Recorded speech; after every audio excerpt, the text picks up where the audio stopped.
them know that we're waiting to go live stream before we admit everybody. Yeah, it's starting right now.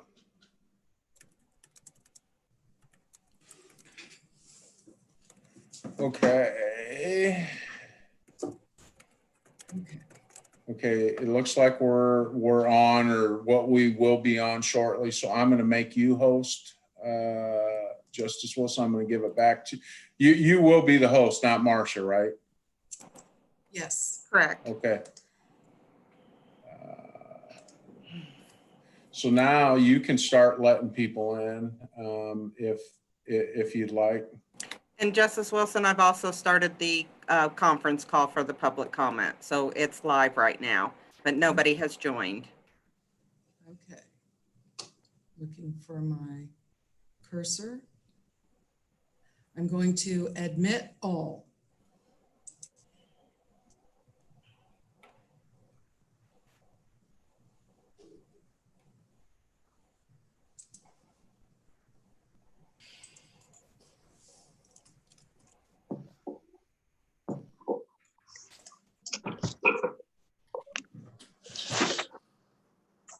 Good morning, everyone. Good morning. Good morning. All right.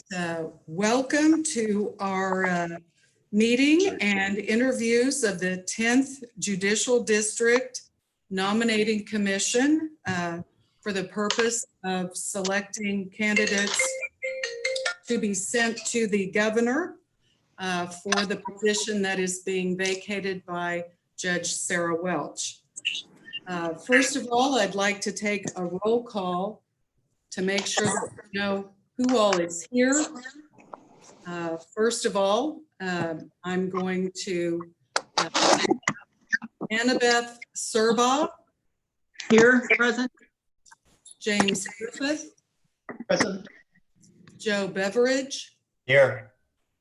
Stephanie Moore. Here. Doug Brownlee. Here. Greg Musel. Here. John Parisi. Here. Jim Herrera. Here. Laura McConwell. Here. The names are hopping around. So I'm not sure who I haven't called. If I haven't called your name, state your name and state that you're here. Steve Tatum here. Tom Bath here.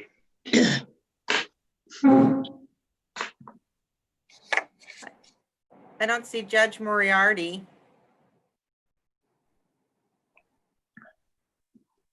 Okay, has everyone who is here said their name?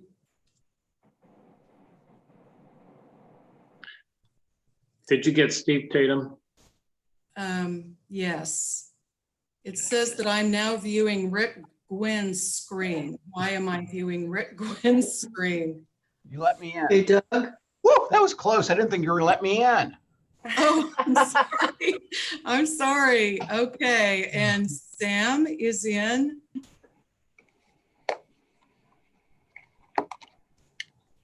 Rick, did you share the screen?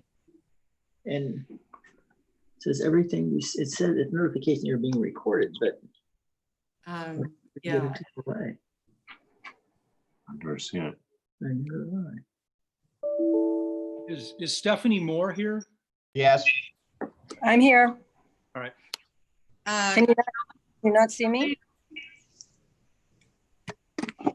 Well, all I can see yeah, I can see you. I'm looking at Rick Gwynn's. Rick, would you do me a favor and hang up and start again?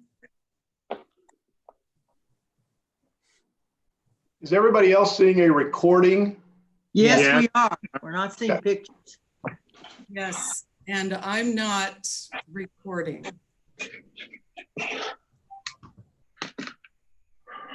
I'll see if I have, I don't think I have Rick's cell phone number. Let me see. Hello, Laura. How are you, Sam? I'm doing good, thanks. Awesome. Okay, I am going to I think I've got his. Nobody knows more than I I've do. got Rick's cell phone. I'm texting him now. Okay, good, because I don't have. Person is waiting. Kelly O'Brien. I'm letting Kelly O'Brien in. There we go. Rick, if you can hear me, I'm going to remove you. So hopefully you can call in again and we won't have this shared screen feature. Justice Wilson. Yes. Yeah.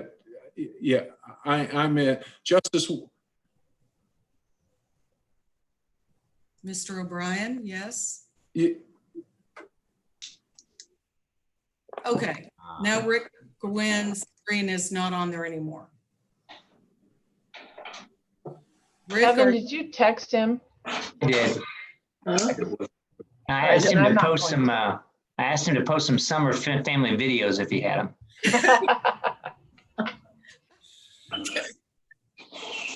Justice Wilson, you can stop all the sharing. okay. How do I do that? If you,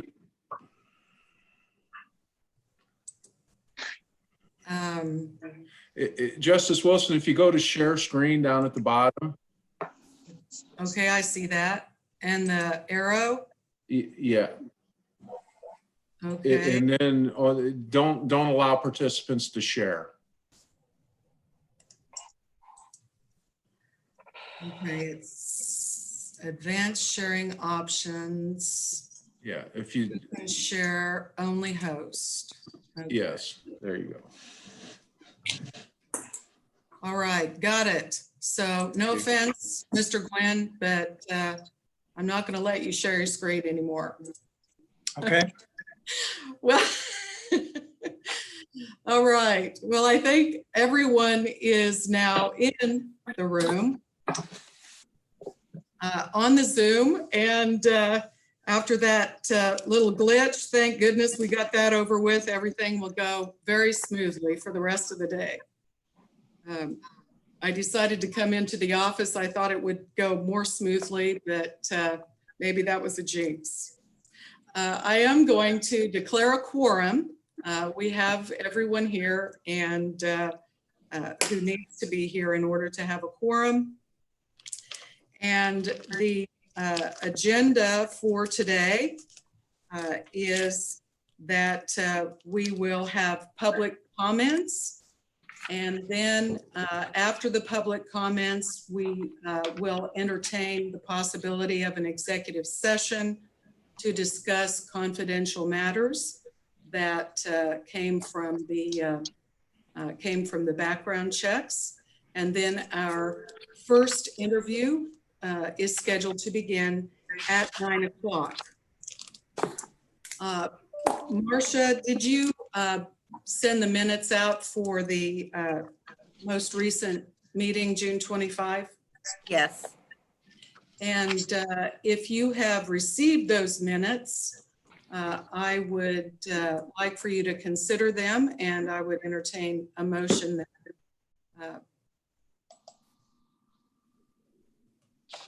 So moved. Second. who made the motion? Joe Beveridge. Joe Beveridge, and if you'd state your name first and then second, I think that'll help Marcia. Surbaugh, second. Good, sorry. Ms. Surbaugh, seconded. Is there any discussion? Right, all in favor, say aye. Aye. Aye. Hi. All opposed, same sign. All right, motion carried.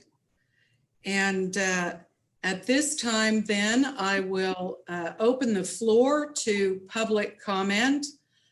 Marcia has the teleconference, and anyone who wished to make public comment has signed up. Marcia, do you know, do you have anyone on the phone ready to make comments? No one requested the instructions from our media staff, and no one has pinged in on the line. All right, so we have no public comments. And so then one thing I would like to do before we entertain executive session I would like to go through the rules of procedure for, and that would be for voting later in the day. It's Mr. Moriarty, since you've been here quite a while, could you go through those rules, and then the rest of them can add if there's something Okay. they disagree with or want to add. Everybody should have a ballot, and on the ballot it has ballot number. So make sure you write down on the ballot, the first ballot vote or the second ballot, and that's what that's for. On the first ballot,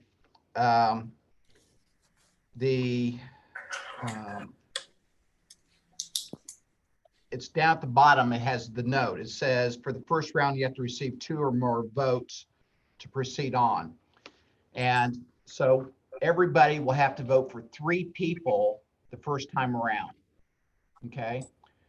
And if, for example, somebody gets all the votes in the past, they've been our first candidate, our first nominee. Then Kevin, on the second ballot, we only have, Kevin, we've got a question, I believe, from Mr. Babb. Kevin, the law changed a couple of years ago where we can send up more than 3. Does that mean? let me ask, that's a good point. We can send up to 5. That's a good point. The last several years, we've discussed this, if we were going to send up 3 or 5. And in the past, after consideration, we've always agreed to do 3. I guess that should be the first thing we talk about today if we want to send up 3 or 5. Because what will happen is if we agree to send up whatever number, if it's 3, 4, or 5, that's how many votes you must vote for the first time around. And then, Well, if it's close voting, is that when we might consider more than 3, or should we wait for that, or should we go ahead and decide now? I think last time, which was my first time having this conversation, we had to decide how many we were going to send before we voted. And I don't remember if we decided that at the beginning of the meeting or at lunchtime or before we started voting, but at some point we had the discussion how many we're going to send up, because I recall that very distinctly in Mr. Griffith's comment that, you know, it's our job to select people for Johnson, you know, for the district, for this district court position. And so 3 is what we should send, because 5 seems to kind of shirk our obligation. So right. Well, my memory is totally different, and that is that the reason we sent more than 3, we sent 5, was because there were so many so close together in qualifications by our votes that we had trouble narrowing it down. Actually, So we only sent 3. we only sent 3. I'm not talking about last time, but when we talked about doing this, time, we talked, the consideration of 5 versus 3 came up when we had a list of people that were very well, all similar, got number of votes over and over, very close together. Right. Here's what I think you're right. Here's how we happened. We agreed early on to do 3. And then after we'd had a couple of votes where it was tied, that's correct. Justice Johnson says, well, you do have that option to send another one. Right. And then we re-explored it and we went back to, no, we agreed to do 3. But yes, there was that conversation at the very, very end that was brought up by Justice Johnson. So I move that we do 3. This is Parisi, I second. I second that. All right, Moriarty moved for 3. Parisi seconded. And is there other discussion? It would seem to me that if you choose the 3 and then as a group, you change your mind later on based on what happens during the course of the day, you could certainly do that as a commission, right. I believe. Well, if I can ask a question, can we send up less than 3? No. No, it has 3, 4, or 5. So I guess us voting to only send up 3 means we're going to follow at least the law. Why do we need to vote to follow the law right now when we might change our mind in the future? I think the only reason is because if we vote the first slate, we need to know how many we're voting for. No, I agree, John, that we'd make the decision before we vote. But if we have to make the decision now, I'm fine with that. I'm suggesting, do we really have to make the decision before everybody's seen everybody, especially with 2 new members who haven't seen a number of any of these people? This is a thought. I don't think we do, but we have a motion. So if you don't want to decide now, or, you know, I don't think it's a binding motion. It's not irrevocable. If you want to change it later on, I think you could address it again. Laura, you're on mute. Sorry, now I'm going. How about I move that we table the vote until after we've heard all the candidates? Okay. Is there a second on tabling the vote on how many candidates? Musil will second that. All right. Based on my understanding of the parliamentary rules, I think we take that up first. So is there any discussion on tabling? All right, all in favor of tabling, say aye. Aye. And understanding this is just the number. All opposed? All right, motion is carried to table the number. But I think the procedure that Kevin stated is still the same. You know, once it's decided how many you're going to vote for, which must be done before the first ballot, then everyone, each of you will vote for that number, and then you will transmit that, each one of you will transmit your vote to me individually, separately. And we talked about the taking a picture of your ballot and texting that to me. Another possibility, of course, is a private chat if you know how to use the private chat feature. And we still got to retain them. You still get, even if you take a picture of them, you got to retain them as well as your notes. And then you can either send them in to Justice Johnson or put them in an envelope and bring them to me. And then all the KBI will come down and pick them all up at once. I don't need to see what's in them, just seal them up. I think we should all just send them to Justice. Well, but what about all the applications? Don't we need to bring those all? We used to have the big shredder thing. Do we need to bring those to you, Kevin? Or do we just, I mean, it seems you can shred them yourself, but those are highly confidential. If you don't bring them to me, please make sure they're shredded. Things are different. Yeah, your votes, your ballots definitely need to be kept and mailed to me. Okay. If you mail them to Justice Johnson, he'll mail them to me. But oh yeah, that's all right. And so keep those. And the notes, I think that legally, you probably have the right to make your own confidential notes for yourself and then shred them. Or you can include that with the packets and mail them to me. And we will keep them. We will keep what you send, but we will not share them. Now, your ballots are subject to the Open Meetings Act. So if someone asks for that information after the meeting, we will send it. And, frankly, there may be an argument if you send me your notes as to whether or not that has to be supplied if someone asks for it. So if you're keeping your private confidential notes, I'm pretty sure that the way it was explained before was that the notes are a public record, except for the notes from when we were doing the background interviews. Those are sealed under a Supreme Court rule, and that supersedes that. But any notes we take today are public. And frankly, I'm sorry, I don't know the answer to that. Do any of the I think that's right. anything that we, as long as it's not an executive session, those notes that we take during the public are reviewable. Okay. So we usually sent those in or gave them to Justice Johnson. He took them and they were scanned. I think Marcia probably scanned them along with the ballots. And you got to remember, your ballots must be signed to count because they have to know who voted for who. Yes. So even though it's kind of confidential among us, it's not confidential. Right.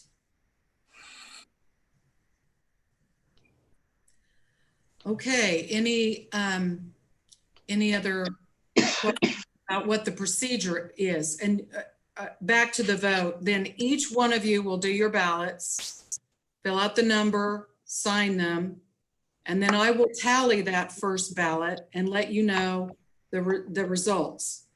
If anyone receives, I believe it's 8 or more votes, that person is considered to be a candidate. And then the next ballot would be for those who received at least 2 votes. And then it will continue until we have at least 3 candidates. But you have to have at least. And in the next ballot, if the next ballot, one or 2 people get at least 8 votes. Okay, I received 3 ballots. Is that the amount I'm supposed to have? I think you're gonna probably need more than that. But that's Okay. all we got, because I think we're gonna take more votes than 3. Okay, then I'll just make more copies then. Right, make more copies if we have more ballots. So let's always make sure we have a blank one. And I think you got them by email, so that would be. This is Rick. I would like to have a point in time after we're concluded with all 9 interviews for commission members to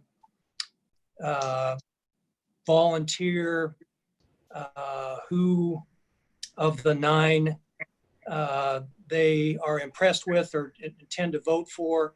I have been frustrated in the past where we immediately move into the vote and I don't have the opportunity for input from other commission members prior to that vote. So I'm hoping that there can be a 15 or 20 minute time frame within which commission members are allowed to comment on nominees.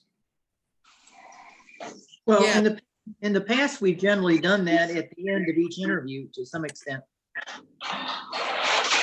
Well, I certainly would like to give the commission the opportunity to do that. And so, Mr. Brown, if you'd help me remember so that we at least address that. I don't want to jump into the vote without at least giving everyone the opportunity to have a general discussion after all of the interviews are complete.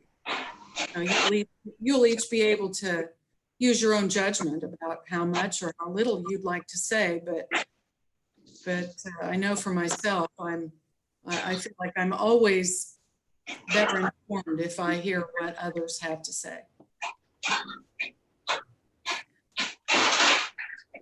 Okay. Can we mute this? Everybody that's not talking, mute themselves. Or Kelly, mute everybody. Let me see. Somebody's having breakfast.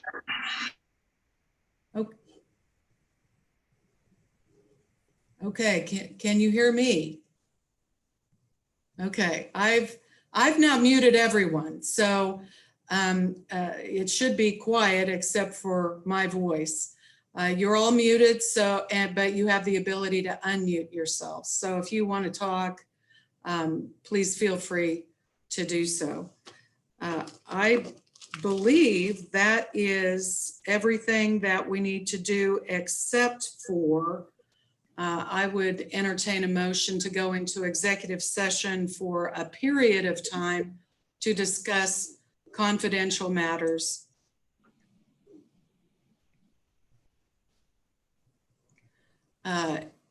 with regard to background checks? So moved. Laura McConwell. Second, James Griffith. All right, it's been moved by Laura McConwell, seconded by James Griffith to go into executive session. Ms. McConwell, how long did you? I'm sorry, I believe we need to be in executive session for 30 minutes or 20, let's say 25 minutes.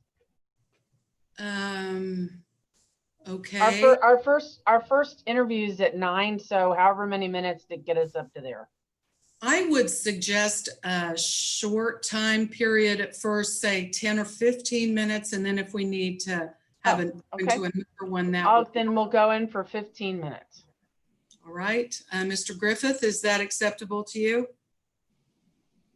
Okay, I see a thumbs up. All right, all in favor of going into executive session for 15 minutes, raise your hand. I'm not voting, I'm a non-voting member. All right. Aye. All right. All opposed, raise your hand now. No, I didn't mean that. All right.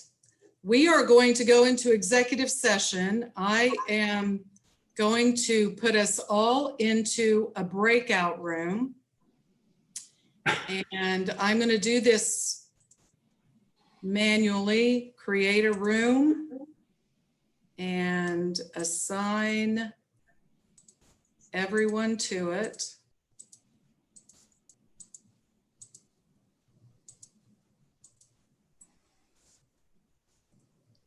Except Marcia. May I ask a question, Justice Wilson? May.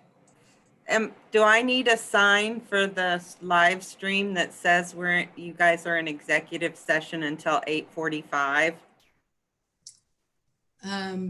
Yes. Okay. Yes, that would be fine. That would be a good Are idea. are you okay with a chicken scratch sign? Yes, absolutely. Okay.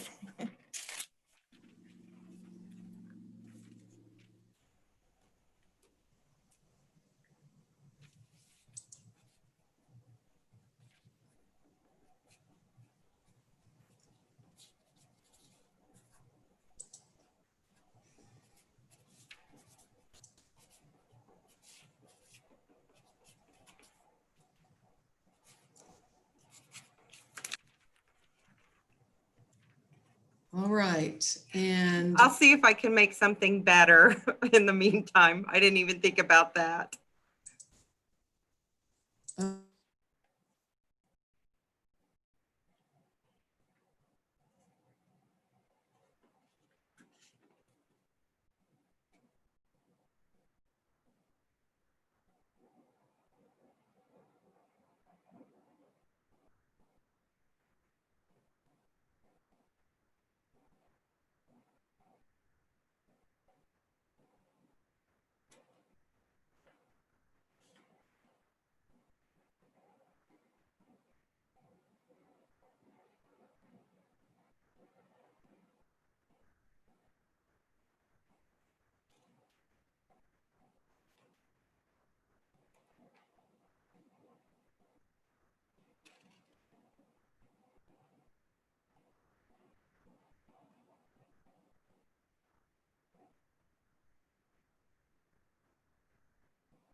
Let's see.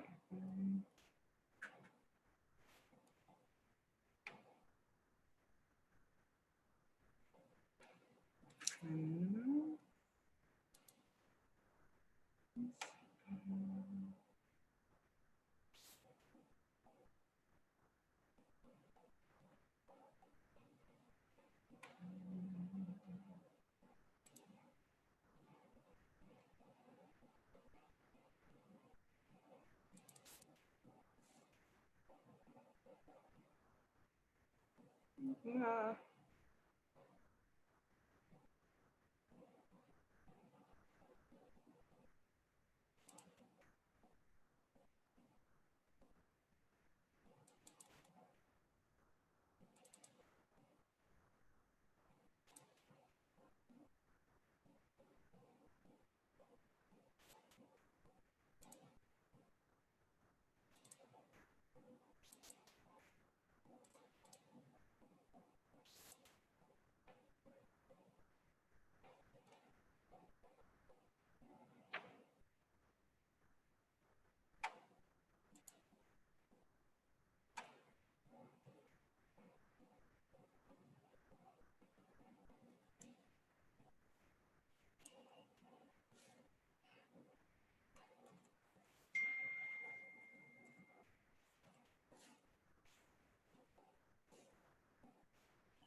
Okay.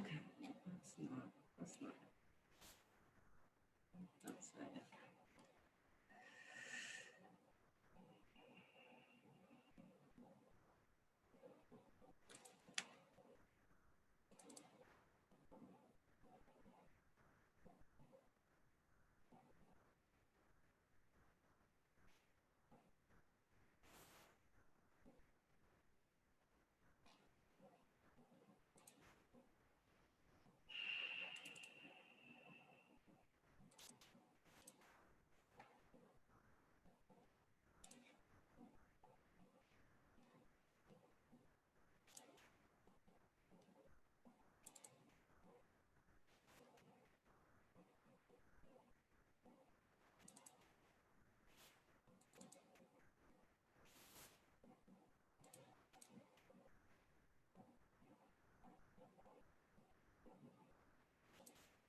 Let's see.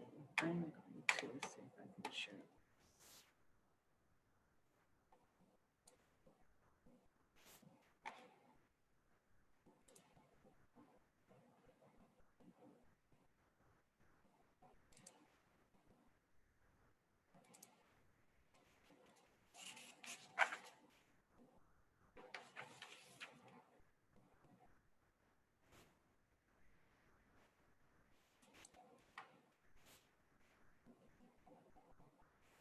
Can I share this?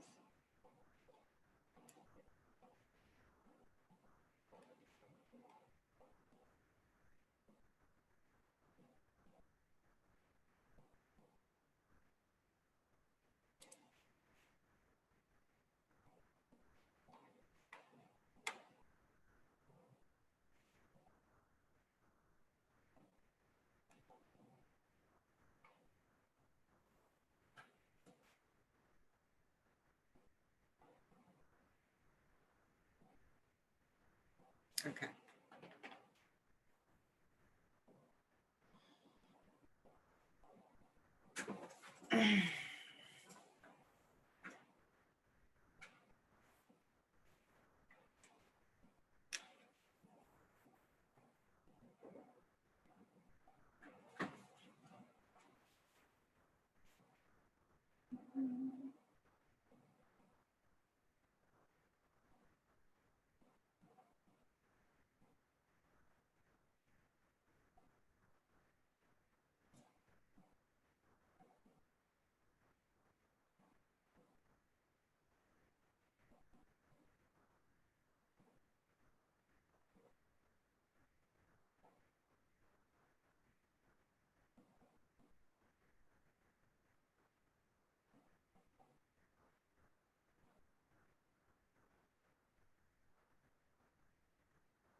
Where's my cup?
Justice Wilson?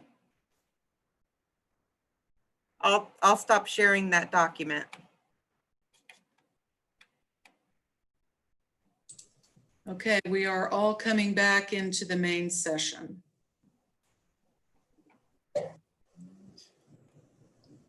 Okay, Marcia, very impressive. That's a great note. But now I got to figure out how to stop sharing. Yeah. I think you just click on that, click on the thing at the top of your screen and it'll stop.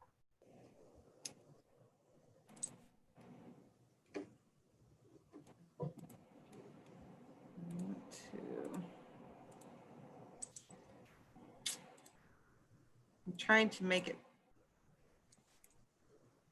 Okay, let's see.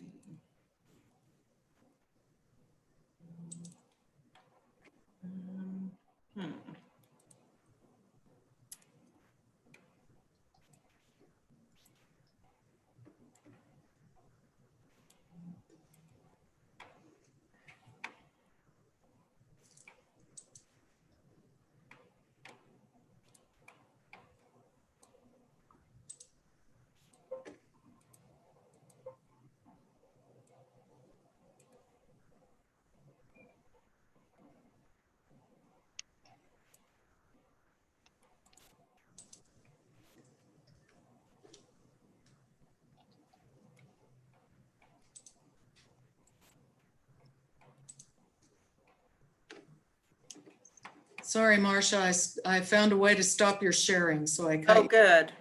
Good. Well, I don't know why I couldn't stop it.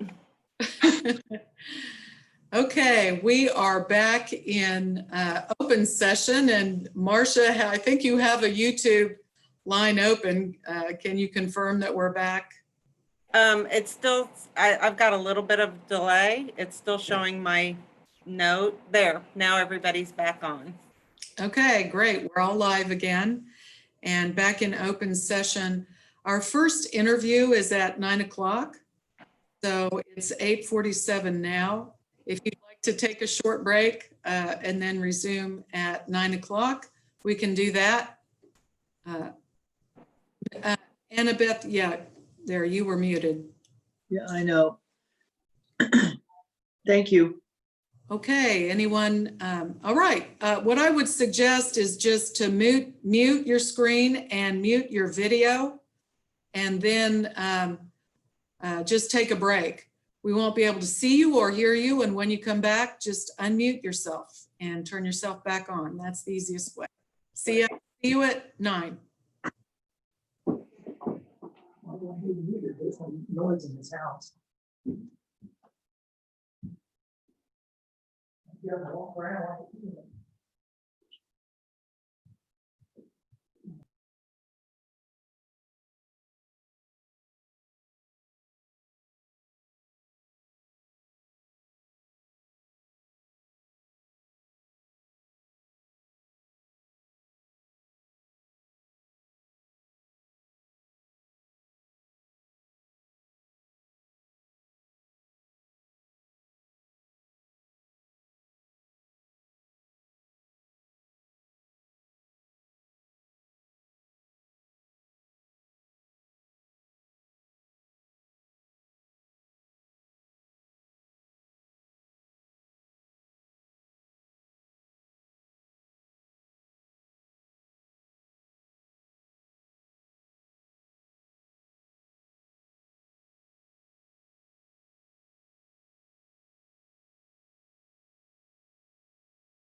Okay, we have Josh Allen in the waiting room, and I pulled out the voting rules. And it says, all votes are cast on the entire list of interviewees the first round. For an applicant to continue to be considered after the first round, he or she must receive at least 2 votes.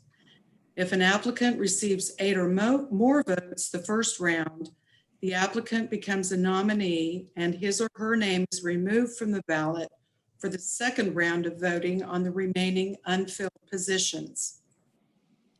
In the event more than the number of applicants to be submitted receive 8 or more votes, only those with 8 or more votes will be on the ballot for the second round. And then each commissioner is allotted a number of votes equal to the number of positions remaining unfilled after the first round. If fewer applicants than the number of unfilled positions receive 8 or more votes in the second round, those applicants with 8 or more votes become nominees and their names will be removed from the ballot for the third round, and so forth. It deals with ties or deadlocks if we get to that point. We're ready to start the interviews in just a minute.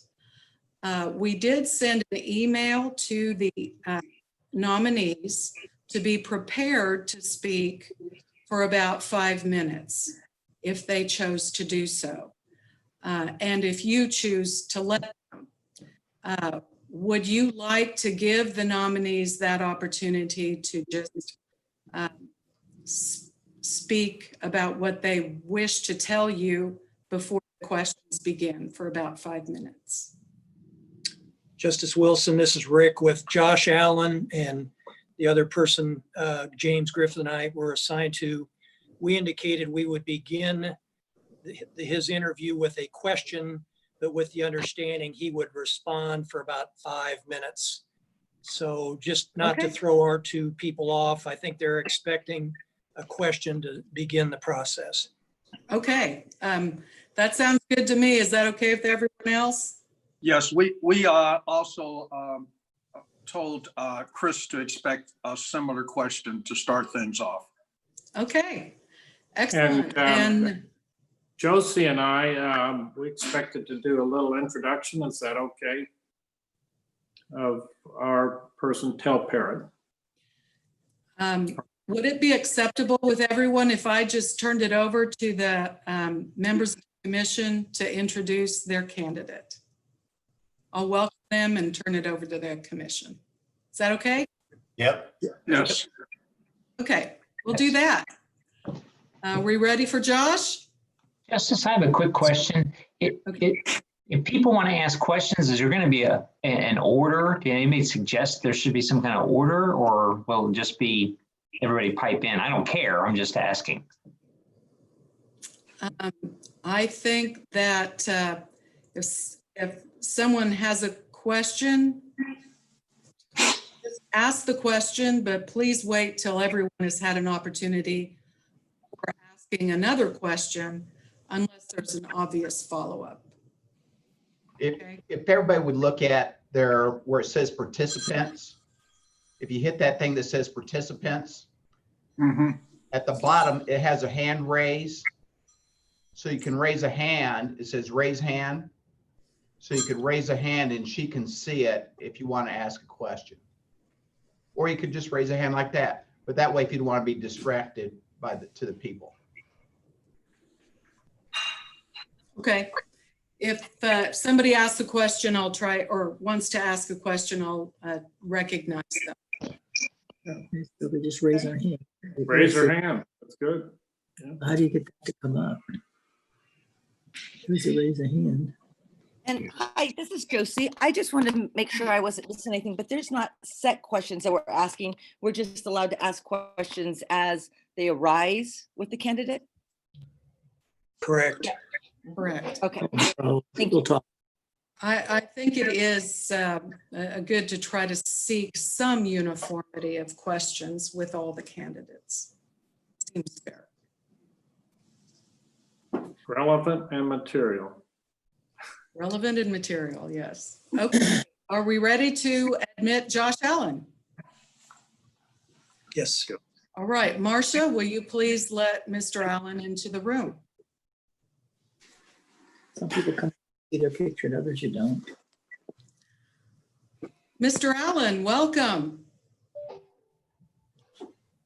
No, I don't see the applicant. Connecting to audio.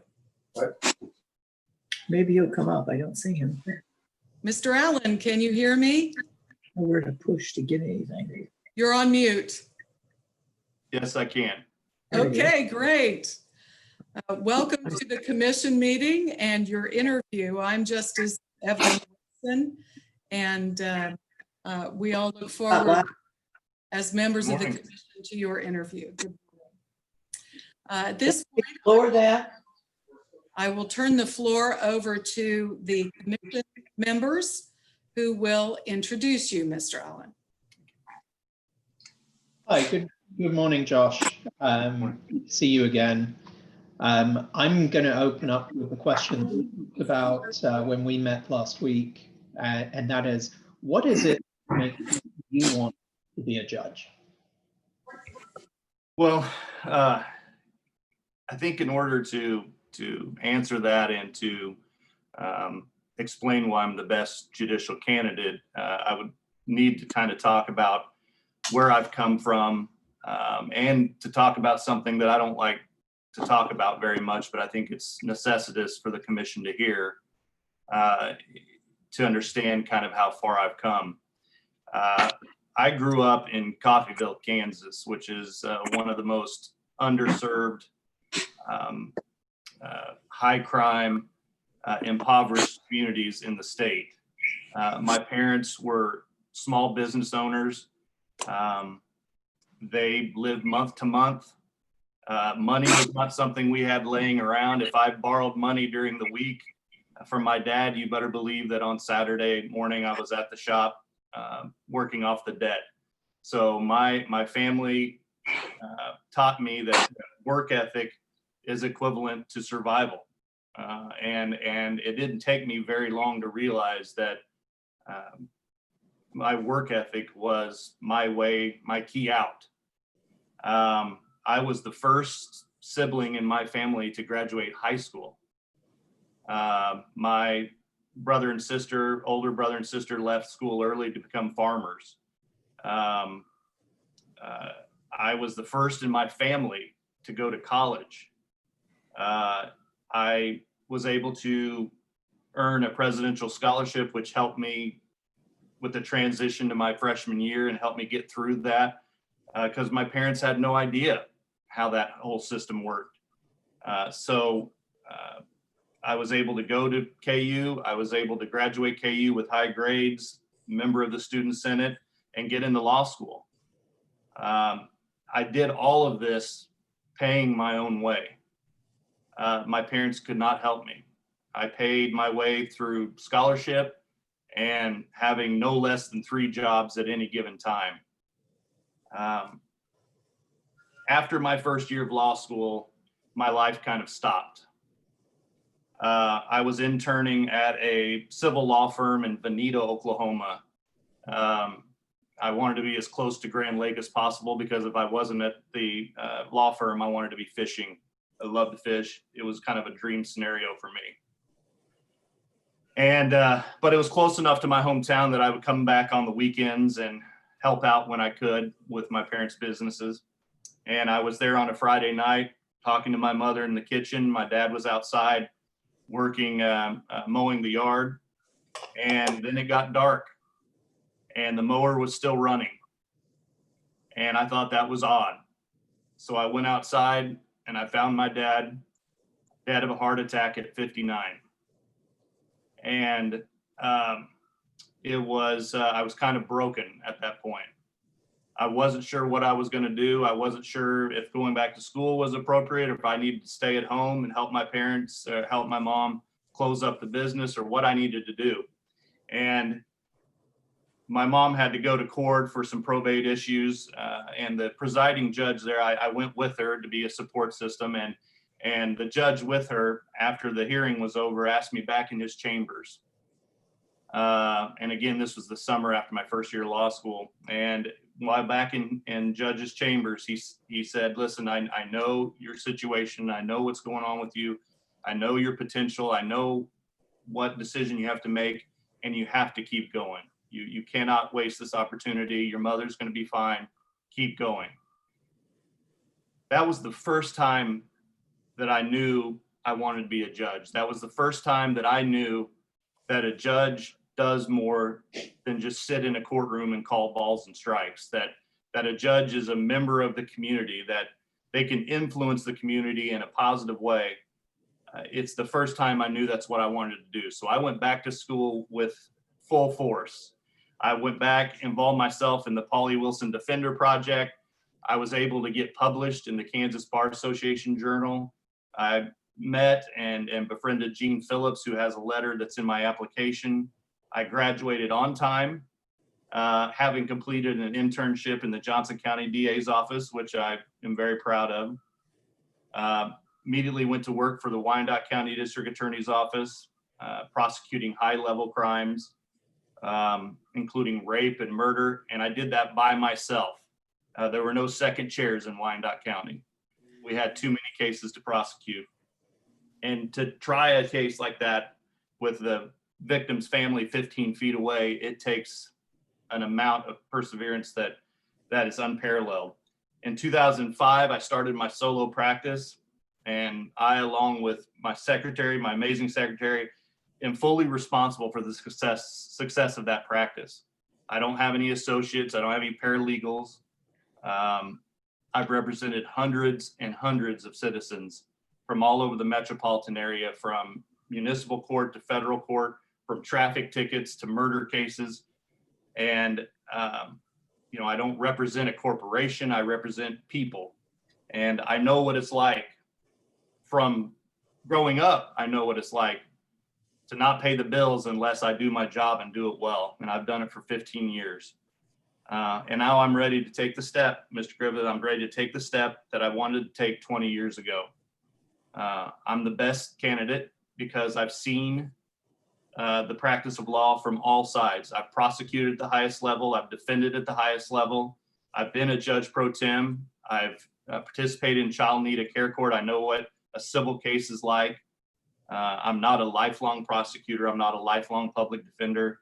I'm not a corporate attorney. And it's this breadth of experience paired with my life story and how far I've become that gives me perspective that few, if any, have. So I'm not asking the commission to send me to the governor because I need the money. It would be a substantial pay cut for me. My wife, Kate, who many of you know, is successful, has a steady paycheck, has insurance benefits. This is not a financial decision. It's a professional decision and an opportunity for me to participate in public service. It's an opportunity for me to fulfill my dream. And living in Johnson County is a dream. And sometimes you don't know that unless you came from someplace that's not as nice. And living here is a dream. And part of the amazing structure of Johnson County is its district court judiciary. And it's my life journey, my perspective, my work ethic that makes me the best candidate and helps me tell the commission that I will be the best judge to allow the upward trajectory of the judiciary to continue in the years to come. All right, thank you, Mr. Allen. Do we have questions from the commission?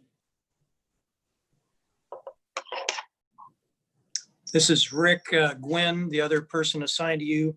You've got some part-time positions that you're currently under contract with. Can you briefly describe what those are?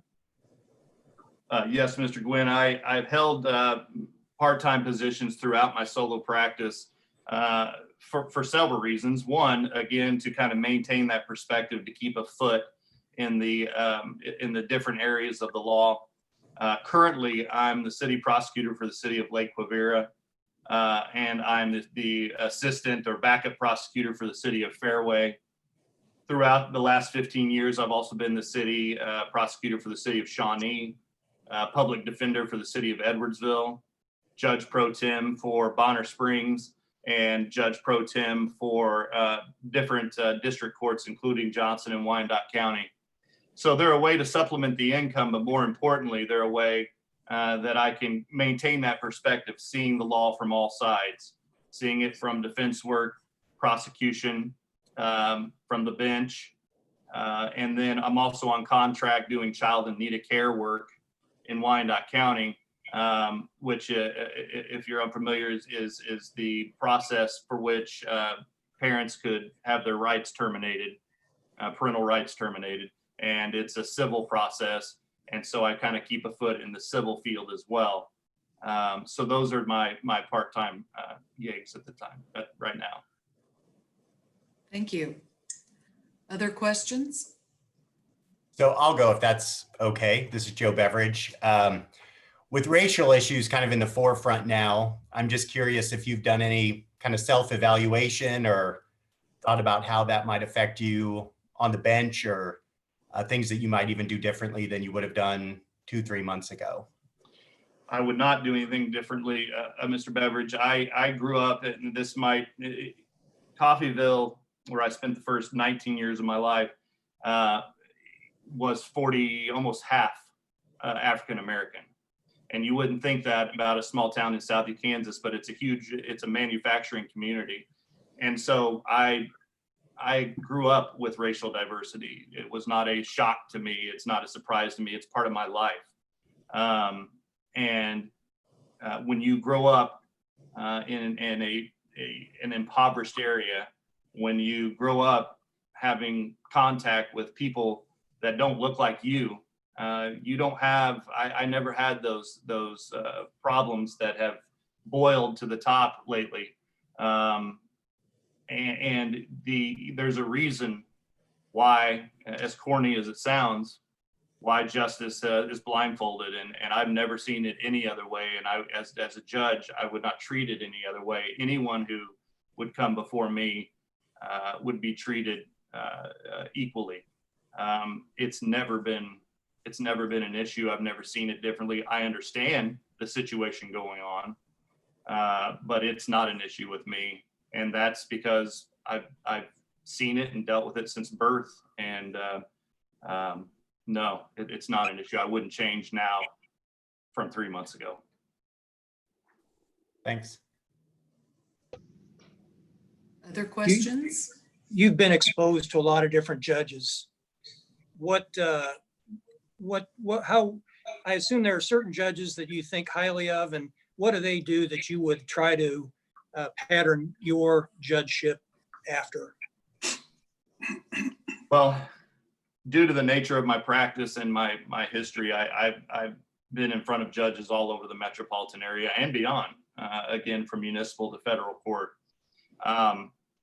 And I've taken a lot of positives and negatives. One of probably the number one positive attribute that I see in good judges is that the people that appear in front of them, that make arguments in front of them, they have to feel as if they had been heard. And it's not enough that they feel like they have to be heard. They have to know that they've been heard, know that their positions are understood, know that their positions are taken into consideration when the judge makes their decision. A lot of people that come in front of the district court, that's their one and only time in court. It may be the only time in life that they appear in front of a judge. So it is imperative that experience, that their voice feels heard. What I see with some judges that have been on too long, that have an arrogance about them, that have an attitude that they know better than those that come in front of them, what they'll do is they'll make snap decisions. I've seen judges rule on preliminary hearings halfway through the hearing. I've seen judges without any explanation of the arguments that have come in front of them simply make a ruling and then walk off the bench. That's an awful way to treat people, and it's an awful way. you have to remember that the reasons these people are coming in front of you is something extremely important in their lives, and they have to feel understood. As a judge, I've seen, for example, with Judge McCarthy does a great job of this. He repeats the arguments that were made to him. He says, okay, on one end, we have X, Y, and Z. On the other side, we have this. This is the law. This is how I'm applying this. This is what I'm taking into consideration. And this is my ruling. That way, even if you're ruled against as a lawyer or as a citizen coming in off the street, you know that you have been heard and that you've been considered. I've even seen judges leave the bench, say, I want to take 5-10 minutes, leave the bench, and then come back on because they wanted to take a breath. They wanted to take in everything that's been presented to them. And that is absolutely imperative. People have to know that they've received a shot. If they don't, then I think that the credibility of the judiciary is at risk. Yeah. Joshua, this is Sam Turner. It's good seeing you again. It hasn't been that long since you probably were a young attorney in front of a judge, and you know how intimidating that can be. Even moot court can be intimidating to a certain extent. There are more and more pro se participants.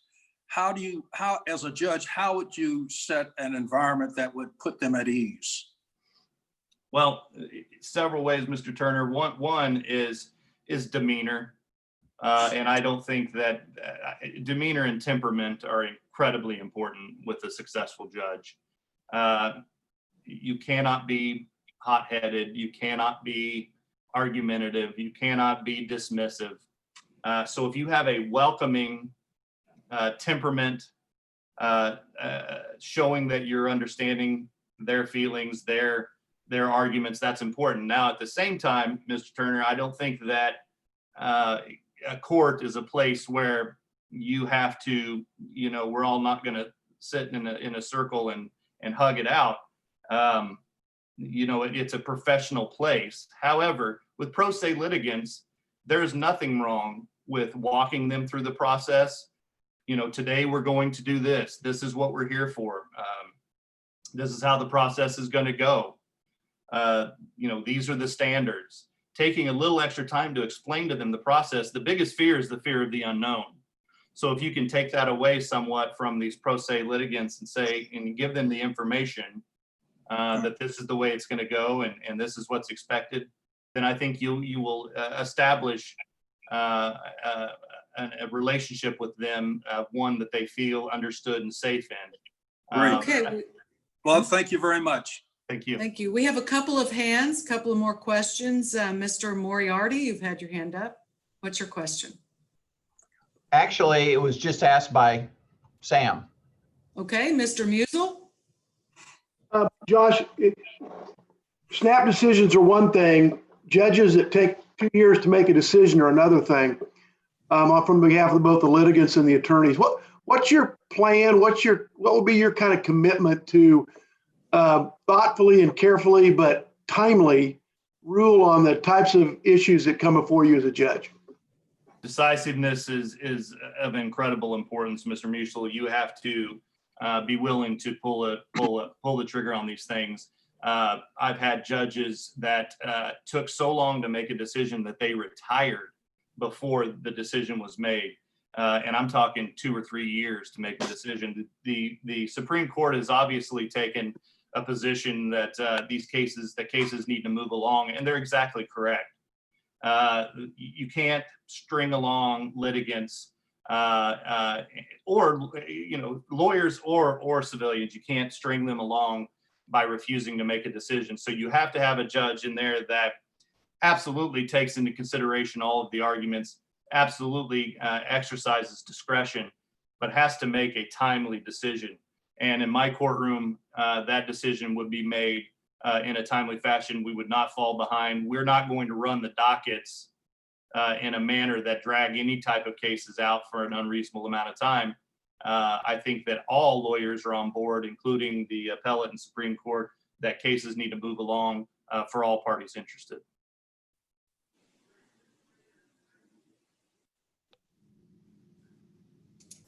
Steve? Yes, as you well know, Josh, in Johnson County, there are some dockets we would call high volume dockets. In fact, the child needed care docket has been growing rapidly over the last several years. What would be your approach to a high volume docket? Judge, I've been dealing with a personal high volume docket for 15 years. I have hundreds and hundreds of clients. So what you have to do in situations like that, again, is have a balance of an interest in moving cases along, but with an understanding. And I remember you, Judge, being very understanding with that lawyers have a job to do, but lawyers are people as well. Things come up. Cases don't move along at a lightning pace. But the judge, an emphasis of the judge, and if I were on the bench, I would make sure that cases do move along. I understand that discovery takes time. I understand that there are issues that come up, personal issues, other issues that come up, but the importance of moving high volume dockets along, especially high volume dockets, are incredibly important because, again, all parties need resolution. And I have had 15 years of time management. I've had 15 years of having over 250 cases at one time. I know how to handle high volume situations. Thanks. Right. Any other questions of Mr. Allen? I have one last question. Mr. Griffith? So, Josh, you spoke at the start about how the role of a judge is more than just calling balls and strikes. It's part of the community. Can you speak about your community activities? I remember you describing those to us when we met last week. Mr. Griffith, I think that involvement in the community, whether being a judge or not, is incredibly important. I've been involved in the bar associations in the metropolitan area. I'm past president for the Wyandotte County Bar Association. I've been on the board of directors for the Johnson County Bar Association. I've been a member of the bar associations. But more importantly, I've coached my kids' baseball teams for years. I won't get started on that because I'd be here another hour, but that's something I love to do. But perhaps right now I'm most passionate about being on the board of directors for In-Circle. In-Circle is an amazing organization that works with incarcerated individuals to stop the cycle of offender recidivism by giving them the tools and the education they need to keep self-sustaining employment. It's a young organization, but you all will hear of it in the upcoming years. It's an amazing program. It specifically helps individuals in the Johnson County Residential Center. I'm passionate about it, and that's another way that I give back to the community. But after my solo practice, coaching the kids, and my work within Circle, that's about all the hours there are in the day. Thank you. All right, thank you. Are there any other questions of Mr. Allen? All right, thank you very much, Mr. Allen. And Thank you. I'll ask Marcia to please escort you out of the room. Thank you so much. Thank you.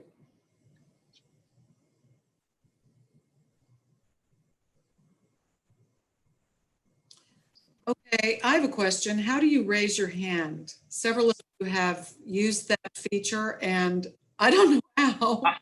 Look at the reactions on the bottom of your screen. In reactions. If you click on that, then you'll see a thumbs up or a hand wave. Yeah. I think isn't that where you do it? Or in the chat. No, go to chat. I lied. Go to chat, and at the bottom of that, it has a raise your hand. Raise hand, yes, no, go slower, go faster. Yeah, on mine, it's under participant. When you click chat, and you see the participant listing.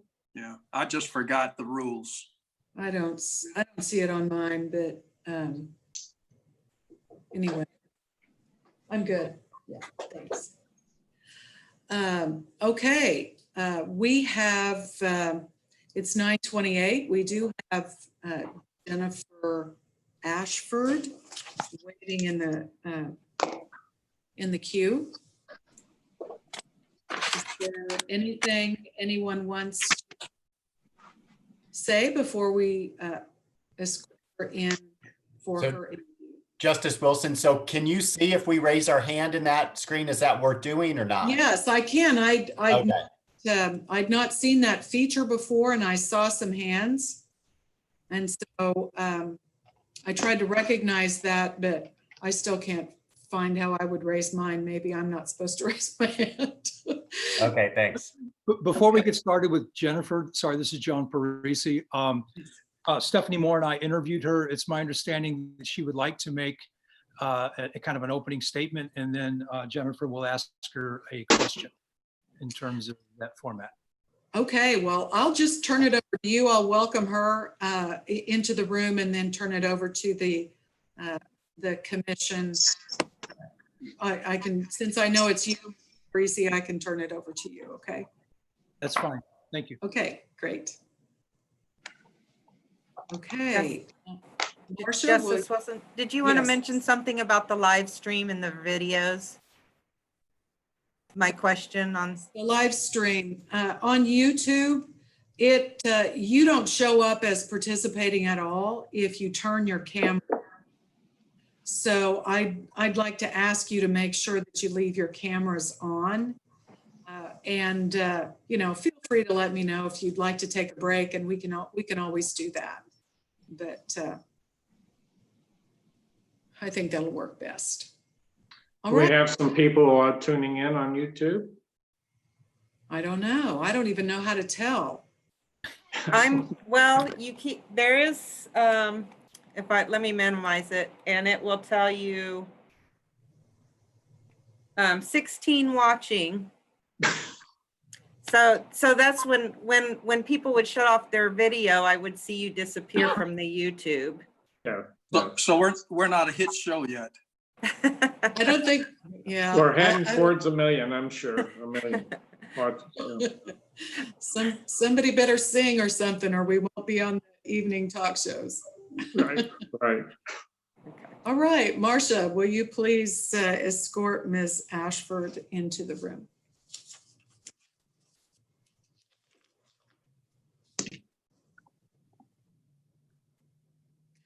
Good morning, Ms. Ashford. Please unmute yourself. Good morning.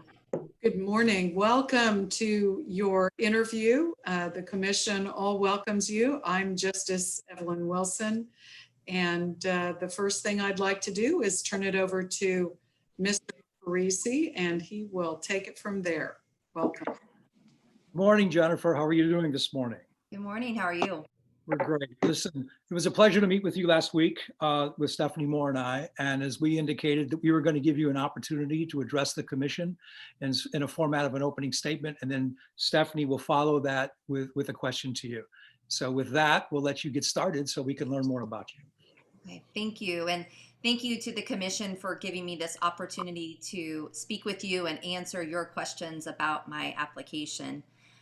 As you can see from my application, I started my career the first 20 years working as a prosecutor in various jurisdictions in both Kansas as well as in Missouri. And in trying those cases, I tried some very serious cases, rapes and sodomies, kidnappings and robberies. But then I also tried some pretty minor cases in municipal court. The one thing I learned that all of my victims shared, whether they were the victim of a very serious crime or what might seem like a minor crime, is that to them, their case was the most important case. And they wanted their prosecutor to believe it was the most important case to them as well. My work with victims earned me the Victim Champion Award in 2008 from the Jackson County Prosecutor's Office. And I took that experience with me when I took the bench in 2017 as a magistrate judge, because you know that the litigants appearing in front of you also feel that their case is the most important case, and they want their judge to feel that way too. So I find that I over-prepare. I read the motions and the pleadings. I make sure that I've read the statutes and the case law. I listen. I ask a lot of questions. And when I rule, I make sure that I am explaining myself to them. Now, being a district magistrate judge certainly isn't a prerequisite for becoming a district court judge, but I can't imagine a better job to have to prepare yourself to become a district court judge. I am working in the same courthouse as the district court judges. I am working under the same statutes. I am presiding over jury trials. I'm attending the same meetings and trainings as those district court judges. And I have the best teachers out there, 22 actively sitting district court judges, as well as those that have retired before them. I believe that my experience as a litigator and my experience on the bench make me a uniquely qualified candidate for this position. And now I will turn it over to you for more questions.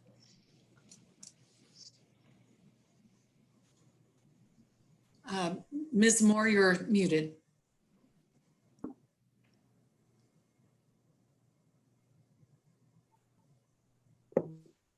Okay, you got me. Can you hear me now? Yes. Thanks for being a newbie. I apologize. Jennifer, enjoyed our meeting with you last week. Thank you very much for submitting an application for this Johnson County position. As a non-lawyer member of this commission and someone who's lived in Johnson County for well over 50 years, could you share with all of us some of the ways that you've become more involved in Johnson County and gotten to know the folks who actually live here who would eventually come before you in a court setting? Absolutely. I believe that being a good judge also means that you must be a good steward to your community. And so in doing that, I would break down my community service into 3 different categories.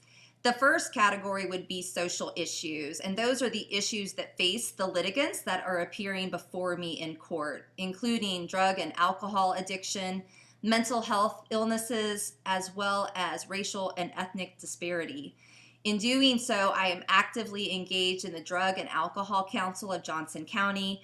I attend the mental health summits and work on those action committees. I work with the Juvenile Corrections Advisory Board, as well as the Disproportionate Minority Contact Committee. My next section is giving back to the youth and educating them, and I have participated every year in our Constitutional Law Day programs for elementary school age children. I've gone out to high schools, once with Mr. Musil, to present to high school students involved in their law classes. I acted as a judge in the high school mock trial competitions in Johnson County, and I'm an active parent volunteer in Boy Scouts and presenting the Law Merit Badge to different troops in our community. And then finally, I have my community sweat equity, and that are the days when I'm out there rolling up my sleeves and getting dirty and working with the community. And I have participated twice a year with the Johnson County Bar Association's partnership with the Friends of Johnson County Developmental Services, cleaning up the homes that they have throughout the county. And then through my church, Rolling Hills Presbyterian, and my service trip to Sitpach, Mexico this last January, where I helped construct a school there in that community. I believe that one who gives freely grows all the richer. And I know from these experiences, I have become a better human being, a better judge, and I think a better candidate as well for district court judge. Thank you. Thank you. Thank you. Are there any other questions from the commission? I have a question.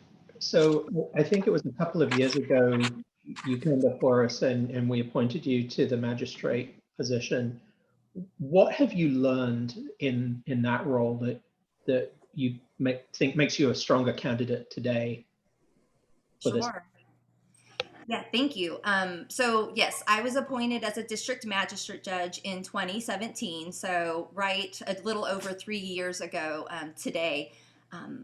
A lot of those initial issues that you might worry about a candidate struggling with, the social isolation, the balancing of your work with your home life, and then even now with the COVID crisis and adjusting to life via Zoom and Blue Jeans, all of those experiences are experiences I've already had to deal with as a district magistrate judge. So the learning curve, I feel like for me in those areas would be less than for another candidate who has not served as a district magistrate judge.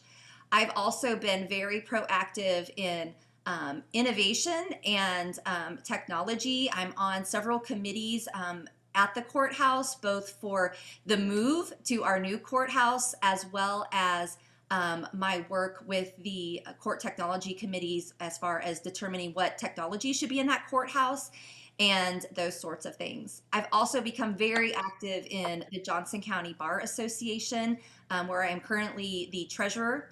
I'm the first vice president of the district magistrate judges, so I've been out meeting with legislators and judges across the state in that role. And then I'm finally I also am part of the Earl O'Connor Inns of Court. So I feel like my involvement, I've ramped that up and become much more involved. And I think each of those experiences give me something that I take to the bench. Thank you. Mr. Musel has a question. Yes. Jennifer, good morning. What have you learned as a magistrate judge that has led you to change how you approach things, that has been some kind of an enlightenment that you think you would take onto the district court bench? Because I don't think anybody knows what it's like to be a judge till they are. So how have you changed? What have you learned? What do you look for insight? So the sorts of experiences that I have experienced that I feel like have changed me as a person is just understanding the people that are appearing before me and the struggles that they have with mental illness and drug and alcohol abuse and those sorts of things.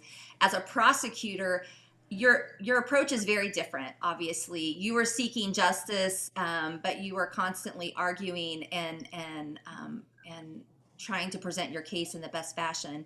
As a judge, there's a lot of listening. There's a lot of asking questions. You can't be afraid to go and ask the other judges on the bench, hey, have you experienced this before? And I have those great relationships with those judges on the bench already. As far as what has been most impactful to me, one of the trainings I took was a training that talked about active listening and listening to the questions, making sure that you're repeating it back to them, and then having them collaborate and work with you to come up with good solutions. That's a tool I've used in my truancy court, and I think that would be a really valuable tool to use in the current open position as a family court judge, working with families, trying to come to resolutions for those families as they go through such a difficult time in their divorce. All right. And Sam. Yes, well, I'm glad it worked. I wasn't quite sure I held my hand up correctly, but Jennifer, I know you're really involved with juveniles throughout the community and different committees, and also people of low income. With the prevalence of pro se litigants, how would you make someone feel comfortable and not intimidated when they were in your courtroom? Sure. I agree with this open position. I think pro se litigants and balancing that is a challenge for those judges. I would draw from my experience as being a municipal prosecutor in the city of Shawnee, where the vast majority of the folks that I would deal with in those times were pro se litigants. And it's a fine line. You obviously can't give them legal advice, but I do think you can explain the process to them in a way that they can understand and feel more comfortable with. Our goal is obviously to make sure that the law is applied equally to everyone, and it shouldn't matter whether you are a pro se litigant or not. I've also been very proactive in trying to make access to justice easier for pro se litigants, whether that be implementing help centers across the state of Kansas or looking at evolving and maybe going to some sort of online dispute resolution to make those processes easier for folks that are dealing with that. So I would draw from that experience as being a city municipal prosecutor in trying to help them feel comfortable in the process. Thank you. Thank you. Does anyone else have a question? Jennifer, this is John Parisi again. Sorry, I'm just raising my hand. You've been on the magistrate position now for 3 years. Do you feel that you've had sufficient time in that position to now seek a district court judge position? Sure. I'm still learning, and I learn every single day that I am on the bench. But I think that I have 3 years more experience than any other candidate appearing before you who has not served on the district court bench at this point. I am a limited jurisdiction district court judge as a magistrate. And to be able to move up to that district court judge and not have that restriction of only being able to handle certain types or certain levels of cases, I feel like that's going to give me the opportunity to further help others and to expand my knowledge and my practice.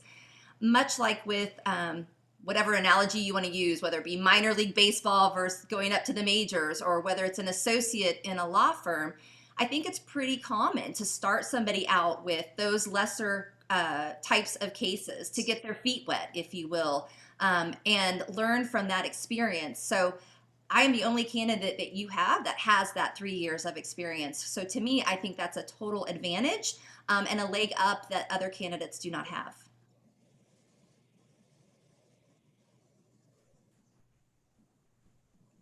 Are there any other questions from the commission? Justice, Yes. I'll ask another one. If somebody else has one, Yes, happy to- Rick Gwynn has a question, so I'll go to you next. it'll be a better question. I doubt it. Jennifer, Judge, you have had obviously appearances in front of a wide spectrum of judges, some who you, I'm sure, think very highly of, and others you're like, boy, I sure don't want to be like that. And I'm just interested in some behaviors or approaches that you think are detrimental to carrying out a judge's job, and some of those attributes or characteristics that you think are very important for a judge to, for you to pattern yourself after. Sure. As far as there's judges out there that I don't maybe necessarily want to pattern my behavior after, but I still learn from them. Those judges that, you know, gave me a dressing down in court, I certainly don't intend to incorporate that in my practice, but I still learn from those judges about being overly prepared when you appear before them, having your ducks in a row, and being ready to answer different arguments and questions as they are put to you. As far as the attributes that I hope to emulate, I want to be a judge who's on time, who respects the time of the litigants appearing in front of me. I know that they're paying for attorneys when they're appearing in front of me, and the clock is always ticking. I want to be overly prepared. I want to have read their pleadings and read the case law and read the statutes, so that I know what the arguments are, so that I can actively listen to them and incorporate that and apply it. I want to be compassionate, and I want to be equitable. All right. Thank you, Greg. And then Laura McCulla will have a question. Okay. Let's let Laura go since I've already asked one. Okay. Hi, Jennifer. So I just have a question because of your broad background, because you have had a background of being on both sides in criminal, but I don't believe you've ever done any domestic, although I do think the sync portion of this docket, you were experienced with that. I just sort of like to hear a little bit about, you know, some of the practical issues on making decisions and making decisions in a timely manner that helps kind of furthers people's lives along with you having not done any domestic practice or paternity or. Okay. So I want to make sure I understand your question so that I answer it. Are you asking how I will rule or how I will respond timely, or are you asking with my lack of experience how I see that transition? How do you close that learning gap? Yes, ma'am. Okay. All right. So certainly when there is an opening in a field that you have not had a lot of experience in, you pause and you think, gosh, is this something I should really apply for? But then you hear that the commission is looking for the best candidate to be a judge. and not to be a family judge, which is certainly the first assignment in this. As far as how I expect to close that learning curve, I did not know juvenile law before I took that. I'd never practiced in child in need of care law before I took those. I read, I observed other judges, I asked a lot of questions. And so I anticipate that I will do a similar approach to this position as well. I'm very close with Judges Schoenig and Gillenborg-Dunn and Burmaster and Judge O'Grady and Judge Foth, who is leaving that position. So I feel very confident in being able to go to them and ask questions and learn from their experience.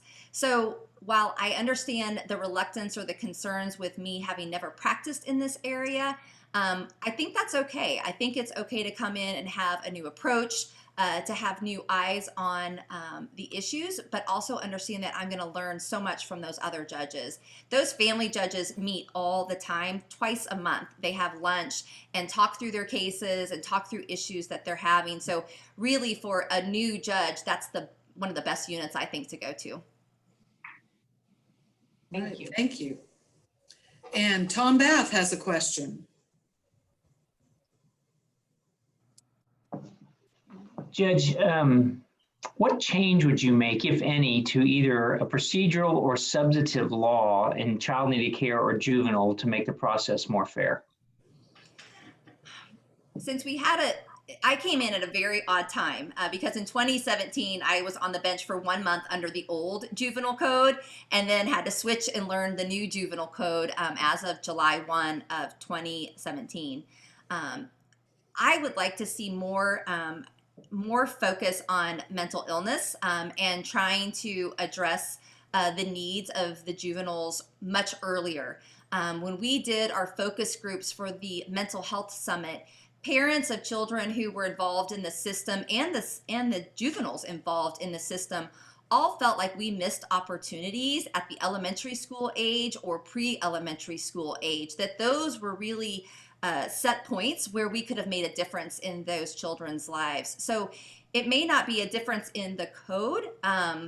I'll get to that in just a minute, but I think being more proactive and working with our youth at a much younger level so that they don't even get into the system is key. And that's why the Disproportionate Minority Contact Committee has been looking at partnering with schools, trying to use their data regarding suspensions, law enforcement contact, test scores to see if we can find a correlation between them and the court.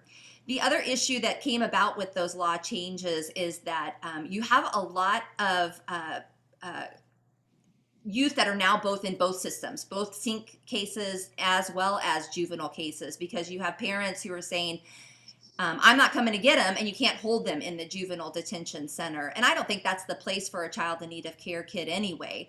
But I do think it's important to come up with good solutions to allow for those cooling off periods, those times for mental health to get involved and engage with the family before that youth goes back into the home. So that's one area I really think that we need to work on in both the child in need of care as well as the juvenile offender arena. Thanks. Thank you. Joe, I think, Joe, you've asked a question already. Have you not, or no? Joe, Not for this candidate, but I'm fine to wait if okay, no, somebody go else. ahead, Joe. Okay. So with racial and equity issues kind of in the forefront now, I'm just wondering if you've done any kind of self-evaluation or changed anything as your role as a magistrate? Sure. In 2018, I actually went to a race and ethnicity conference in Minneapolis and learned so much from that exposure and that experience. I have been working with the Disproportionate Minority Contact Committee. We have made changes in our review of offenders that are in custody. We've looked at limiting the number of court appearances that people have to make, because we found that the more court appearances that folks had, there were more bench warrants, and it seemed to impact youth of color more than it did our Caucasian youth. So those were changes that were made globally by both judges on the bench. In addition to that, I've been working with since the most recent incidents have occurred, I've been working with the Disproportionate Minority Council and a group that I found out of Seattle. A judge that I met at a new judges training in Reno posted about an organization out there that works with youth in the community. And we are going to actually have a conference call with them tomorrow to learn more about their program, to see if it's something that we could maybe bring to Johnson County. I'm also live streaming to YouTube now. I was the second judge to start doing that. And I've encouraged people. I realize there's implicit biases out there, and I may be saying or doing things that I don't even realize are offensive to people. So I encourage them, watch me when I'm doing court and give me feedback. I certainly don't want to say or do anything that puts anyone in an uncomfortable position, but with implicit bias, sometimes you don't know and it needs to be pointed out to you. So I just welcome and encourage people to watch my court and give me feedback. Thank you. And Greg, do you still have your question? It was addressed. Thank you. Okay. All right. Steve Tatum has a question. Thanks for your information you've been giving us today. You're obviously very active in the community. I was just going to note that I ran into you in a committee at the United Community Services. And I think you said is that the Drug and Alcohol Council that you participated in? Yes, sir. Yes. So, and quite a good organization there. And I appreciate all of your involvement in the community. Thanks. Well, thank you for your work with changing lives through literature. And I think you've actually presented to the Drug and Alcohol Council. I'm not allowed to vote on your money, but I certainly appreciate both your work in the community, as well as I know Judge Moriarty always did his service trips, does his service trips to Haiti. And so I've always admired that about both of you. Yeah, I appreciate that. Thank you.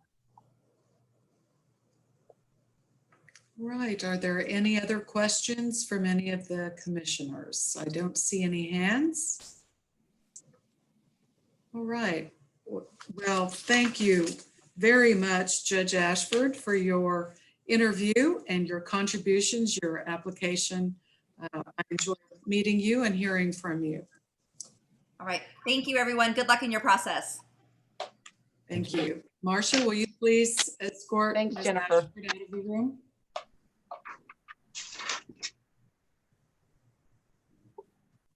Okay, I think it's just us now and the 16 people on YouTube who are watching us, and maybe the rest of the world. But I have 9:56 and one person is waiting in the waiting room.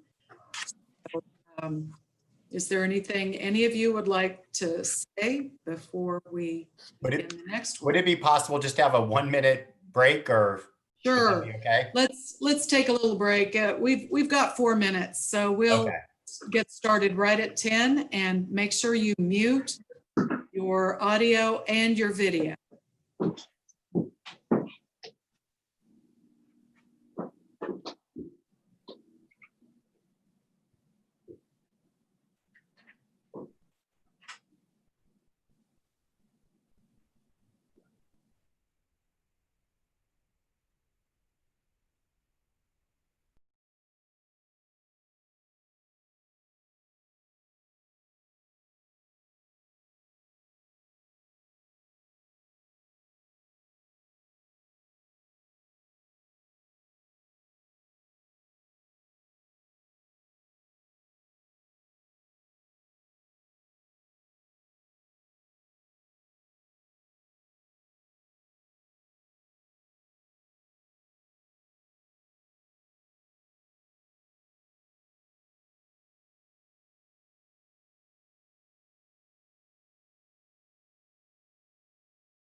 In case any of you are wondering, I have a light that goes off if I don't move around. It thinks I'm gone. So that's why my light goes on and off sometimes.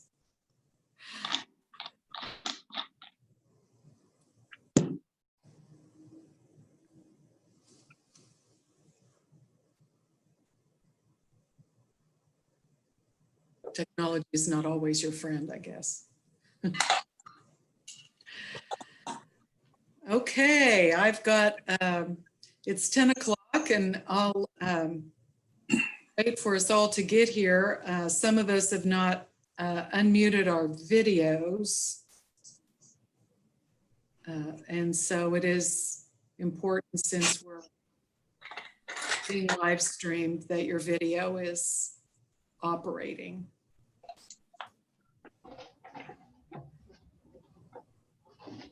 I think we're just waiting for Mr. Musel.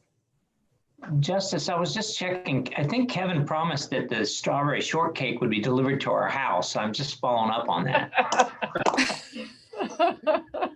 We don't even get a sandwich. Yeah, that was a huge disappointment. Yeah. I figured Jimmy John's would be super freaky quick and deliver to all of us. I'm never going to send yours to me anyway. Okay, well, we have Krishnan Chris Jaram. Did I say that correctly? Right, please correct me if I didn't. I don't. He goes by Chris J. Ram. Yeah. Chris Jaram. Okay, I will announce him that way then. And Marcia, looks like we're all ready. Oh, Ms. Serbaw's not with us yet.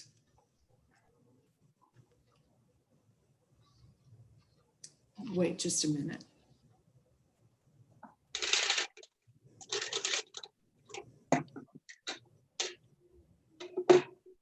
All right, great. I think we're all here now. So Marcia, if you would please escort Chris Jaram into the room.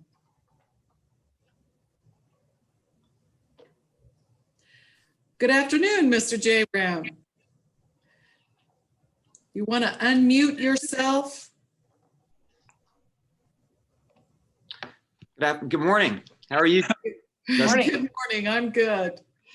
I tried to use the feature to allow our nominees to come into the room with their audio unmuted, but obviously I was not successful, so I'll try again. I didn't mean to trick you.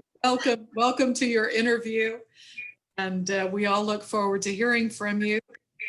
And I will first turn this interview over to the commission members who interviewed you, Mr. Jaram. Thank you. Hi. Hi, Chris. How are you doing? It's good seeing you again. This is Sam Turner. Great to see you, Sam. Yeah, I just would like for you to take about 5 minutes to introduce yourself to the commission, as well as to give us some idea of why you're motivated to become a judge. Absolutely. Thanks for the opportunity, first of all. Many of you I've appeared in front of before. I know we have a couple of new members to the commission, so good morning. And I'm really pleased to meet you virtually. I wish it were in person, but strange times we live in these days. My name's Chris Jaram. I am a civil litigation attorney at a mid-sized firm, and I've been practicing now for almost 24 years. I am super excited about this opportunity to not only come before you, but the possibility of becoming a member of the Johnson County Judiciary. When I heard that there was going to be a vacancy and that Judge Welch was retiring, I started doing some homework on what this position was going to look like, and spoke to several of the members of the judiciary in Johnson County that I know, including several of the family court judges. I spoke with Judge Gillenborg, and I actually also spoke with Judge Foth, and also then did a bunch of research on what the case filings have looked like over the past 6 months to get a better sense of what the dockets would look like. And I feel like now I have a pretty good sense of what that docket is going to look like and what it would look like from a day-to-day basis. I think from what I understand, it's going to be primarily a family law docket. Judge Foth's SYNC cases, which he had a fair percentage of those, which are child in need of care cases, I think are being transitioned to Judge Sloan. But so it will be primarily family law and overflow child in need of care cases when the need arises. And I understand from Judge Foth that there's also some component of protections from abuse cases that are handled on a daily basis. I'm here today because I think I would be a uniquely qualified candidate, not only to be a district court judge, but for this particular position. And there's a couple of reasons why that I'll be glad to tell you about, and I'm excited to tell you about. First off, I guess, service to my community is something that really runs in my family's DNA. My father immigrated to this country 50 years ago now, and he knew he wanted to work with children. He's a pediatrician and primarily works in some of the underserved communities in our area. And he's made that clear from a very early age that service is really important. And so that was something that was instilled in my brother and sister and I from a very early age, not just from what he said, but from what he did. And my mother, God rest her soul, was the same kind of way. She went back to school and got her bachelor's and master's in social work.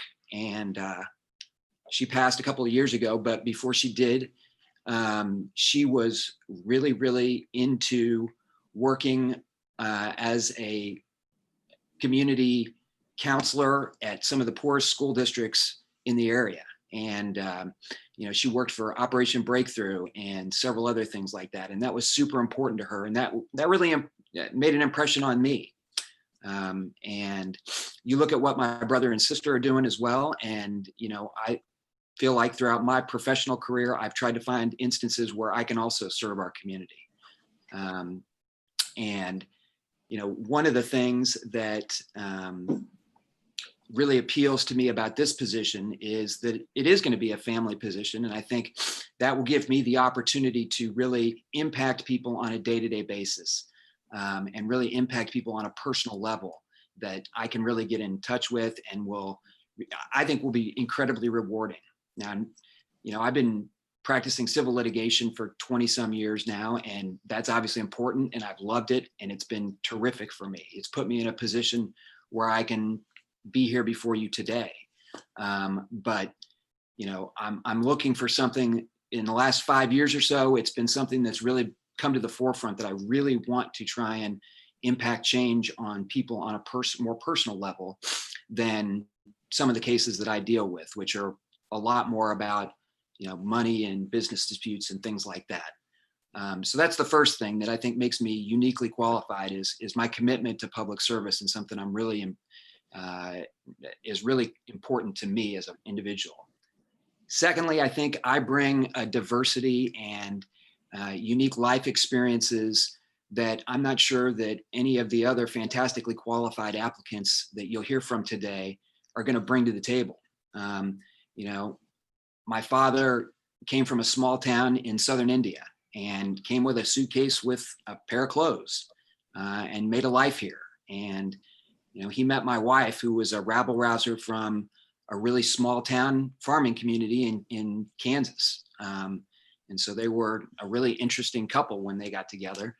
But because of that, I've got some exposure and some experiences, life experiences with, other worldviews and things that I think are going to be incredibly helpful for whoever has this position, because, I had to learn to communicate with people who have different cultural perspectives, who have different perspectives and have worked in different communities, rural, urban.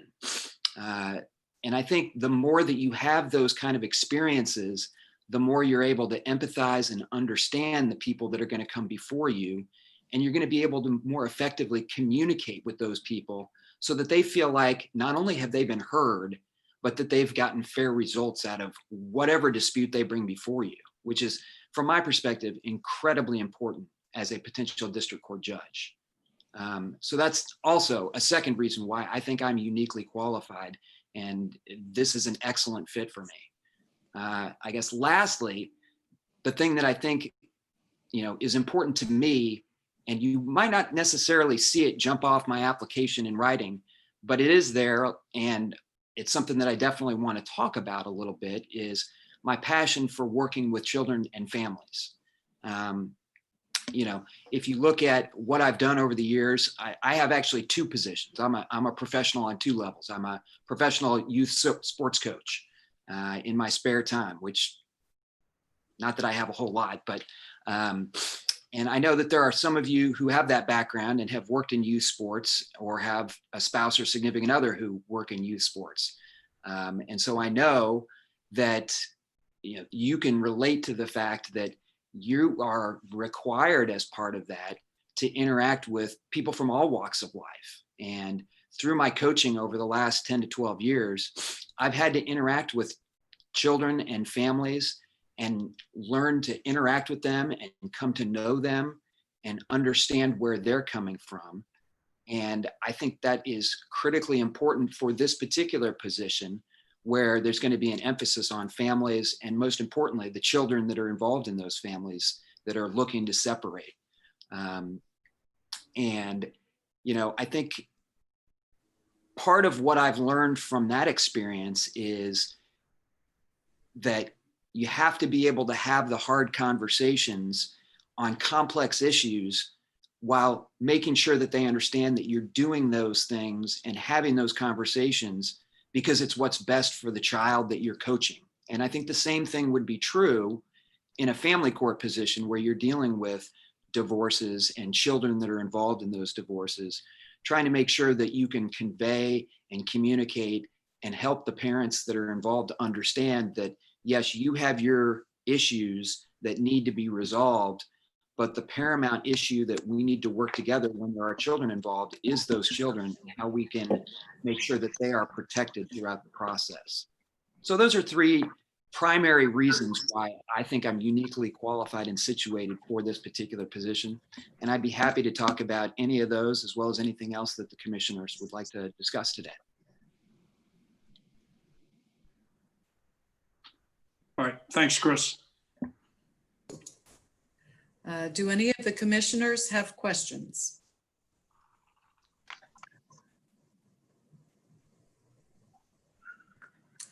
Mr. Gwynn. Yes, Chris, having now been in the civil arena for the last 10 or 12 years, am very familiar with your law firm, Horn, Aylward, and Bandy, as being one of the leading medium-sized civil law firms in Kansas City that's involved in a variety of complex civil litigation. And in my opinion, there's 3 or 4 judges in the District Court of Johnson County that would that currently have that kind of an experience base to bring to the table. And what I am asking, I guess, is knowing that you have this unique skill set in terms of dealing with complex civil litigation in a very successful law firm, and having the reputation you have within the civil arena, is it your desire at some point to consider one of these civil judgeships that may open up in down the road? Yeah, I appreciate the question, Rick, and I guess I would say, obviously that's what I've been doing for almost 24 years. And so I have a huge comfort level with handling those types of cases. I understand that this is a family court position and that it might be a family court position for several years, and I would be excited about that. Do I think that I could absolutely step right in and handle the civil docket? Yeah. Would I be good at it? I believe I would. I think I've got the experience and the qualifications to kind of handle all that. And I would welcome that opportunity if it came up in the future. It's not something that I would foreclose. I guess for right now, I was focused on what this particular docket would look like, and I think I'd be a great fit for that. But I don't think that that forecloses or means that that wouldn't be something that I would want to do. I think it would be something that I would want to do at some point down the road, just because of my background and experience, if that's something that would benefit the community and the district court in general. It's wherever my skill set, pardon me, could be best utilized is what I would want to do. So, you know, certainly that's something that I would be excited about as well, but it would be whatever would be best for the court at that time and for the community at that time. Thank you. Thank you. I believe Steve Tatum had a question. Yes, in domestic court, family court, divorce cases, some of them are high conflict, and some of them result in kind of War of the Roses type things. Is your skill set, do you think, suited for dealing with those types of cases? I thank you, Judge Tatum. I appreciate the question. I think it is. I think that, you know, quite frankly, I've handled throughout my career a number of cases where passions run high. Certainly, I've handled my fair share of, you know, cases where there aren't quite as many emotions, but I do handle, you know, complex personal injury cases, medical malpractice cases where, you know, there are a lot of emotions. I've also handled quite a number of cases that are, I like to call them business divorces, because primarily the breakups of small companies and family businesses. And, you know, for better or for worse, that's what they are, is business divorces, where you have close friends or family members who ran a business and then decided that's not what they want to do anymore. And so you get that kind of high conflict situation. And I think that I've got plenty of experience dealing with that. And as a judge, I think the important thing is to try and make sure that you allow both sides to be heard without going too far. And so it's a fine balancing act that you have to try and deal with. But I think I have the temperament and the demeanor to be able to say, okay, I've heard enough on that. I understand what you're saying. And now let's hear from the other side. And I think that's part of that, is making sure that the litigants that would come before you in those types of emotionally charged cases feel like they've been heard, but then hear the rationale, and that both sides are being able to articulate their position. Because quite frankly, I think there's a lot of research that's out there that demonstrates that when people are heard, when litigants are heard and feel like they've gotten their fair share of procedural fairness in the case, that really there's better compliance with court orders, there's less recidivism in terms of violations of orders. And so I think that generally makes things run smoother. And so I do believe that I have that background and experience, as well as the temperament to be able to handle that kind of docket. Thank you. All right, Tom Bath, and then Greg Musel. Hey, Chris, how are you? I'm great. How are you, Tom? Good, thank you. I know you practice a lot in Johnson County. Can you identify a judge that you appear in front of and the qualities that she or he has that you think make them a good trial judge? Yeah, it's funny that you mentioned that. I actually was in front of Judge Gurney yesterday on a big Zoom call. And he's one of the judges in Johnson County that I appear before regularly, and couldn't have more respect for the way that he handles his dockets. He is always incredibly prepared. He's always read every single brief that gets filed, knows it backwards and forwards, sets things up appropriately in terms of laying out how he wants to handle the hearing, what his expectations are. He then gives both sides in the case, or however many sides there are, their full fair opportunity to raise what they need to raise. If they're getting off track, he does it in a polite way and pulls them back onto the track. And then he makes timely and well-reasoned decisions that I think help everybody understand where he's coming from, what his concerns are. And if there's open questions during the course of the back and forth during oral argument, he makes sure he raises those questions. And if other things need to be raised or addressed or briefed, then he gives the parties the opportunity to do that, so that, you know, when he's done with something, you really feel like, one, your client has gotten a full shake. Two, that the person who's done that is up to speed on everything that's happened. And I think being organized, being prepared, and then being able to articulate in a polite and respectful way while adhering to well-established law is what makes a really, really good trial court judge. And so he would be one that I would immediately point to, just because he's front brain right now.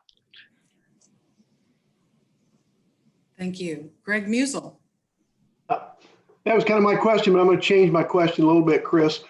How do you, 5 years into your time on the bench, how do you evaluate yourself, find out if you're doing a good job, learn what you're doing well and what you need to improve on? How do you gain an insight as a judge 5 years in? So 5 years in, I think obviously I'd have plenty of experience.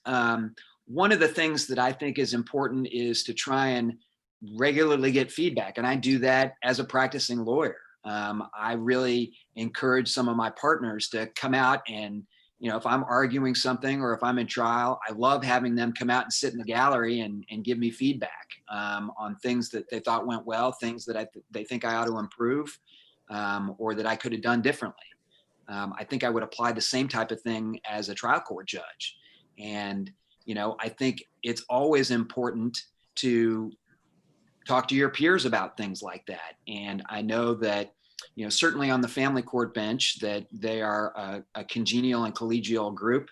And I have plenty of the judges that I know well on that particular docket. And so I would really seek out and welcome their feedback.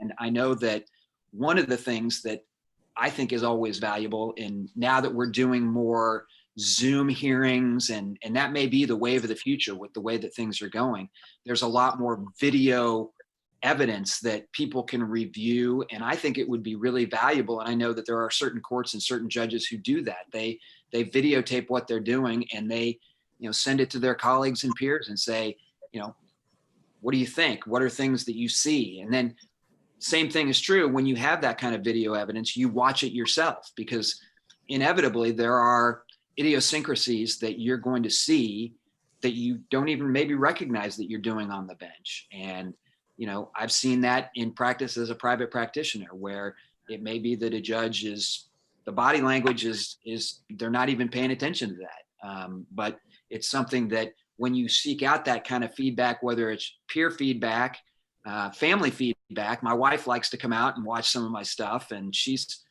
my best critic. And she gives me really, really honest feedback about things like that.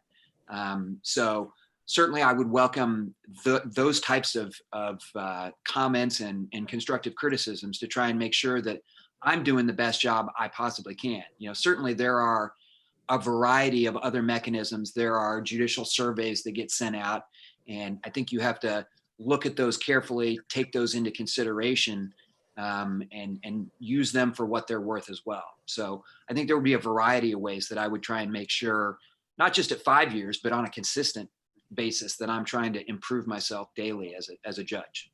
Thank you. Ms. Zerba, you need to unmute yourself.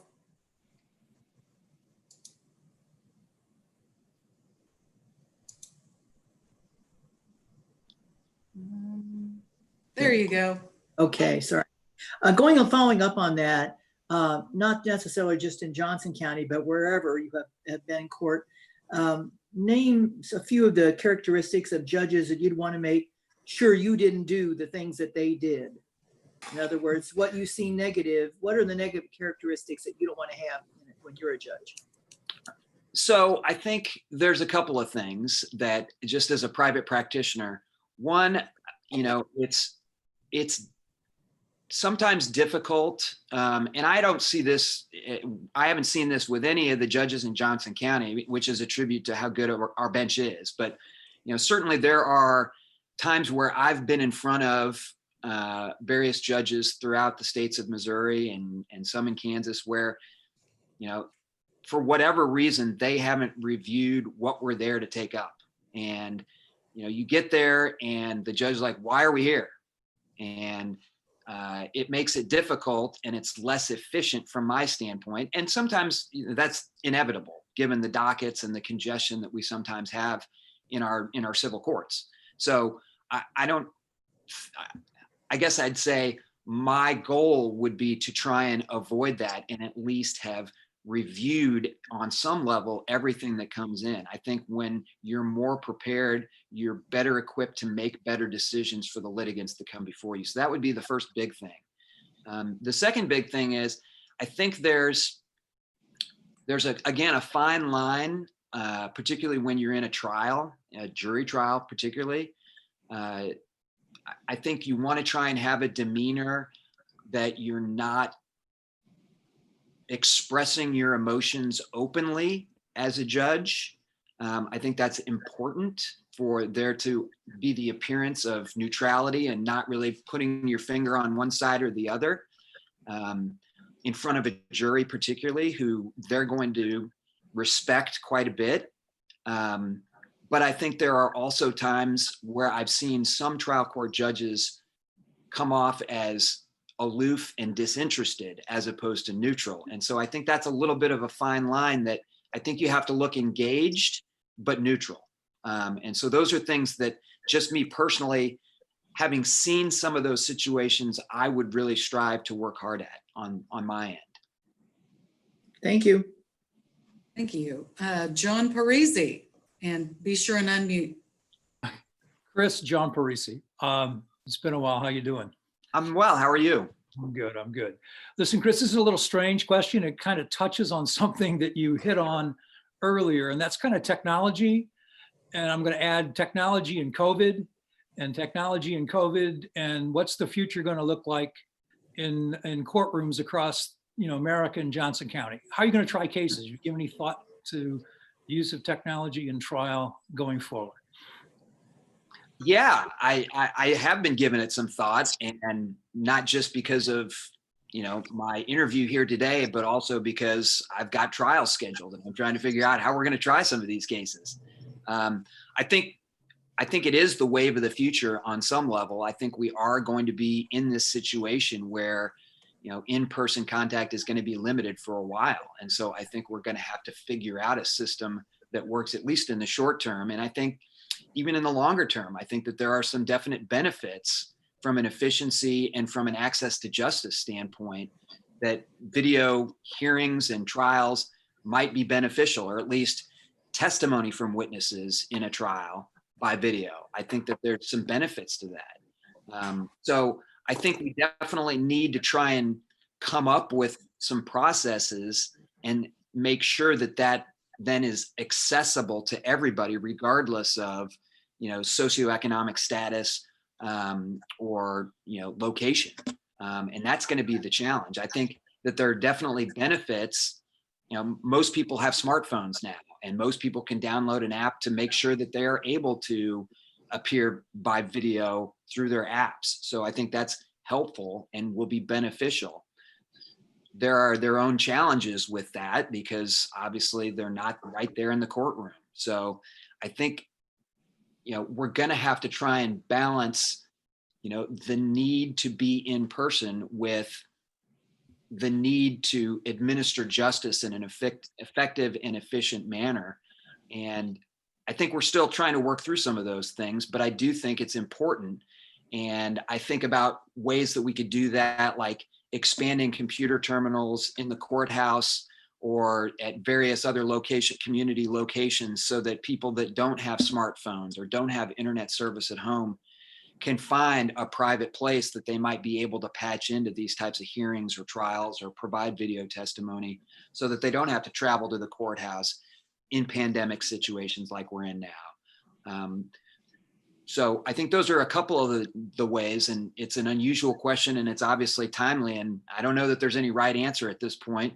And certainly if you've got ideas, I'd love to go get some coffee at some point and hear about them, because I'm still trying to figure out on my next trial where I tell the people that I'm subpoenaing where they need to show up if it's a Zoom trial. Thank you. Thank you. Are there any other questions of Mr. Jaram? I don't see any. So thank you very much, Mr. Jaram, for giving us your time today. And Marcia, will you please escort Mr. Jaram out of the room? Thank you so much. I appreciate your time. Have a great afternoon. You too. All right, it's 10:30. Does anyone need a break before we go into the next interview? We do have Mr. McCulla waiting. I think that we need to be very careful on our time. We're running behind. And the reason I say we're running behind is we usually left time in between each candidate for us to regroup instead of just going one after the other, because we're going to wear ourselves out unless we start. We originally said 20 minutes for the interview and then 10 minutes to assess and take notes and reflect. And we're going to wear ourselves out and we're not going to be good for the candidates. So keep track of your time. Well, and I'm sure that the candidates will wait. This is very important to them. And it's important for you also. So could we have 1 minute? Could we Absolutely. have 1 minute? Absolutely. I'm always going to check to see if there's something else that you'd like to visit about or anything else before we go on to the next one. Just 1 minute for a quick break, maybe. Sure. Thank you.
Does someone have the schedule? What time do we break, or how many are we interviewing in the morning? We have two more this morning. Okay, thank you. At 10:30 for Mr. McCulla, and then Michael Richard Tell Parrott. Thank you. All right, I think we're just. Mr. Parrott goes by Tell Parrott. Okay, Tell Parrott. All right. Tell Parrott. And then for the 11:30 completion of the morning, then we, what's the amount of time for lunch? We're breaking from 11:30 until 1. And so during the course of that, if we have any comments that we'd like to make, those of course would be made in the public session. Well, we usually go into executive session to talk about what we've learned about the candidates in our interviews. We've not done that on any of the candidates yet. As long as it's confidential, financial. It's absolutely confidential. Any information. Okay. Yeah.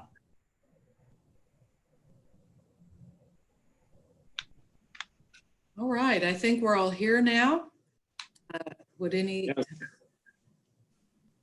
We ready to bring in Mr. McCulla? Okay. Marcia, will you please bring in Mr. McCulla?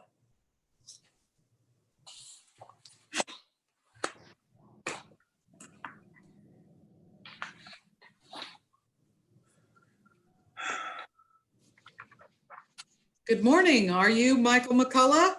I am. Welcome. I'm Justice Wilson, and you're here with all the members of the commission on Zoom, and we all look forward to hearing more from you. At this point, I'm going to turn the meeting over to the commissioners who interviewed you, Mr. McCulla. Thank you. Good morning, Michael.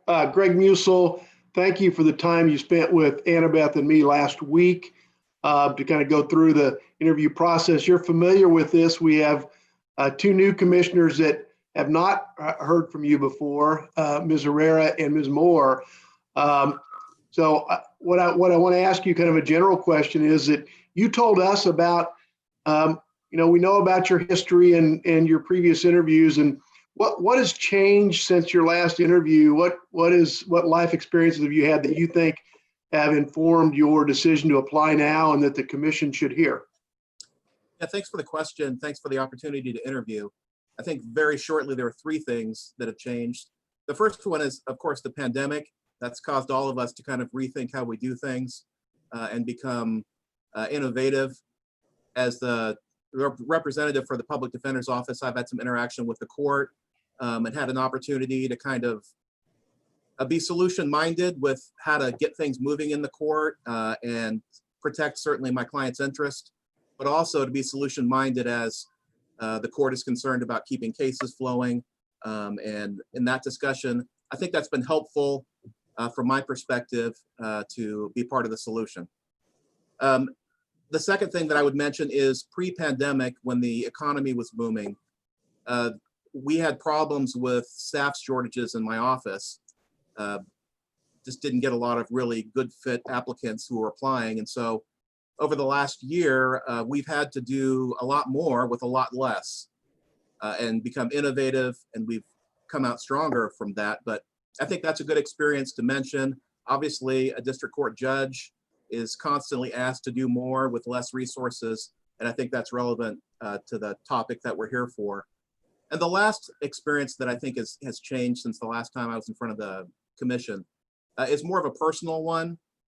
Back in November of last year, I was having some pain in my right chest, topical pain, and I went to the doctor. The doctor ordered a mammogram, or as he called it, a manogram, which I appreciated. But I went in and went through that experience and saw a lesion on my right breast on the radiograph, and that was just a different experience. And it turned out to be a negative test result. I went through a biopsy. I went through the waiting period. And if you've ever gone through an experience like that, you know what it was like. You think about life, you think about, your experiences with your family, the significant things you've done, your experiences with your God. And I went through all of that. And in the midst of it, I thought about, as lawyers and as judges, how we view court and scheduling issues in court. We tend to think of them as efficiency issues, keeping the docket moving. But the experience I had made me much more cognizant that it's much more than a scheduling issue. We all have precious time, only so many hours and minutes and seconds in our life. And one of the obligations of a judge is to keep the docket moving, not just for numbers and efficiency, but because people come to the courts so they can get an answer, they can get some kind of certainty on how they want to, how they're able to live the rest of their lives, those precious moments that I became much more aware of in my experience. And as a court, as a district court judge, I think it's important to keep the docket moving, not just for numbers and efficiency's sake, but because in a real sense, we're stewards of people's time, their precious time, and they're waiting for an answer from the court. And so a timely, fair, and specific order, I think, is important for district court judges to give. And that experience kind of brought that home for me. Thank you, Michael. Thank you. Do members of the commission have questions? Ms. Serba. You need to unmute.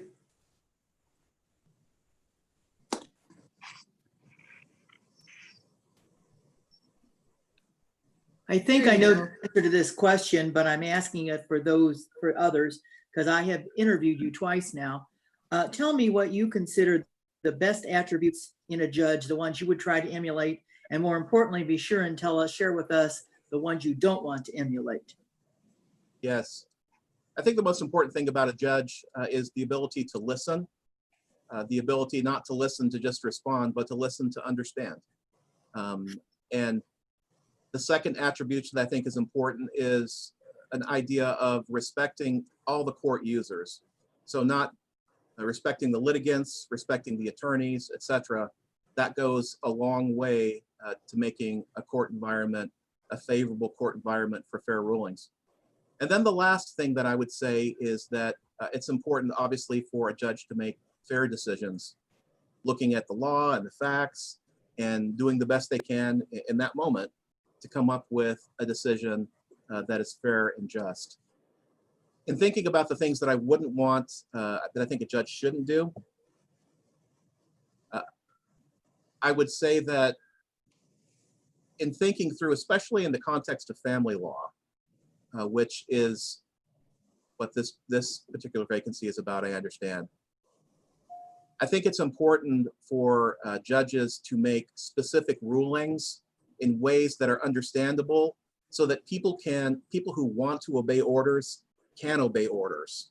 And so that's perhaps peppered with some experience of a particular group of friends that went through a divorce, and some of the orders that they received, they felt like when they wanted to obey them, it was hard to know what exactly those things meant. And so I guess I would say that one of the things that I would be careful to not do as much as possible is to make sure that orders are specific enough that people who in good conscience want to follow them have that ability based on what's in the orders. Thank you.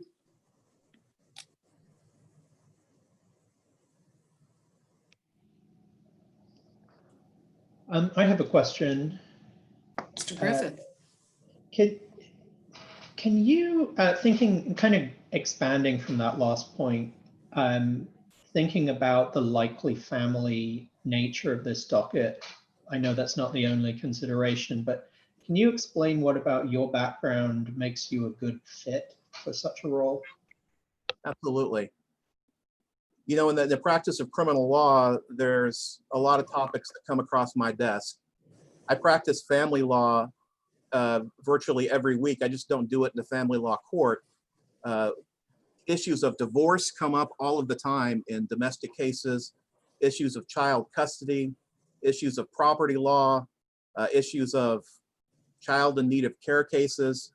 Like I said, I haven't practiced in a family court, but I've dealt with those family issues again and again, issues that deal with protection from abuse orders. I even had a case once where I almost got pulled into probate court.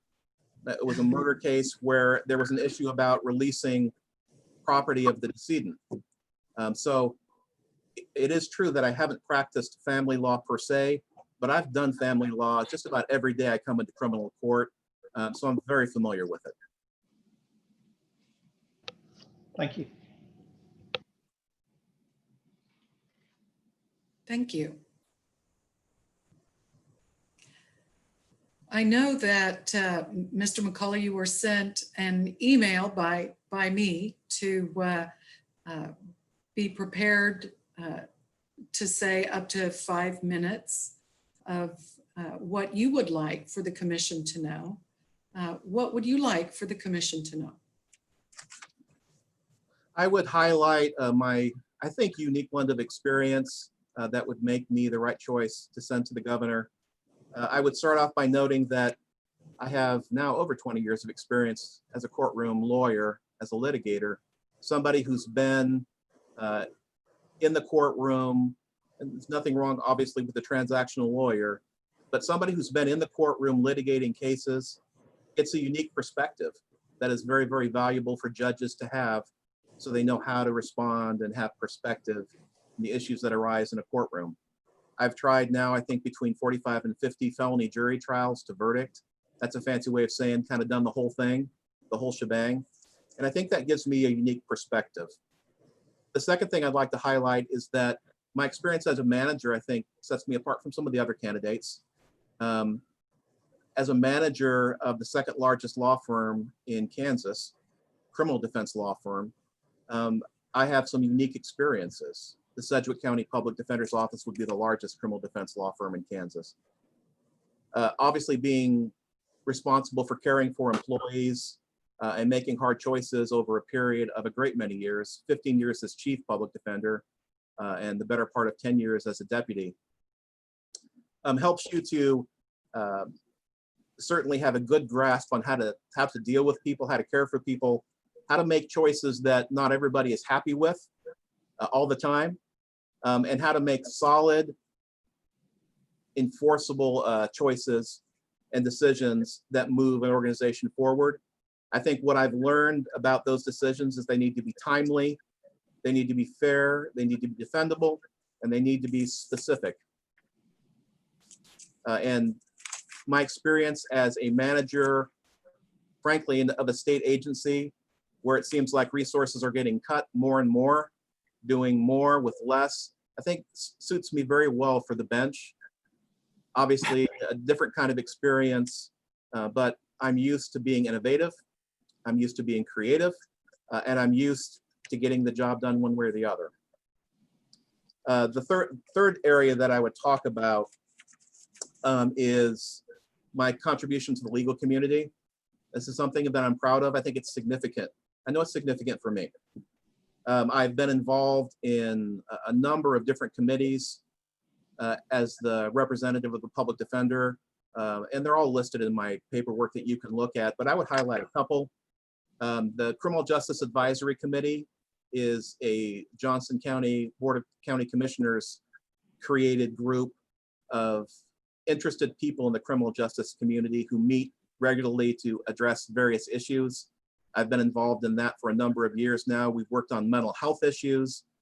We were involved in some of the early stages of getting mental health co-responders to the local departments in Johnson County. I was involved in the subcommittee for the Mental Health Intercept Committee that kind of was a precursor to getting that done. And we've been involved in a number of very, very valuable issues that I think are relevant to the committee. I've been involved in some statewide committees as well. One of those is the Pretrial Justice Committee that Justice Arnoldberger is just finishing up her work on. I'm a stakeholder, so not a committee member, but a stakeholder in that as a public defender, dealing with issues like bail reform and studying that, and their final recommendations are getting close to be released here. The last committee I wanted to highlight was a committee that Judge Lieben from the Court of Appeals, previously from the Court of Appeals now, had me get involved in, and that was the committee that created specialty court rules, like treatment court rules, veteran court rules, and I was involved in that, and I was proud of my contribution there. For the last 15 or so years, I've taught at the Washburn Law School over the summers doing a trial advocacy course. I'm very proud of that because I get to see the results of that in court all around me. Just students who become really excellent trial lawyers, and I can kind of see some of the stuff that I taught them at work, and I'm very, very proud of my work there. And lastly, I have done a number of different lectures through the years for CLEs, not just in criminal law. I've done some immigration law lectures on related topics, as well as trial skills like impeachment, lecturing on Jessica's Law, which is Kansas's serious sex offender law, as well as doing an ethics lecture every year when I teach it at Washburn. So I think all of those experiences together demonstrate to the commission, I hope, that I'm certainly able to do a job of a judge. I have a wide variety of experience that's, I think, unique among the candidates. And I believe that I'm the right person for you to send up to the governor. All right, thank you, Mr. McCulla. I think we have one more question. Mr. Beveridge. So you kind of addressed it in general terms, but the idea of having to make an unpopular decision, would you care to share maybe a specific example of a time you've had to do something that you know was right, but in the moment was not popular? Yeah. Well, I could share some employment examples. However, I probably shouldn't, since that would probably be law. But I could tell you there's been some employment decisions that have been very, very difficult. I think in previous letters that I've submitted in support of my application, my previous boss, Patricia Scalia, has referenced especially one of those situations that was extraordinarily difficult. And she has noted how that she always admired me making the right decision in that moment. I certainly have had to make right decisions in regards to a lot of clients I've represented who have pushed me in directions that they shouldn't, that I'm not allowed to go. They have not been happy with me at times, but I have ethical duties, even with clients, and I've made the right decision. There's just a myriad of examples that probably most of them I can't share with you, but I want to assure you there's been lots of those decisions. And probably the best example of me making hard decisions that people don't like is perhaps the commission should talk to my kids, because they could tell you all about those types of decisions. I have 4 kids. One of them is just a few months from turning 18. And I got to tell you, that gives me a breadth of experience about how difficult those kinds of things are, right? Raising kids. I think that's probably relevant to the family court situation as well, right? Amen to that. Thank you. You're welcome. All right, thank you, Mr. McCulla. So unless someone has a burning question we just need to have answered, I think our time's about up. Thank you all. Thank you, Mr. McCulla. And thank you. I will.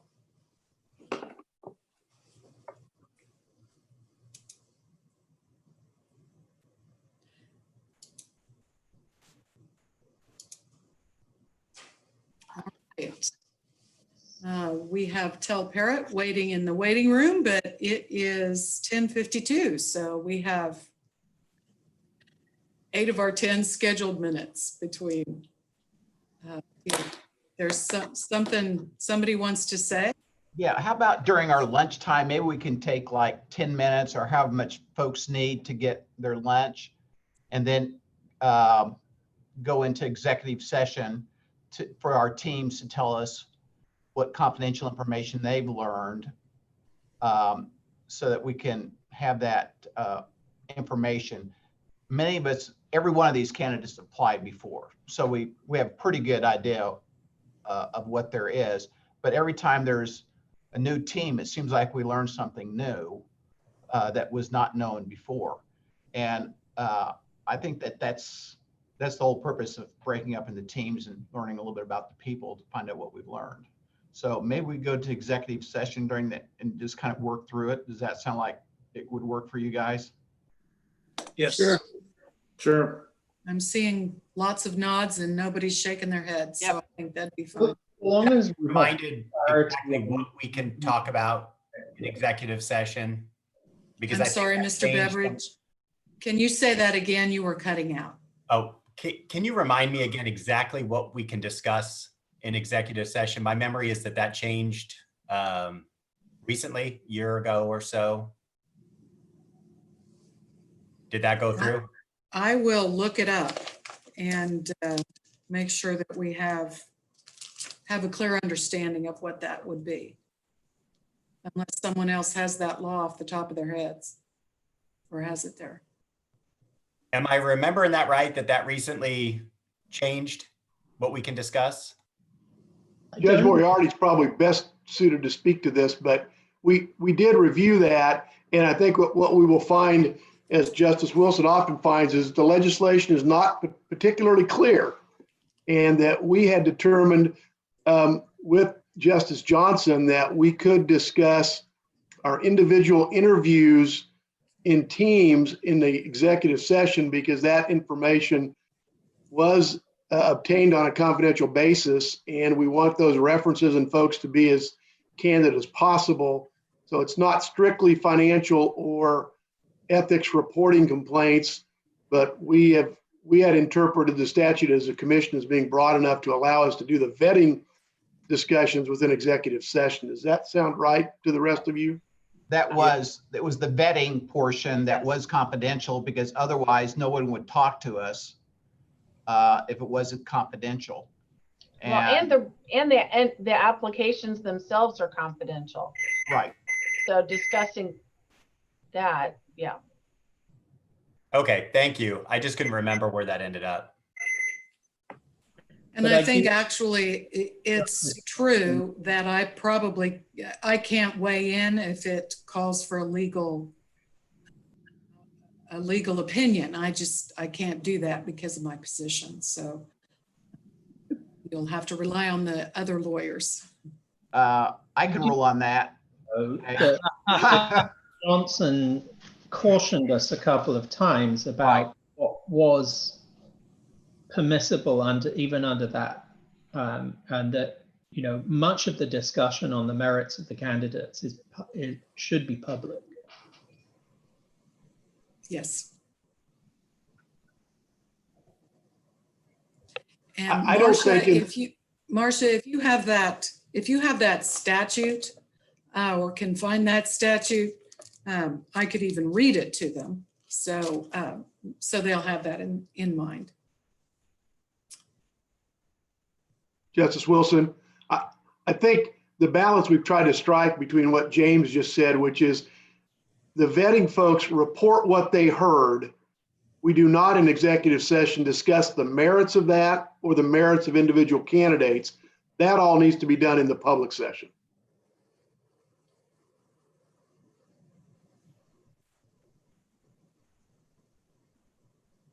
Agreed. Yeah, not for the lawyers to pile on, but I agreed that's kind of how it came down when we were discussing it. I don't mind the lawyers piling on. I think that's fine. Okay, it is 10:57. So we can, if there's nothing else you want to discuss, Tel Parrott is waiting in the waiting room. How about we begin his interview just a couple of minutes early? Fine. Okay with everyone? Yep. All right, and it looks like, oh, Mr. Turner, are you there? Yes, I am. Okay, thank you. All right, I will. I was just charging up my iPad. All right. All right, Marcia, will you please escort Mr. Parrott into the room?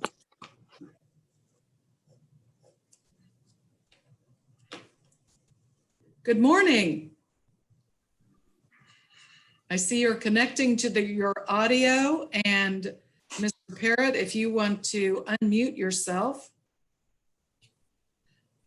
All right, great. Tel Parrott? Yes, ma'am. All right. Nice to meet you. I'm Justice Wilson, and welcome to your interview. The commission is looking forward to visiting with you, and I will turn the meeting over to the commissioners who interviewed you at this time. Thank you. Thank you. This is Steve Tatum, and Josie Herrera and myself sat down and talked to Tel Parrott about a week ago for an hour. We had a nice conversation. And just a couple things to note that He is a product of Wyandotte and Johnson counties, both. That the first time early on, he decided he wanted to be a lawyer. After his first jury trial, he decided that he really wanted to be a judge in the future. And one of his experiences growing up was that he refereed and umpired various sports growing up. And he felt that was a great experience for him, learning how to be fair, to uphold the rule of the games. And he credits that experience as helpful, both for his lawyering and for a potential judge. So the first question I would ask you, Tel, is what do you think your strengths are to sit as a judge? Well, I think that it is important that this position and the docket that this judge is going to sit in needs to have some experience with family law and child in need of care work. And I think that my experience with child in need of care work is going to be really helpful in order for me to hit the ground running. We've got a backlog of these kind of cases. There's not a lot of folks who have experience working specifically in the child in need of care. And we've got a lot of children who are in state custody, and we need to find permanency for those children and be able to do that in a quick manner. And I think that my experience with child in need of care work would be really beneficial in that area. And then the family law, I have experience there as well. I think that that kind of experience is very important. I think the experience that I had and that you talked about as far as being an official really gives you a good foundation to be a judge. You interpret the law, and as an official, you interpret the rules of whatever game you're doing. You watch what's going on with impartiality, not caring who wins, and you answer questions as far as what the rules are concerned. And not everybody's going to like your decision, but you have to be aware of that, and you have to be willing to accept that as part of the job.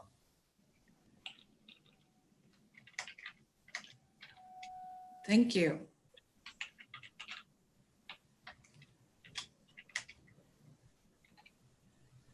One of the things that Ms. Herrera, was there anything that you would like to add? When we visited with Tel, you talked a little bit about how you've devoted a lot of your legal career to helping the Indigenous people. Can you expand a little bit about some of that experience and work that you bring? Yes, ma'am. So I started my first job as an attorney was at the Public Defender's Office in Sedgwick County.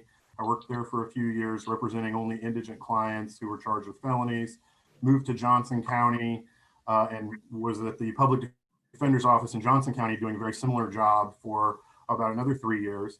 And then as I moved into private practice, the work that I do in child in need of care is appointed work from the court to parents, either as a guardian ad litem representing the best interest of the children or representing parents, all of whom are required to fill out a financial affidavit. And if they qualify, they're given court-appointed counsel. I think that, and additionally, I have plenty of private clients now that I'm in private practice as well. And one of the major differences that I've noticed is people's access to the justice system based on their resources. And I think that it's important for anybody who is on the bench to recognize that there is a dramatic difference for the access of folks in order to use the court system and have it assist them based on the resources that they have.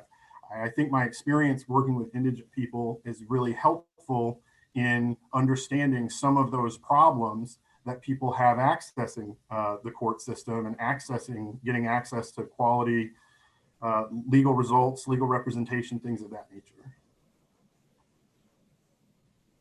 Thank you. Steve Tatum. I'll just follow up question. Tel, what is your experience with divorce cases at this point in time? I know you have a private practice going on, and what do you do in the child in need of care court? In child in need of care court, I represent both the best interest of the children as a guardian ad litem or the interest of a parent, depending on which one the court assigns me to. So in that regard, I'm representing parents who the state, if I'm representing a parent, it's generally because the state has taken the child into state custody and the parents are trying to reintegrate with their child. As the guardian ad litem, I'm representing the child's best interest, or what I believe the child's best interest to be. Many times that is trying to reintegrate with a parent, but occasionally the child's best interest is probably finding some other kind of permanency, whether that is an adoptive resource or some kind of permanent custodianship for the child. As far as my private practice is concerned, I have approximately 25% of my case right now are divorce cases or child custody cases. Child custody cases are very similar to divorce cases, but a lot of folks who have children aren't married, so it's still, the legal work is the same, regardless of whether or not they're married when dealing with child custody issues. And that's about 25% of my practice at this point.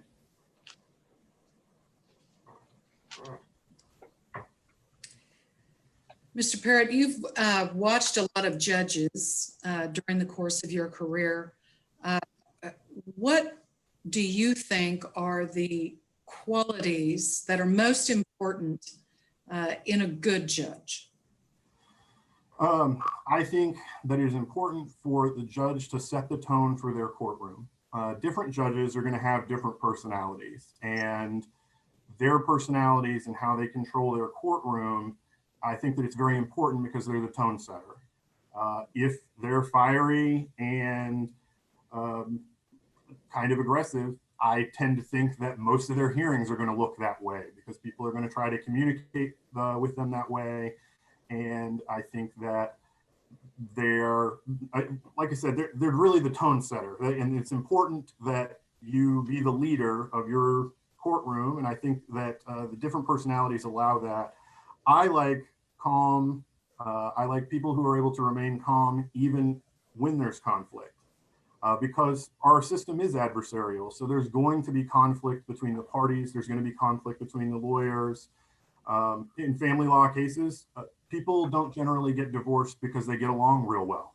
So, and it's especially early, usually in their separation when you're dealing with divorces and child custody issues. So the emotions of the parties in those cases are going to be raw.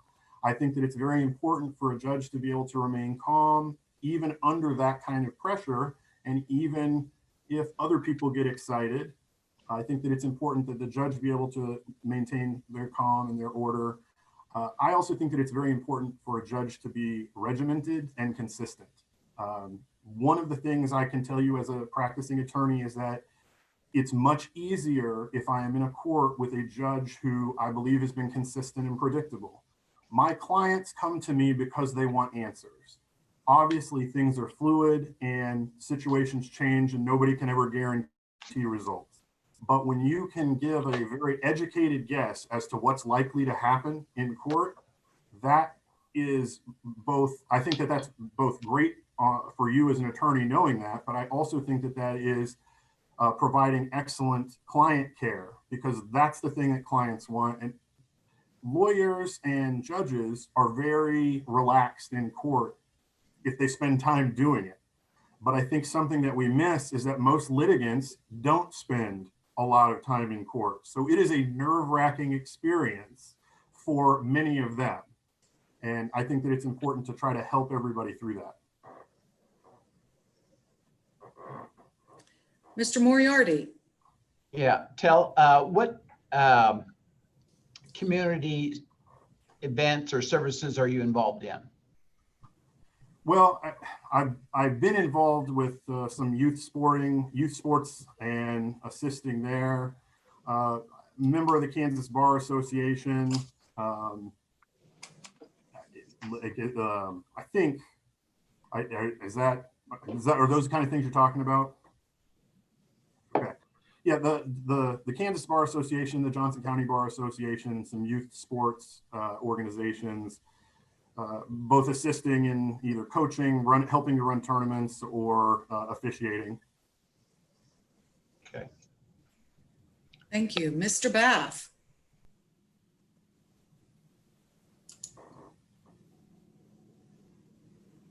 Hi, Tel. Hey, can you give us an idea, I'll just say pre-pandemic, some things have changed since they are pre-pandemic, what would be a typical day for you? The different courts you might visit, things you might work on, people you might see. Give us a snapshot of your day. Sure. I like to do things early in the morning. I find that there's lots of time and space. So depending on what I'm doing, I may have a jail visit, which I might either do in person or pre-pandemic, there's visiting rooms at the courthouse available to talk to clients who are in custody. Maybe talking to them about a hearing later that week. Then potentially doing some criminal appearances in the morning. Going to child in need of care court to do work as a parent's attorney on review hearings or scheduling hearings to determine what's going to happen with those children later on. And then maybe have a client come in to the office in the afternoon to talk about their case as far as their divorce case is concerned, getting all of the discovery done on that case, perhaps writing a motion on that. I'm describing a very busy day, and usually I'm doing some amount of those things or all of those things on any given day. Thank you.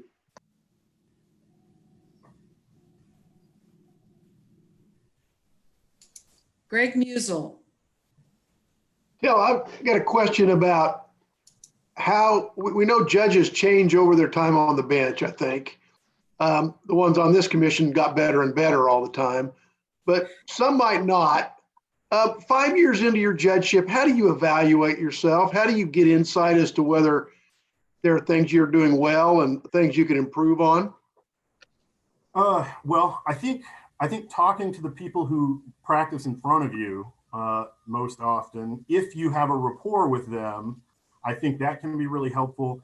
I think that the blind judge evaluations that are done every year, I think those can be helpful if you get enough of them. Sometimes some judges don't get very many of them, and when there's only a couple things to evaluate, it's kind of like an online review. Seems like it's going to be either really good or really bad and nowhere in the middle. So I think that that's important. I think talking with the other judges is important because I think that things change. And as you said, things change, dockets are going to change. And frankly, as we move forward, I really think that some of these changes we've had with this pandemic are going to change a lot of how we operate the law moving forward months and years into the future. I think there's a lot more things that are going to happen online and maybe via Zoom or whatever programs that we're using as we move forward. And a lot of things that maybe can get done by email that before we were spending 15 or 20 minutes in court trying to get accomplished that can really be done in a 5-minute email. And I think that those things are all important. But yeah, I think talking to the practitioners who are in front of you the most and the other judges, I think is going to be helpful and improving. Thank you. Thank you. Mr. Parisi and then Mr. Griffith. Tell John Parisi. You touched on the question I was going to ask just towards the end of your last answer, which is we are in the COVID world, and we, as the courts are trying to reopen, and we're all subject to the orders of the various courts and the ways we're going to do that. Have you given thoughts as to going forward, how the courts are going to operate, how technology is going to be used, and how cases are going to be tried? Your thoughts on those subjects? I have. The third one, the trials, I think is by far the most complicated issue. And I'll talk about that in a second. But as far as the first two are concerned, I think that there has been a dramatic underutilization of technology in the court system throughout the last 5 to 10 years. I just think that there are a lot of hearings in all civil court, family law, child in need of care, and criminal courts that all don't need to happen. Like they all should be a 5-minute email exchange and not a half an hour in-person hearing.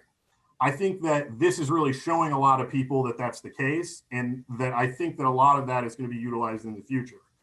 As far as trials are concerned, I think that's a really difficult issue. I think constitutionally, your right to confrontation in a criminal trial has to be in person. I don't know how we get over that. I don't know how we get over that constitutional hurdle in order to do criminal trials online where you're cross-examining people who aren't in the same room as you. You can't read body language as well. You can't read eye contact.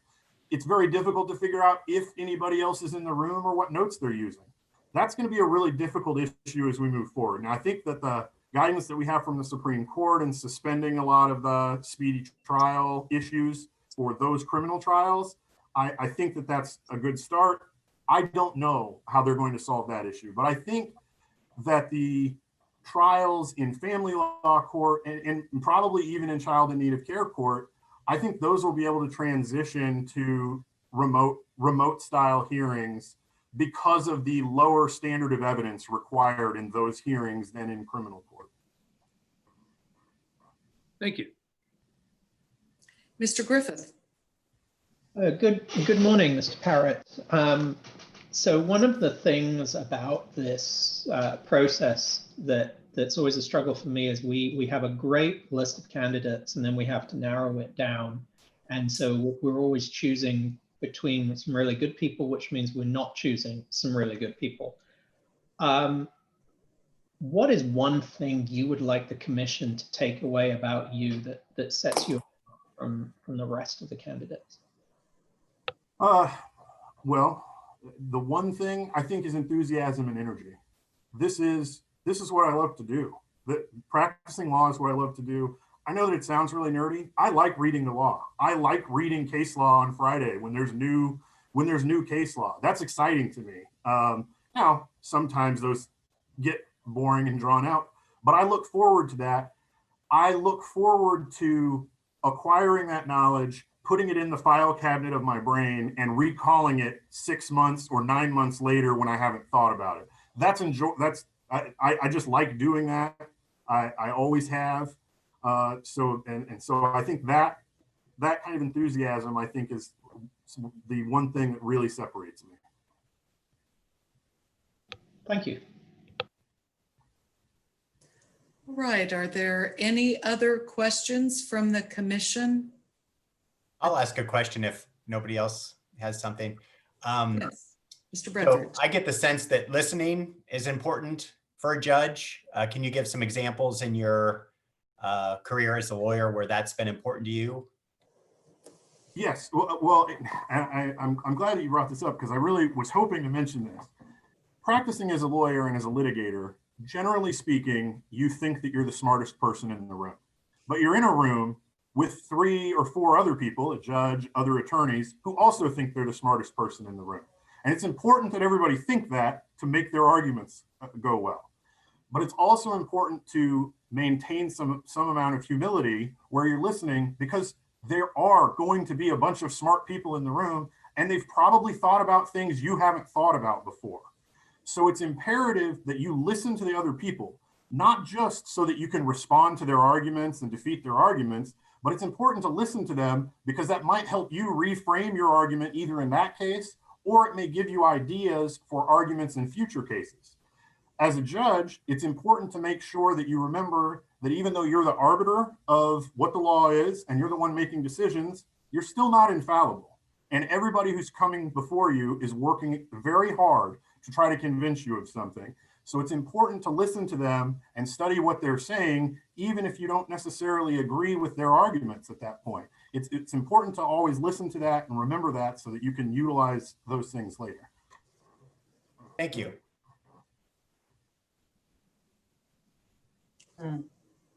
Thank you. Are there any other questions of Mr. Parrott at this time? All right. Well, thank you very much, Mr. Parrott, for having the interview with us. We've enjoyed visiting with you and getting to know more about you. So please have a good rest of your day. Thank you very much. Thank you all. Thank you.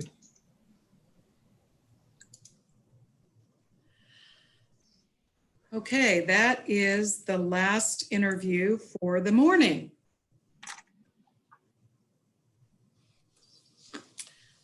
Would you like to catch lunch first, or do you want to go in, or should I entertain an executive session to discuss those confidential matters obtained in the interviews.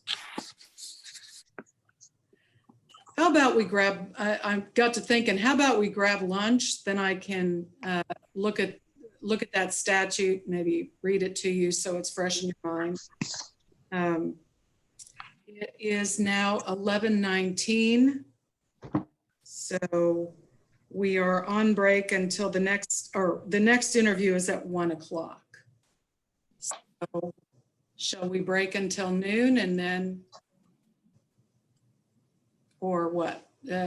I'm open to suggestion. Can we do an hour, 11:19 to 12:19? Any objection to 1 hour, 11:19 to 12:19? Well, I don't know if that'll allow us enough time for our executive session issues. How about compromise in 12:10?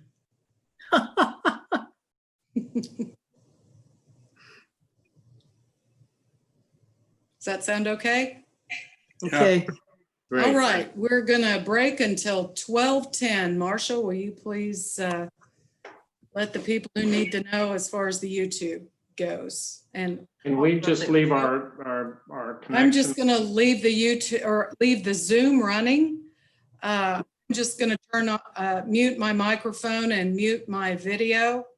If you mute your audio and mute or stop your video, the YouTube will not impact us, but we'll stay connected.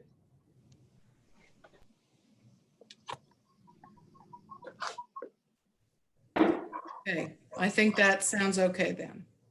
Let's do that. Hey Doug, we're on break till 10 after. Margaret ran out of elastic. I need you to take this over to her.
Hey, Gwen.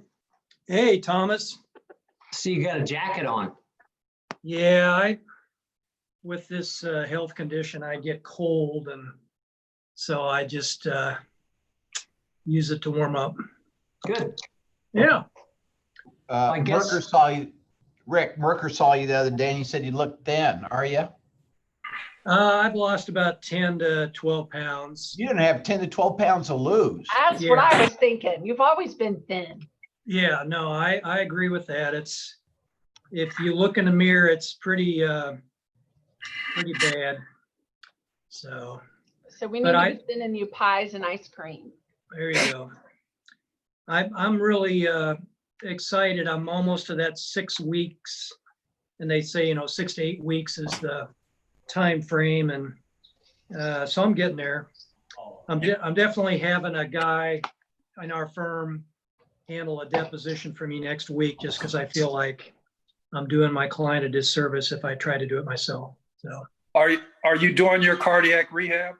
yeah, I just am just getting started. I found out in my first session that I have AFib, which it sounds like Sam, that it's a speeded up heartbeat in the upper chambers of the heart. So they're trying to bring that under control.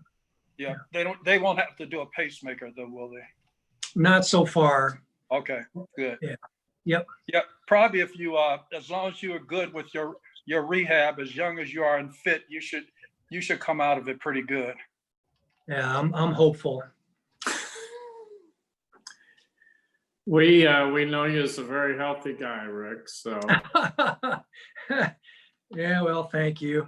I mean, and the doctors even say, the fact that I was a Fitbit guy going in, getting, the 10,000 steps a day makes all the difference in terms of recovery. So, right. Hey, Beth. Yeah. Tell me, does being in great shape really changed how it worked out for you? I've got a pacemaker and a defib, 10 years now. I know. And you used to do triathlons. Running's bad for you. I got one in 6 months after I did my last half Ironman. wow, I did not know that. Yeah, I Should have did. done the whole thing. He's one of those compromised people I was telling you about. Well, I knew he did over the top on everything, so it doesn't surprise me. But yeah, that's amazing. Yeah, I've got V tachycardia. Musil, he was hoping to have some type of heart procedure to confirm he has one. Musil was having a hair procedure. He is. It's upside down. Look. It's a smiley face. I'm tired of being bullied. You are being bullied. You need to stop picking on my friend Greg. I think I want to say for the record, when I read those opinions on Friday, they're not boring at all, Justice Wilson. They're scintillating. Especially when I read 4 in a row about res judicata. There's nothing better. Scintillating, that's what I'm after. Did the doctor really say fit twice? That you're fit? If you haven't been, wow. Oh, I'm not sure that 3-letter word has ever been used in conjunction with my name, let alone twice. That's So those reports come out on Friday, huh? Is that right? I think, Justice Wilson, you had your first one last Friday, right? Oh, okay. Oh, no. I've been going since January. No, but was your first published opinion one Friday?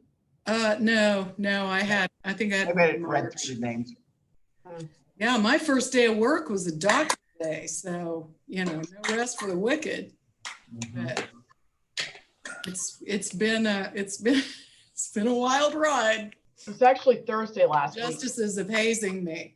I said, this is all just a Machiavellian plan to haze me, isn't it? Judge Tatum, you can read them now. You won't get reversed anymore. Well, that is good news. And, they were wrong so often, Tom. They were just wrong. I agree. He read the mandate. Yeah. Well, no, Mandate. what Justice Wilson's really missing is the appellate review opposite law every summer. Yes. We're doing it on Friday. Oh, are you, okay, you're one of the people, I didn't read what Yeah. all the sessions were. Okay. Yeah, I decided to wait till after I got today before I started working too hard on that. So, okay, I believe all participants are unmuted now. And Yeah, but it shows my picture. let's see. Ms. Serbaugh, do you want me to put you on video? I think I'm on now. Okay. No. I don't see you, but maybe shortly I will.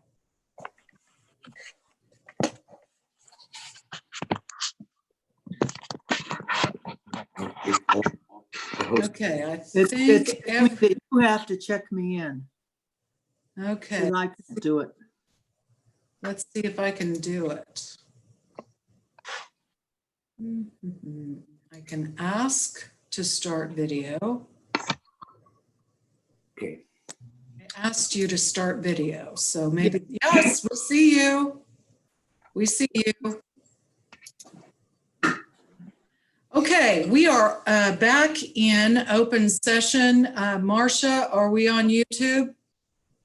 Yes. Okay, we are back in open live public session, general session, and I just thought I would go ahead and read the statute.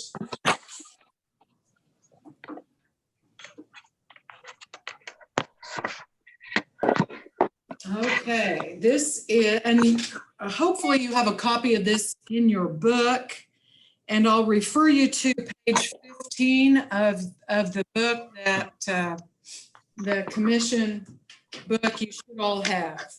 Judicial District Nominating Commission Manual.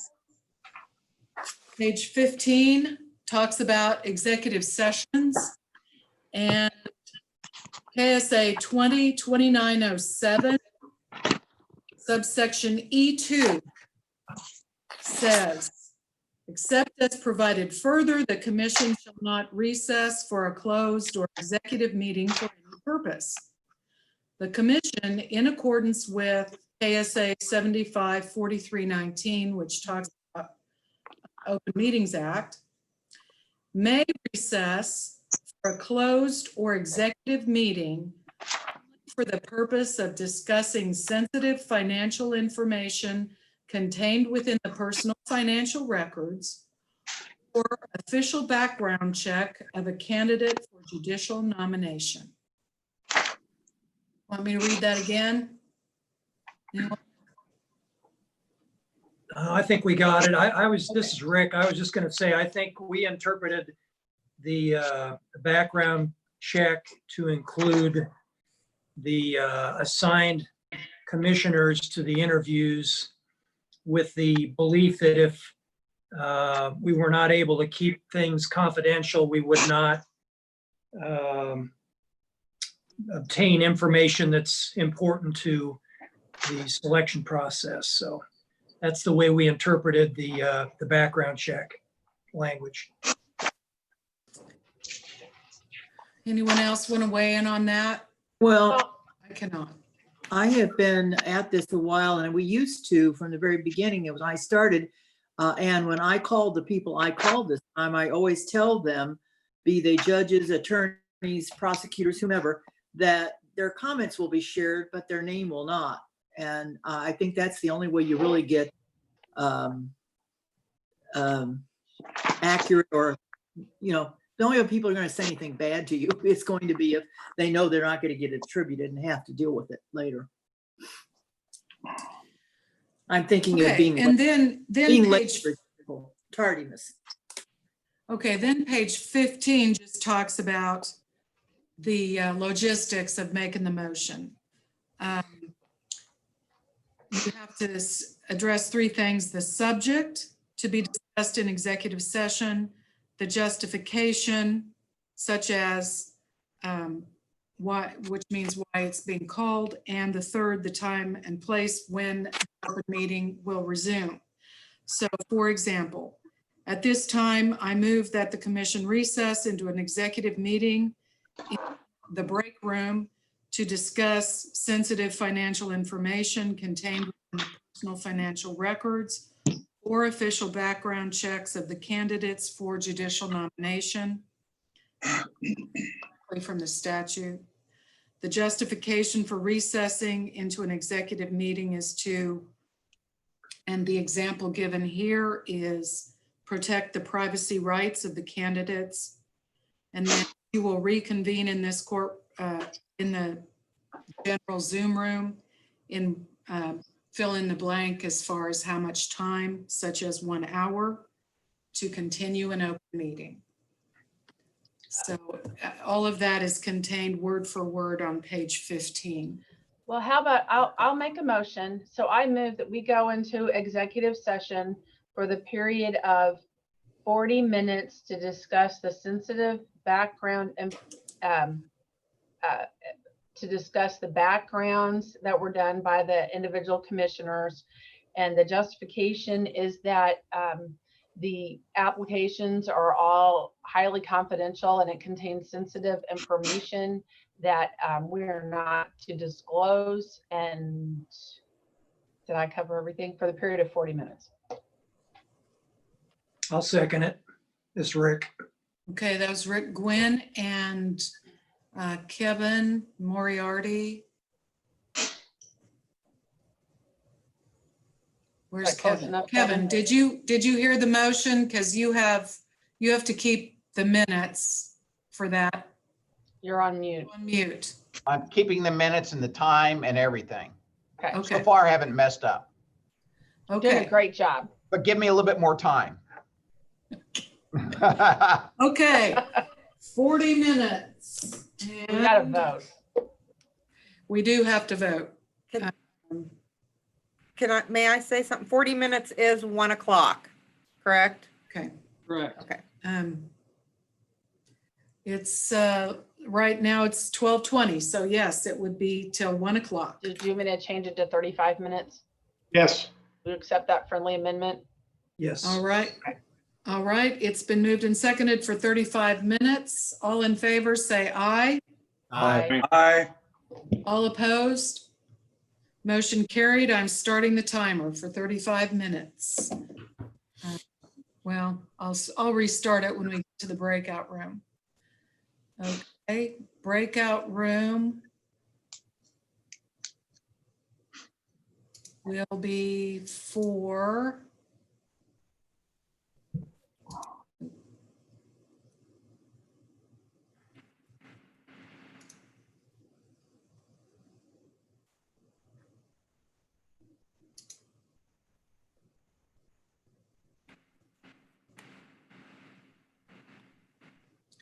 all right, we have Stephanie and Josie not yet in the breakout room. I'm going to assign you to breakout room 1.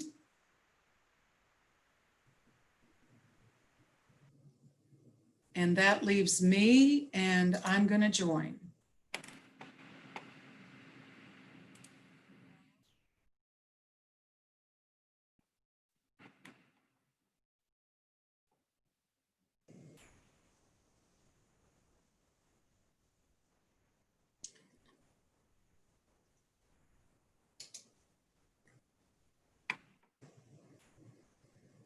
Okay, I'm still in the general room, so I'm going to join breakout room.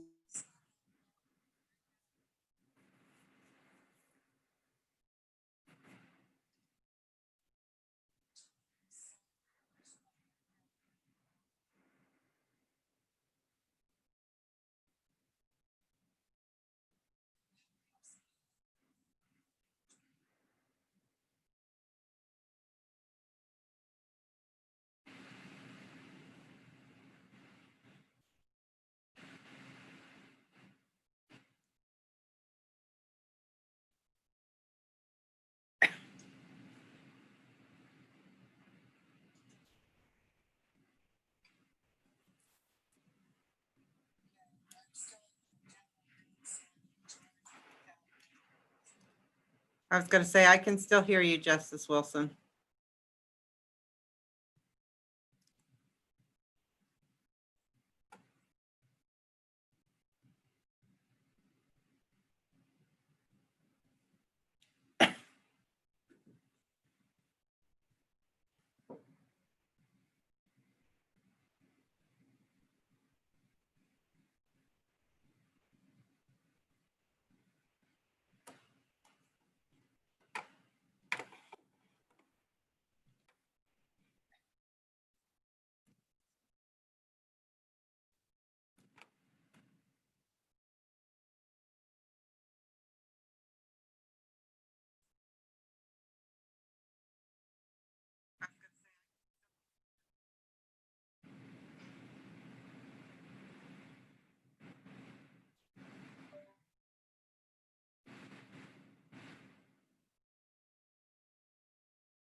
Excuse me.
Okay.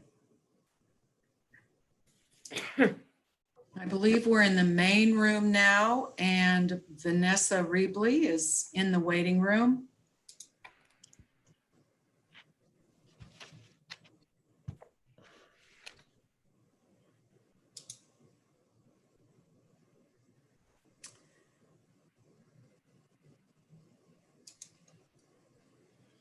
Okay, we have,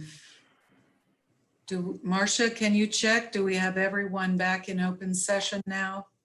I'm not seeing everyone yet. I don't have Judge Moriarty, Annabeth, Sam Turner. That's 3. 1, 2, 3, 4, 5, 6, 7, 8, 9, 10. I'm missing one more.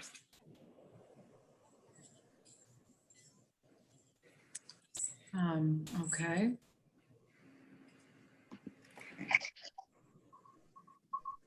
We've got everybody.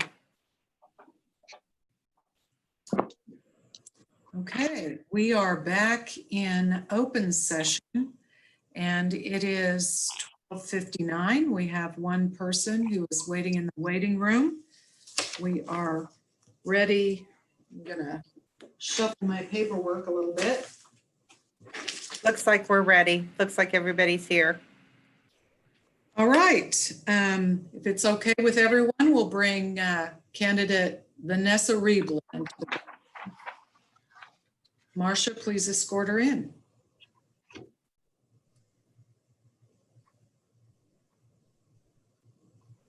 Welcome, Vanessa.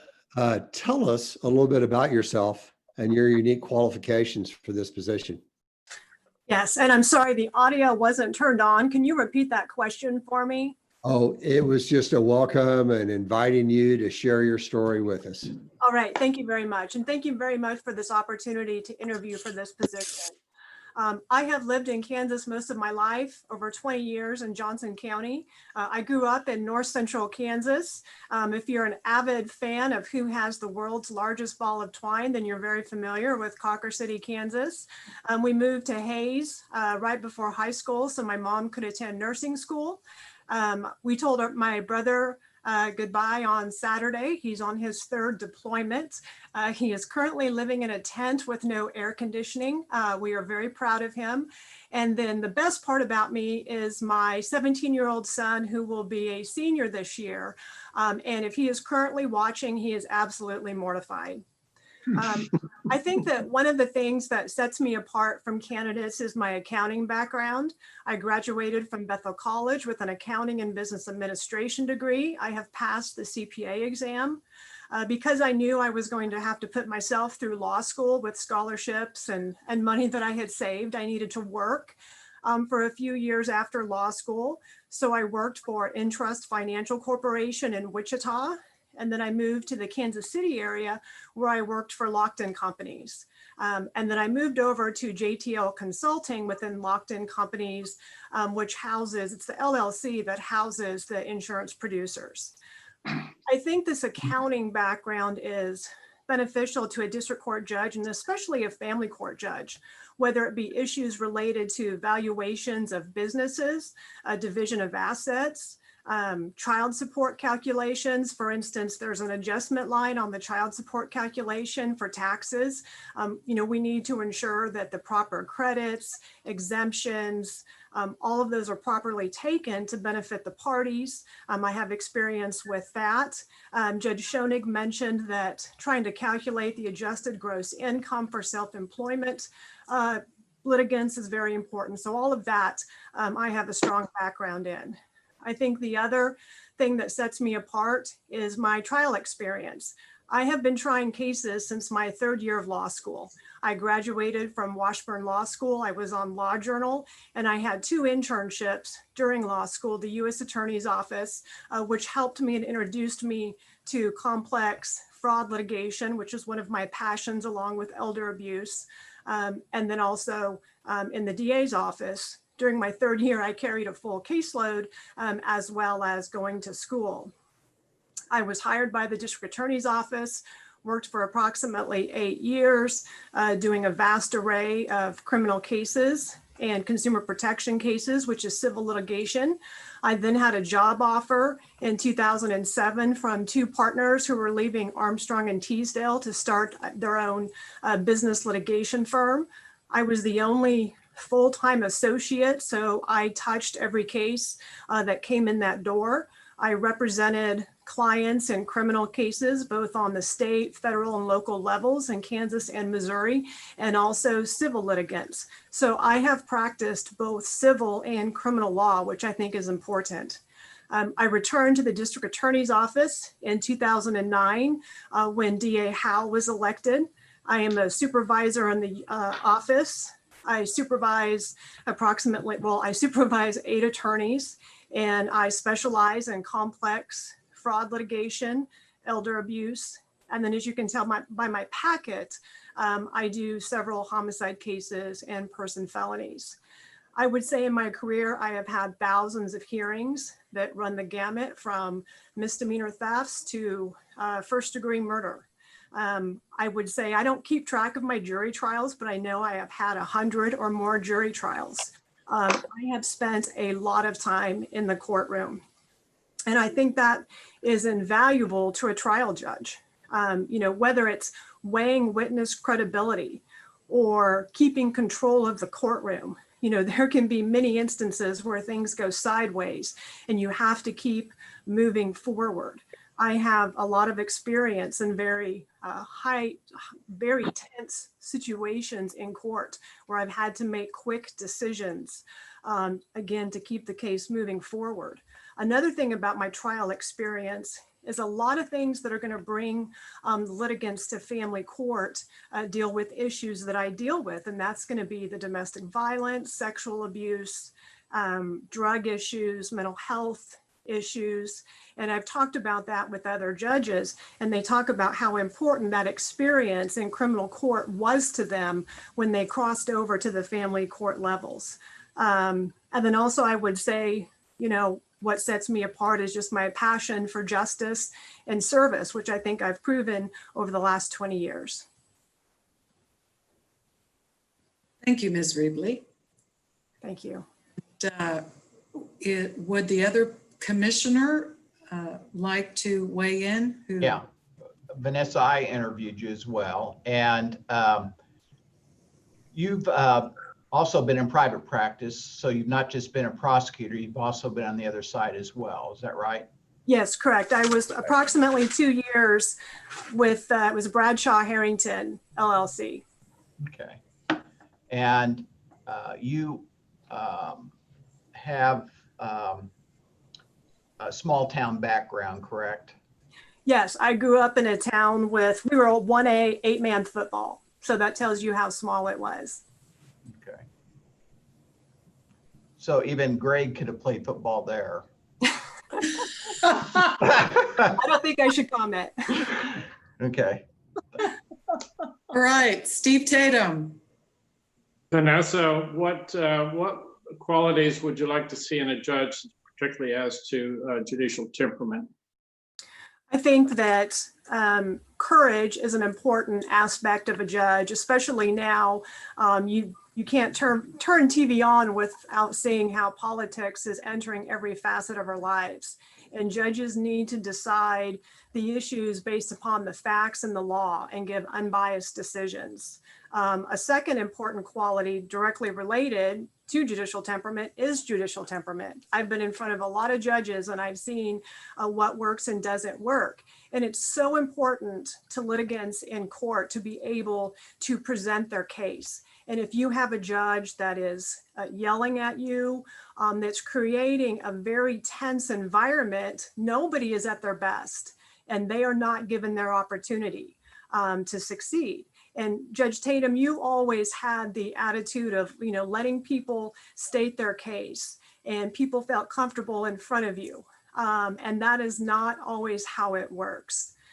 So it's important to have that judicial temperament, that you are polite, you listen to people, you explain the process, and nobody's worried that they're going to get hit by a train for something that they said or did.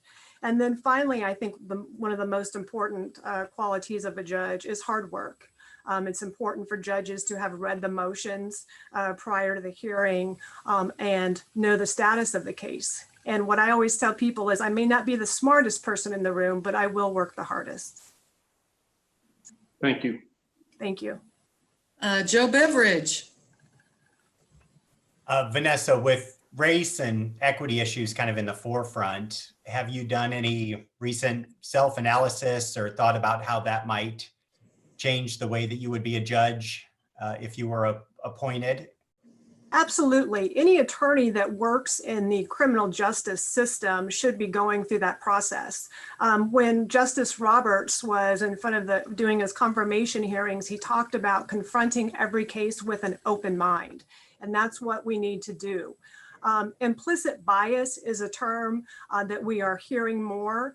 And that is recognizing and thinking about, do you have biases that are affecting your decisions? And the Johnson County Bar recently had some teachings on that. But I have a case right now, a murder case, where implicit bias is something that we are working with on juror questionnaires and what we will ask the jurors. So we all have it, whether it's race, gender. You know, if I have a defendant that has been in front of me multiple times and has over 50 convictions, which happens, I need to check myself and make sure that I'm not judging him or her because of that prior. And there's a lot of case law, and it's very interesting on appeal about jury selection. And Batson challenges are when you are struck because of race or gender. And the issues deal with potential jurors being struck because they stated that they were part of Black Lives Matter or had contributed funds. So those are things that constantly, as a criminal attorney, you have to check yourself and think, why am I thinking this way? And trying to understand your jury pool. So it's a very relevant issue. Thank you. All right, we'll have Sam Turner and then Tom Bath. Well, Joe's question really addressed what I was going to ask, but I just wanted to just emphasize again that voir dire is often used, as Vanessa just mentioned, to strike people from juries, and a lot of times they don't show their hand, but anytime you end up with these the juries that are not indicative of peers, how do you get around that if someone doesn't say it's obvious that I'm striking you because you mentioned Black Lives Matter, but when you come up with these juries over and over again, I wonder how effective judges should be or ought, can be to address these issues. I think the new case law that's going to come out that I just talked about will be a helpful guidance.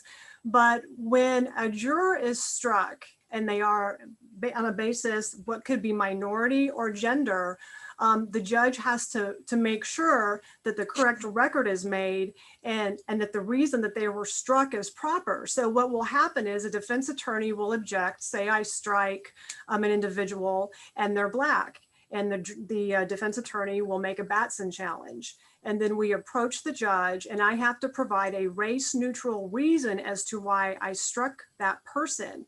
And it's the judge's job as a gatekeeper to make sure that I have a race neutral reason or a gender neutral reason. And if I don't, then that person should not be struck. But again, that goes back to judicial courage. That can be a very difficult thing to address, but right. That's why it's so important for judges to have the courage to do the right thing and follow the rule of law. Thank you. We need more of that. Mr. Bath. So I'll change my question and I'll come up after that answer.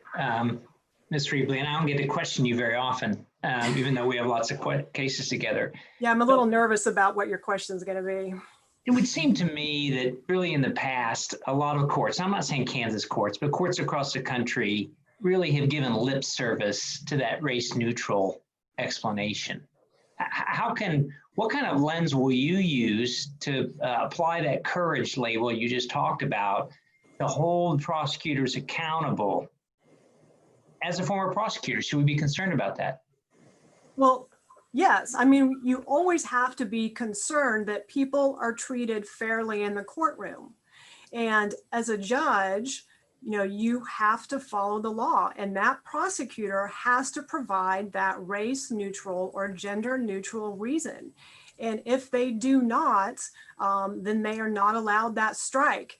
And I will tell you that I am an over preparer, and I will have an abundance of case law on Batson challenges in Kansas. And I will be well prepared for that. All right. Rick Gwynn. Okay.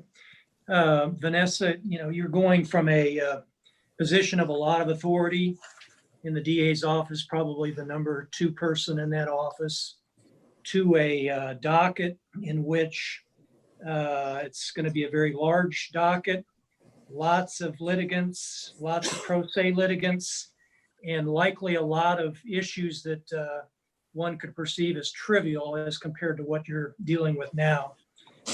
I assume that you've thought through that and understand that there will be many long afternoons and early evenings spent dealing with arguably trivial matters that these people think are major issues.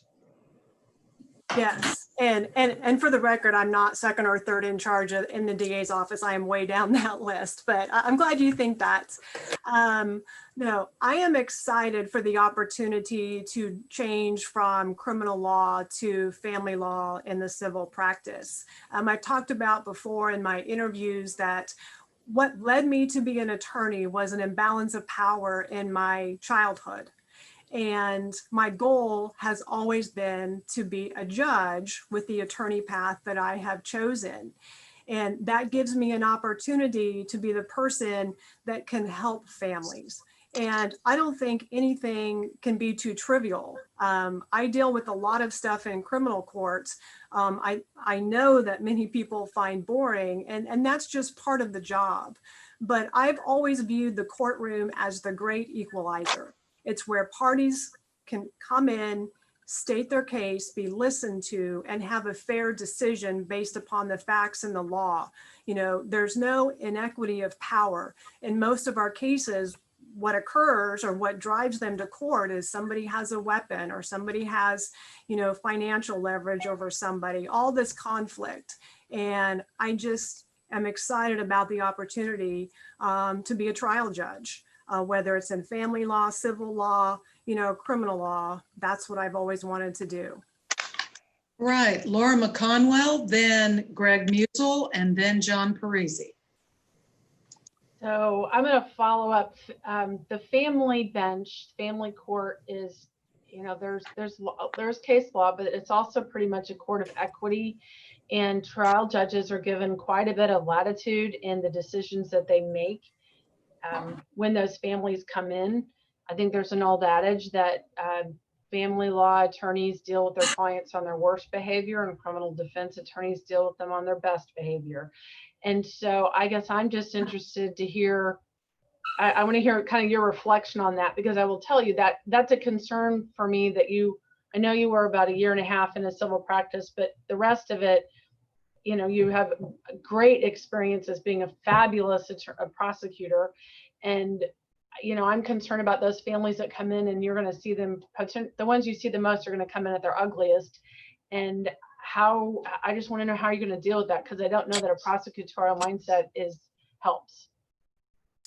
You know, and I completely understand your concern, and I know that's an issue, but there is more to my job than just being a prosecutor. I have a lot of community involvement that I hope I can talk about, but it is not an issue. I think if you could talk to some defendants that I prosecute, you would find that I am fair, that I listen to the issues, and I try to decide what is best for them. And in family court, we have to decide what is fair, just, and equitable, what is in the best interest of the child. And I think if you knew me personally, you would know that I would not make judgments on litigants in court based upon the issues before, if they had committed domestic violence in the marriage, if they had done sexual abuse. My goal is always to reach the fair and proper decision. And I am involved in a lot of efforts outside of being a prosecutor that I believe shows that. Greg Musel? Yes, Vanessa, my standard question is how you evaluate yourself 5 years into your judgeship to make sure you're doing the right things well and you correct mistakes. I want to broaden that a little bit because you talked about courage, and I think all of us have experience with friends who have gone through divorce, or maybe some of us personally, particularly with children involved, where they don't think the system, both sides think the system was wrong. So courage to evaluate yourself and courage to change the system and buck the system, if you will, if you see something that can be improved. Tell me about that. I think to evaluate yourself, number one, there's the judicial evaluations that are done every year. So it's important to read through those and get that feedback. Obviously, I would talk to other judges about the feedback that they are receiving. And then also to other people in the court system. Our administrative assistants can be a wealth of information, as well as other attorneys that you speak with.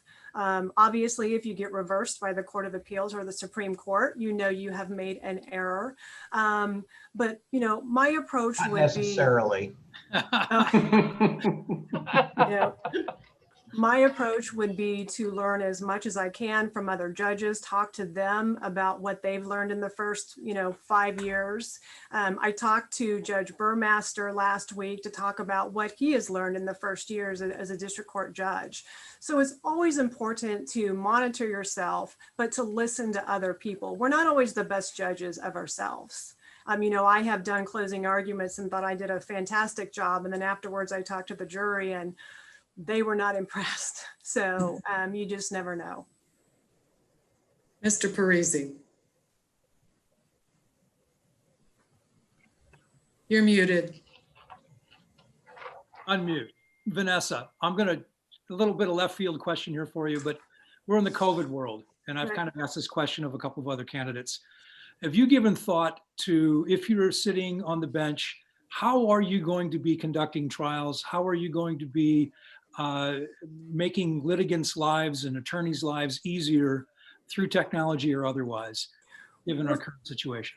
We're facing that very issue in criminal court. And most of the court hearings now are done via video. And what we're trying to do is educate people on the usage of that. It worked very smoothly when they were just short court appearances. Say if someone couldn't come online or they were confused, if they showed up at the courthouse, we just set the case over. But now that we're moving more towards preliminary hearings and trials, it's important to work with defense counsel to be able to reach stipulations with exhibits, to be able to admit those, and to be able to move forward as if we are in court, but we're not, because we don't know for sure when we're going to be able to get back in the courtroom. We're brainstorming on how are we going to do jury trials, where will they be seated in the courtroom? But it's very important to make sure everybody understands the process with video court. I wouldn't want to bring people into court if they don't feel comfortable. I'm sure you've heard by now, we've had some COVID positives here in the courthouse, and someone being scared to come in is not the experience they should have in court. So utilizing video court and continuing to expand what we can do with it. Do I think we can do a jury trial over video? No, I don't think that's possible. But I think we're doing good. We are hearing thousands of cases each week. Mr. Brownlee, and then we'll conclude with Mr. Tatum. Well, and quite frankly, you may want to conclude with the answer on my question. You referenced community service and awards. I would love to have you share about those a little bit, but I will defer to Judge Tatum for his question. So, okay, well, my question for Vanessa was related to the fact she has undertaken a lot of the elder abuse cases, and I'd like to see what she would say about what she's learned in that area of dealing with elder abuse and how it's informed her that might help her towards being a judge. I will tell you that if you go to trainings in reference to elder abuse and prevention, they will tell you we are 20 to 30 years behind, where domestic violence is at. The most important thing is to never have a criminal case or have a civil case, and that is prevention and awareness. These cases are oftentimes horrific, whether it be neglect, whether it be abuse, or so much money is taken that the elder person is not cared for in their later years as they should be. So it's important as a judge, and especially with my accounting background, to be able to understand, the financial aspect. Mr. Bath and I had a case where we had to explain tax consequences of withdrawals to an estate, review W-2s with cash that was expended to be able to draw, the differentiation and how it was fraud. And, the elder abuse cases, most of them are coming through criminal court, but there could be civil litigation. So it's making yourself well-versed. You have to understand dementia. Whether it's mild, moderate, or severe, to understand what did our victim know? Were they able to give consent? So with anything else, it's an education issue for district court judges to understand really what's an emerging field. And if I could, I was just going to add, as far as awards, what Mr. Brownlee said. I won the 2020 Vanguard Regional Award. There was supposed to be a conference down in Louisiana, and it's for my efforts on elder abuse awareness and prevention. I was nominated by Kansas Legal Services, Adult Protective Services, as well as colleagues within my profession. So, and then I've also won the 2016 Prosecutor of the Year Award, which Mr. Bath won, I think about 20 years ago. As far as, maybe not so long ago. As far as community service, I go to Olathe West High School, where I'm part of their public advisory board, and I do presentations to students. Something new since last time, I'm on their scholarship committee. I review essays. I had an intern that followed me around to understand the practice of law. I'm on the Law Library Board of Trustees. That is new since the last time I was here. As far as elder abuse, I've been appointed to General Schmidt's counsel. There was a requirement that there be one assistant district attorney on that, and I was chosen for that. I also, on COMVAC, I know Judge Tatum is familiar with the Community Violence Action Council. I chair the elder abuse, where we have come up with an elder abuse protocol that is new since last time that I developed. And then also I'm the chair of our FAST team here in Johnson County, which is where we staff cases with APS every month to decide what to do and what's in the best interest of that person. Thank you. Don't forget And me. I want to say, it's presumptuous of me to say that somebody has the last question. If the commission would like to explore further, I'm sure the next candidates would wait. And this is an important decision. So does anyone else have a question? Mr. Brownlee, I certainly didn't mean to cut you off. Oh, no, I apologize for just talking out of turn. Also, Vanessa has a leadership role with Meals on Wheels, or serves on that as well too. Right. And we started an Elder Assist project, which was a response to COVID-19. We couldn't deliver meals for Meals on Wheels in March and April. So that really backed up the Area Agency on Aging. So an Olathe police detective had an idea, what could we do to help our community? So I used my contacts and resources, and we have compiled approximately 30 people, law enforcement. We have the ombudsman for this area and several different people, and they're regionally based. So Area Agency on Aging will send us a request, and then depending upon the geographical area, one of us will call, find if they need groceries delivered, medication delivered, and sometimes it's just simply talking to somebody because they're lonely. So that's another community project that we've developed, and it's worked really well. Thank you. Are there any other questions from the commission of Ms. Ripley?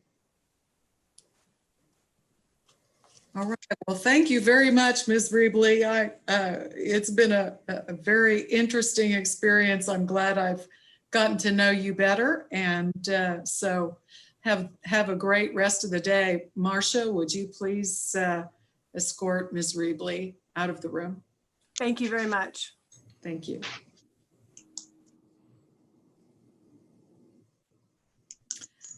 All right, it is just the commission. We do have Jackie Rokusic available when you are ready, but if you'd like to take a short break or discuss anything before we start, please feel free.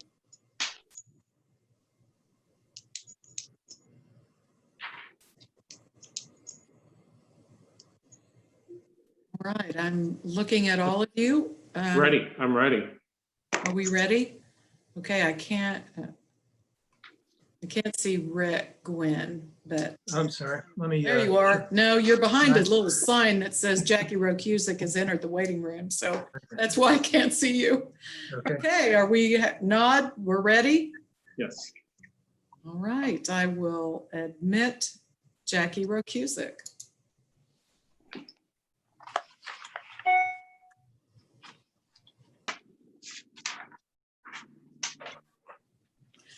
Good afternoon. Are you Jackie Rokusic?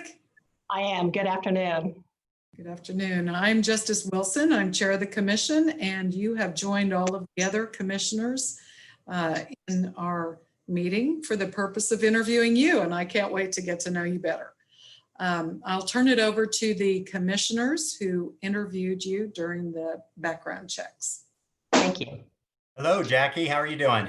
Good, Tom. How are you? It's Joe, Oh, but that's sorry, okay. Joe. Got to find you on my screen. Yeah, no problem. So just to start you off with a question, why do you want to be a judge?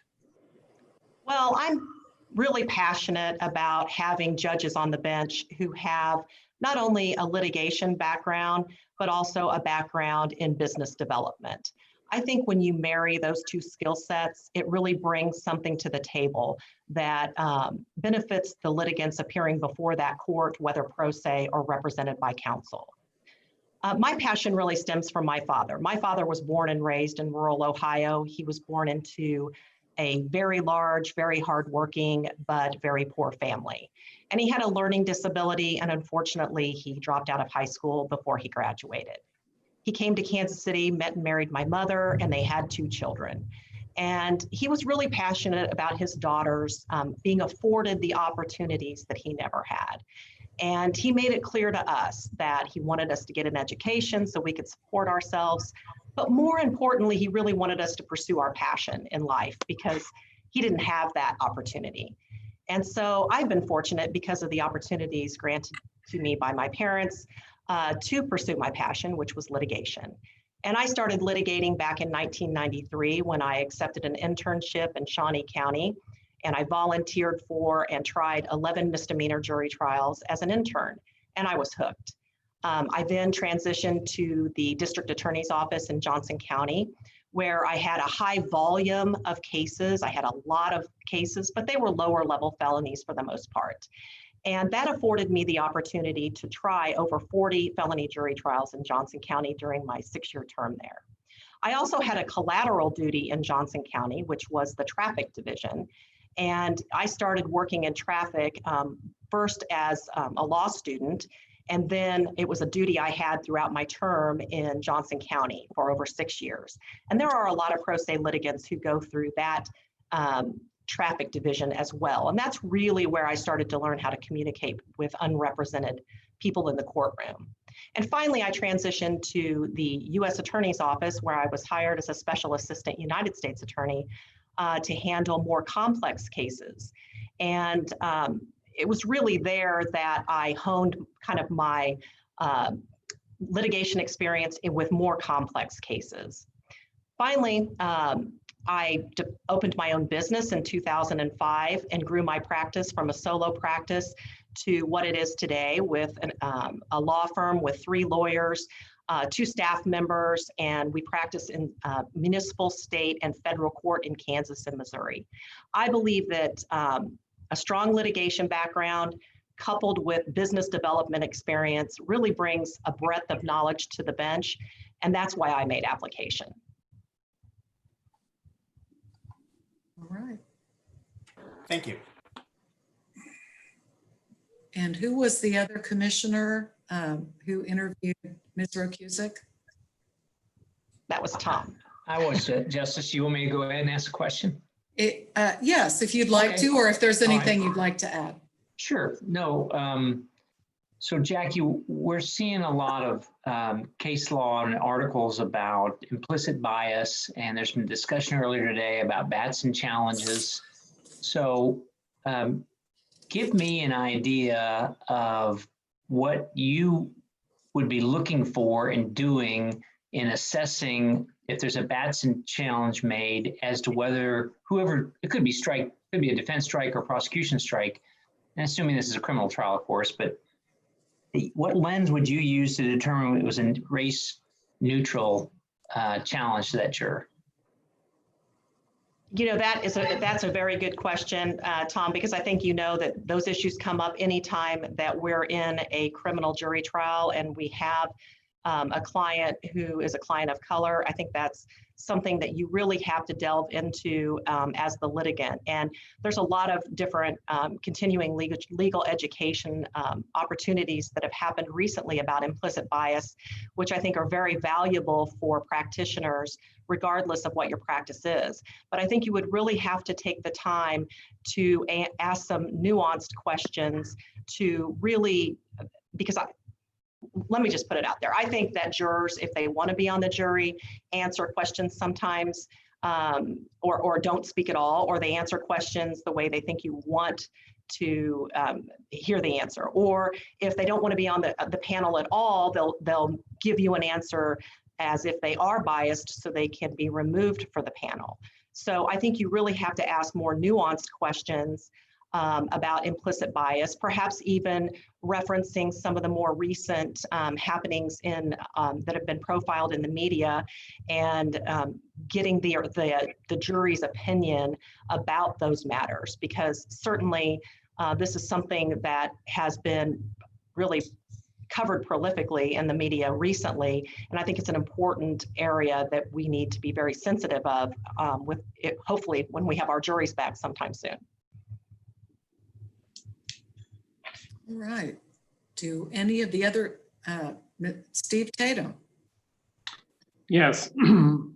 Jackie, you've been in a lot of different courts and you've seen a lot of different judges and appeared before a lot of different judges, different styles.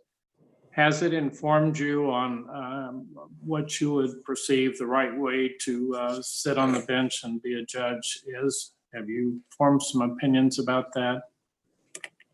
Absolutely. One of the great things about being in private practice and practicing in the state of Kansas in multiple jurisdictions, and also in federal courts in the Western District and in Kansas, really gives me an opportunity to go in front of a lot of different judges and even meet with a lot of different prosecuting attorneys and other defense attorneys.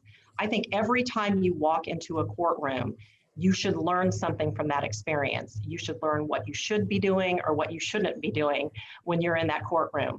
And I believe that when, from my analysis of just meeting a significant number of judges at different levels throughout the states of Kansas and Missouri, you have to have certain qualities, I believe, to sit on the bench. And one would be very good judgment. And when you look at what this docket is in particular, this family law docket, you know, you're making decisions about the lives of children and what's in the best interest for those children. And so you have to be able to really absorb the information from the parties and the guardian ad litems and make a good judgment. Further, I think you really have to have the appropriate temperament. When you're coming into a court like this, where perhaps the people coming in front of you feel like a failure, or they perceive that something is going to happen to them and no one's going to give them a fair shot. They're anxious and they're stressed. You have to be able to de-escalate that situation and not escalate it by having the inappropriate temperament. So I think having a good temperament is also important. Generally, I think if you have if you are really focused on good judgment and temperament, and focused on the litigants in front of you, you'll be successful. And I think all of us, anybody who's been in private practice, can talk about certain judges and how they learned something from, obviously appearing in front of them. But I also think the opportunity to sit as a judge pro tem has been eye-opening, because that gives you an entirely different perspective about what this position is all about.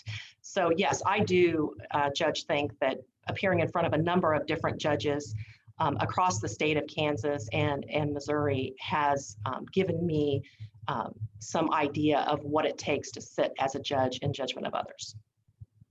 Thank you.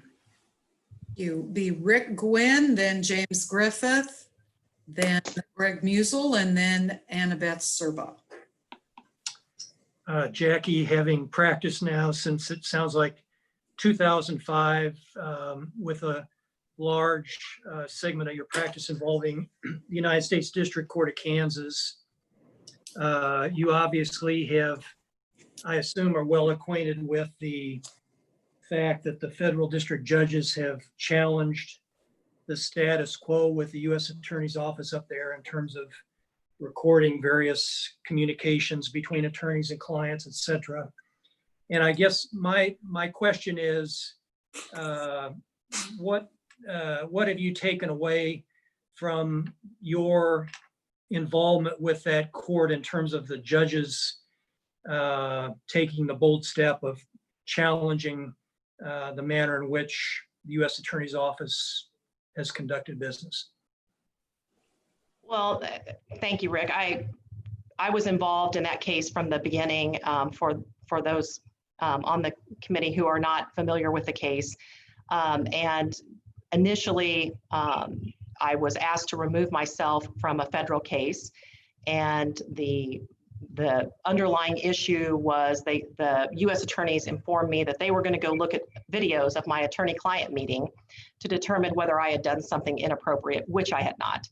And a light bulb literally went off over my head, and I took action to go take a look and see if they actually had the videos in question. And they had. They'd actually disseminated every videotape of every attorney-client meeting at a certain facility during the scope of this long-term investigation they had. And so, and mind you, it was extremely nerve-wracking to have to step forward and disclose this when you are coming up against the U.S. Attorney's Office, the federal government, and you have to disclose that you think they're doing something unethical. It was very uncomfortable and probably one of the most frightening moments in my career, but ethically it was my obligation to do so. And the judges didn't just step in and reprimand one side or the other. They conducted an investigation by hiring a special master who was a neutral party to conduct a very thorough background on what happened in this specific instance. And then they held hearings where I, in fact, had to testify in federal court about this matter. And so I truly appreciate the way Judge Robinson and the other judges in the District of Kansas conducted a thorough investigation to really get to the bottom of the matter. And obviously they didn't jump to conclusions.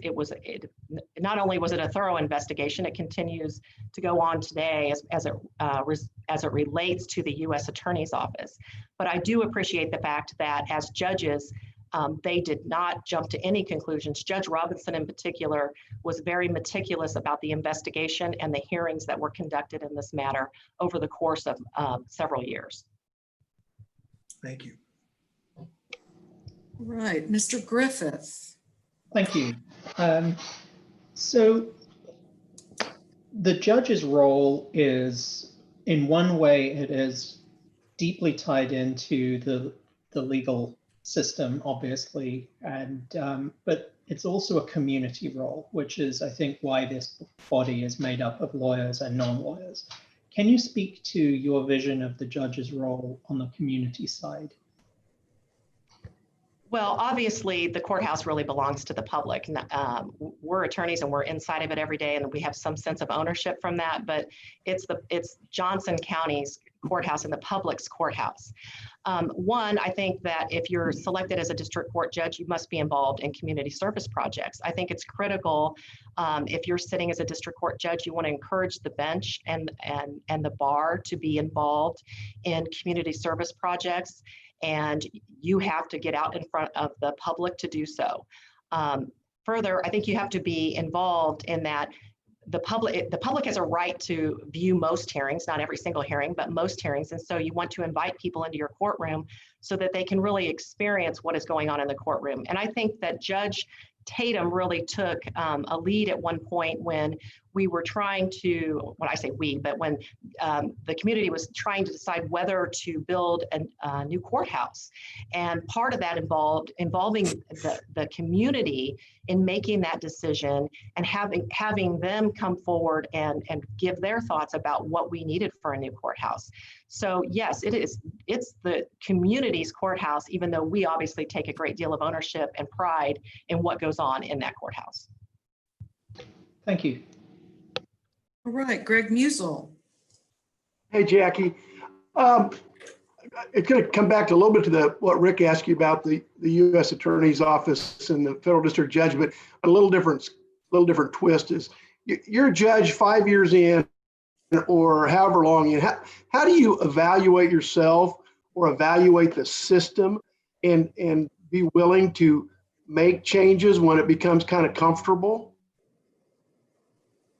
Comfortable in? I mean, we've done things this way all the time, and it just kind of creeps in, and we just do it, and then we don't really evaluate or critically analyze how we're doing it, either as individuals or as a system. Well, I can tell you, as a small business owner, you have to be adaptive and creative. One example of that is, COVID-19 pandemic hits, and what does a small business owner do to keep your practice alive? It is a terrifying thought to think that you have people who rely on you for an income and a job, and you don't know whether you're even going to be able to earn money. So as a small business owner, I've had to be adaptive and creative in making changes to this firm and calling them together and doing an entirely new framework of what we're going to look like and how we're going to proceed. And we've been successful at that because we came together early on and had a plan. So just because something's been done one way forever doesn't mean that it should continue that way. Another example would be when I was in the district attorney's office, which is quite some time ago, and we used to just all gather at the courthouse on Monday morning and negotiate on 6 different jury trials that were set to go that day. You had to be prepared for all 6 jury trials if that's how many were set that day. And then maybe some of them pled or got continued, and while the jury is sitting around doing absolutely nothing, waiting on the lawyers. And somebody had the brilliant idea to, hey, let's do pretrial conferences on the Friday before. And then if you're going to resolve your case, resolve it before bringing in all these jurors while we're taking time away from them and their jobs. So I think you have to be adaptive and be creative and think on your feet and be willing to speak up and suggest something if something does need to change. Right, Ms. Serba, and then Mr. Parisi. You shared with us what you thought a judge should be, some of the good qualities. Conversely, can you share what you've learned by your very varied experience of what you'll try not to be? Yes, I will.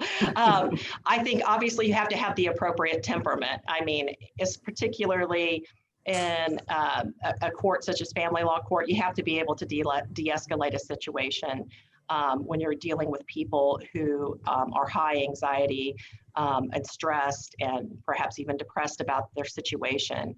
So obviously having the appropriate temperament is necessary. I've been in front of judges who have a short temperament, and this is one reason why I really believe that litigation experience is critical, because if you've never really taken the time to try cases, and the time involved before that, just getting prepared in the beginning, just prepping that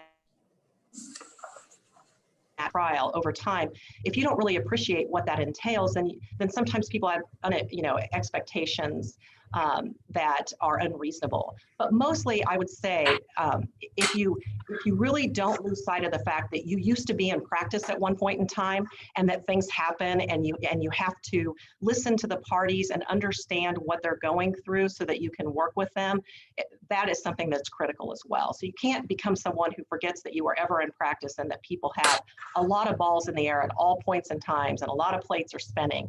So if you keep that in mind, you'll be much more successful on the bench. Thank you. Thank you. Mr. Parisi. Yes, a little maybe different question. One I haven't asked yet today, because nobody has left the practice that they've developed for 15 years.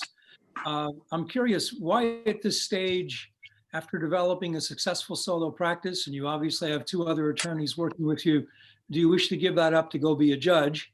And then the next sort of part of that is, how do you believe that the experiences you've acquired both inside a prosecutor's office and in private practice will translate to a family court, which would be the position that you're taking over? Well, that's a very fair question. And I love what I do. I'll put it out there. I love what I do. I'm in private practice doing criminal defense work, and I truly love what I do.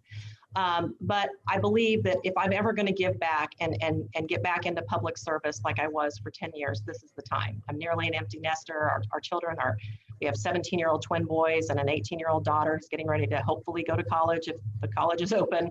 So this is really a good time for me. And I previously made application for district court judge starting in 2012. And then there's been a period of time after which I decided I really wanted to focus on my clients and build up my practice. And I wanted to make certain if I ever made application again, that my practice would have, you know, like a cushion for my clients, so that if I ever was nominated to that position, then I wouldn't have to walk away from a full set of clients. There would be other attorneys in my office that who could absorb that. I've sat as a judge pro tem for Judge Anderson over a felony jury trial. I've sat over numerous dockets in Johnson County and for municipal courts. I know I would enjoy the position, and I think the timing is just right for me to leave. It's if I'm ever going to leave my practice, the timing is right now. What I believe that I've learned from the second part of your question, as far as my prosecutorial experience and being a defense attorney, really over the course of 26 years, what I've learned is that you never quit learning. You can't start just gliding through life and doing what you're doing. You've got to be actively participating in your practice. And I think that continues when you're a judge. You have to stay up on case law.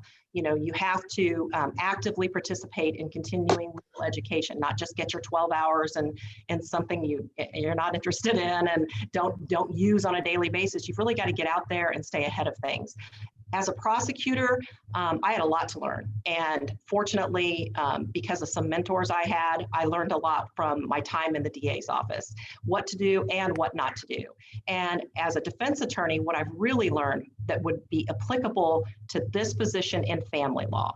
And I think this is really why I think that I'm uniquely qualified for this position, is that I sit in a locked cell with people that are facing federal charges. They're facing 10 years to life in prison. That is nothing in federal court. And they sit there looking at me, maybe I'm an appointed attorney, and they're looking at me thinking, you're working for the government, lawyers never help me, I can't contact my family because everything I do is recorded, and I have no one to talk to about this. And I have to develop a relationship with those people. I have to have an interpersonal communication connection with my client that will allow their voice to be heard, so that they will then open up to me and trust me, so that we can resolve their case in a way that's beneficial to them. I think that transitions very well to a family law docket, where you're meeting with people who are not there because they really want to be there. Most of them are there because they can't resolve the problems on their own, and they feel bitter or angry or like a failure. So if you're able to really communicate with people and let their voices be heard, you'll be much more successful on the bench. Thank you.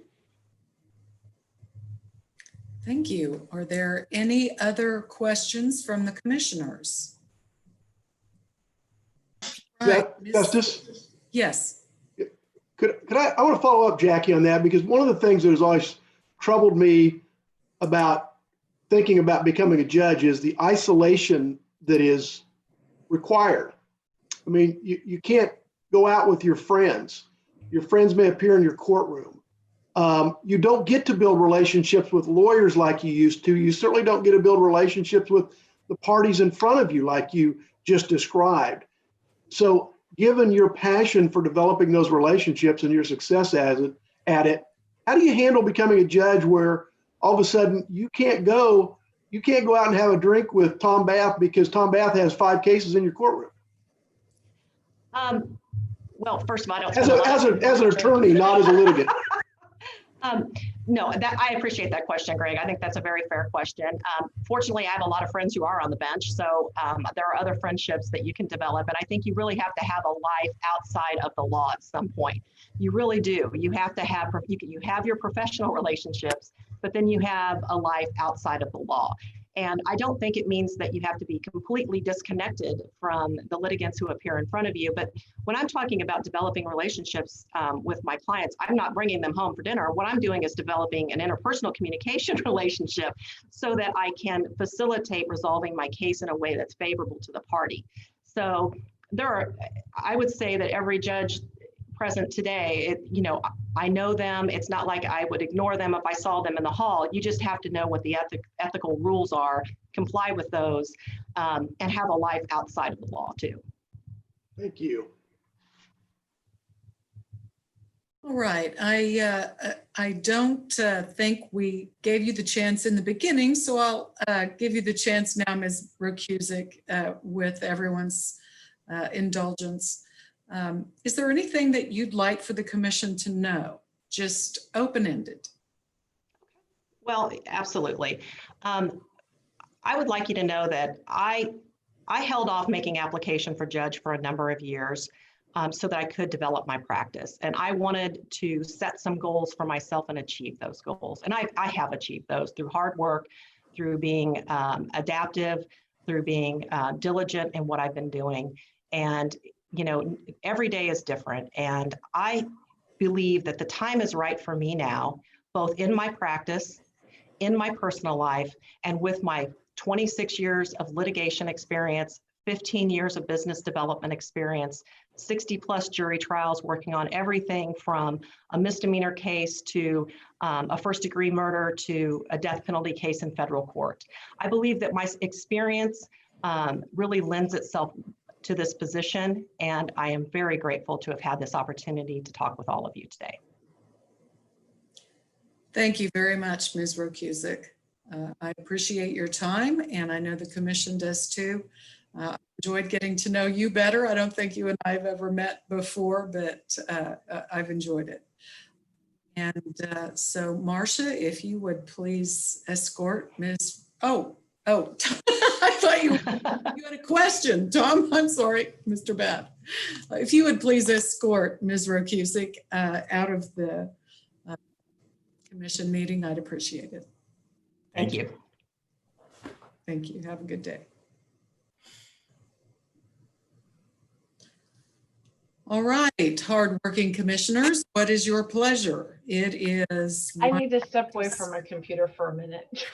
Yeah. Okay, it's 1:56. Do you want to take 10 minutes? Yeah. I see lots of nodding. Okay, let's take 10 minutes. Marcia, if you would We be. can do 5. Should we do 5 so we're ready to go at 1? We'll let Ms. Torline know that we're going to start 5 minutes late. I think we can do that. All right, we'll see you in 10 minutes. All right.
I still have 1 minute and 17 seconds. So when everyone joins, we can go ahead and give me the thumbs up.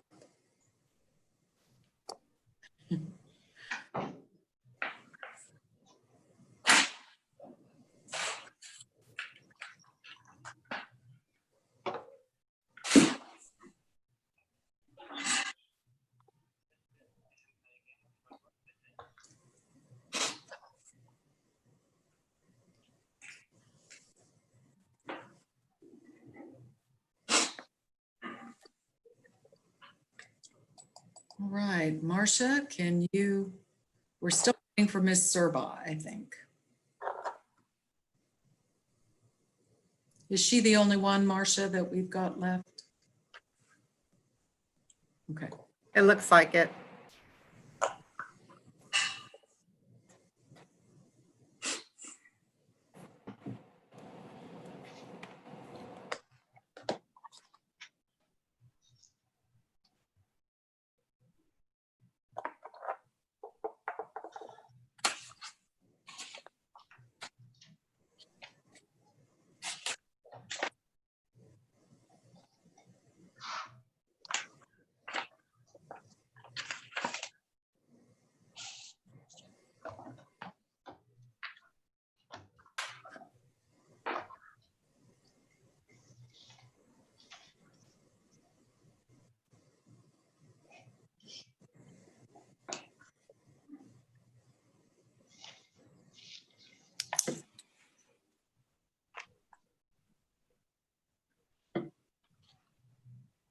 Okay, I think we have everyone here. Hold up your hand right quick if you'd like me to wait for a second. Okay. Thanks, Kevin. I'm switching it out on you.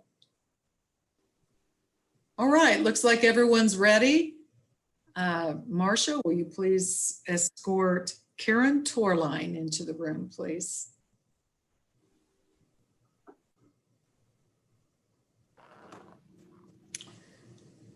Good afternoon. Are you Karen Torline? I am. Hi, I'm Justice Wilson. It's nice to meet you. I look forward to learning more about you as we go through the interview process. Thank you. Welcome to the open session of the commission. First, I would like to turn it over to the commission members who interviewed you, Ms. Torline. Okay. Good afternoon. Nice to see you again. You too. So the opening question we have for you today is, you have been a municipal court judge for 8 years. What is the most valuable thing from that experience that you have to offer to this district court position? So thank you for that question. I think first and foremost, I've had extensive experience with pro se litigants. I've been, most people that come through municipal court are pro se, and I've learned how to deal with them, I think. And that's really valuable experience. I think also I've gotten really comfortable on the bench, and that's important to portray to people that come in your courtroom. I think that helps put them at ease. And I always take a breath and put a smile on my face, no matter what kind of day I've had, before I go on the bench, because I really want to put people at ease. And I think I've learned to do that, and I'm good at that as well. I also have experience with big dockets, and having people come before me and making them feel heard and allowing them the ability to be heard, but balancing that with moving the docket along, because we have big, busy dockets that really have to move along. So I think I have really good experience in that area as well. In addition, I think I'm decisive, and I've heard, I don't know, I'm going to guess, I've probably taken 800, 900 pleas, maybe 1,000 pleas. I've heard multiple hundreds of bench trials. And I think I've become really good and adept at being quick, decisive, and explaining my decisions in a way that people can understand. So I think those are all really good things that I have to offer for this position. This is Rick, the other person that was assigned to you.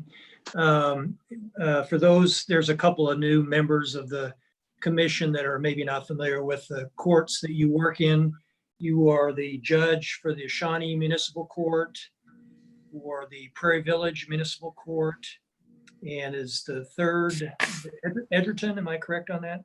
And Roland Park, there's 4, yeah. I'm sorry, Roland Park as well. I do job share with Michelle DeCiso in Prairie Village. There's 2 of us. Very good.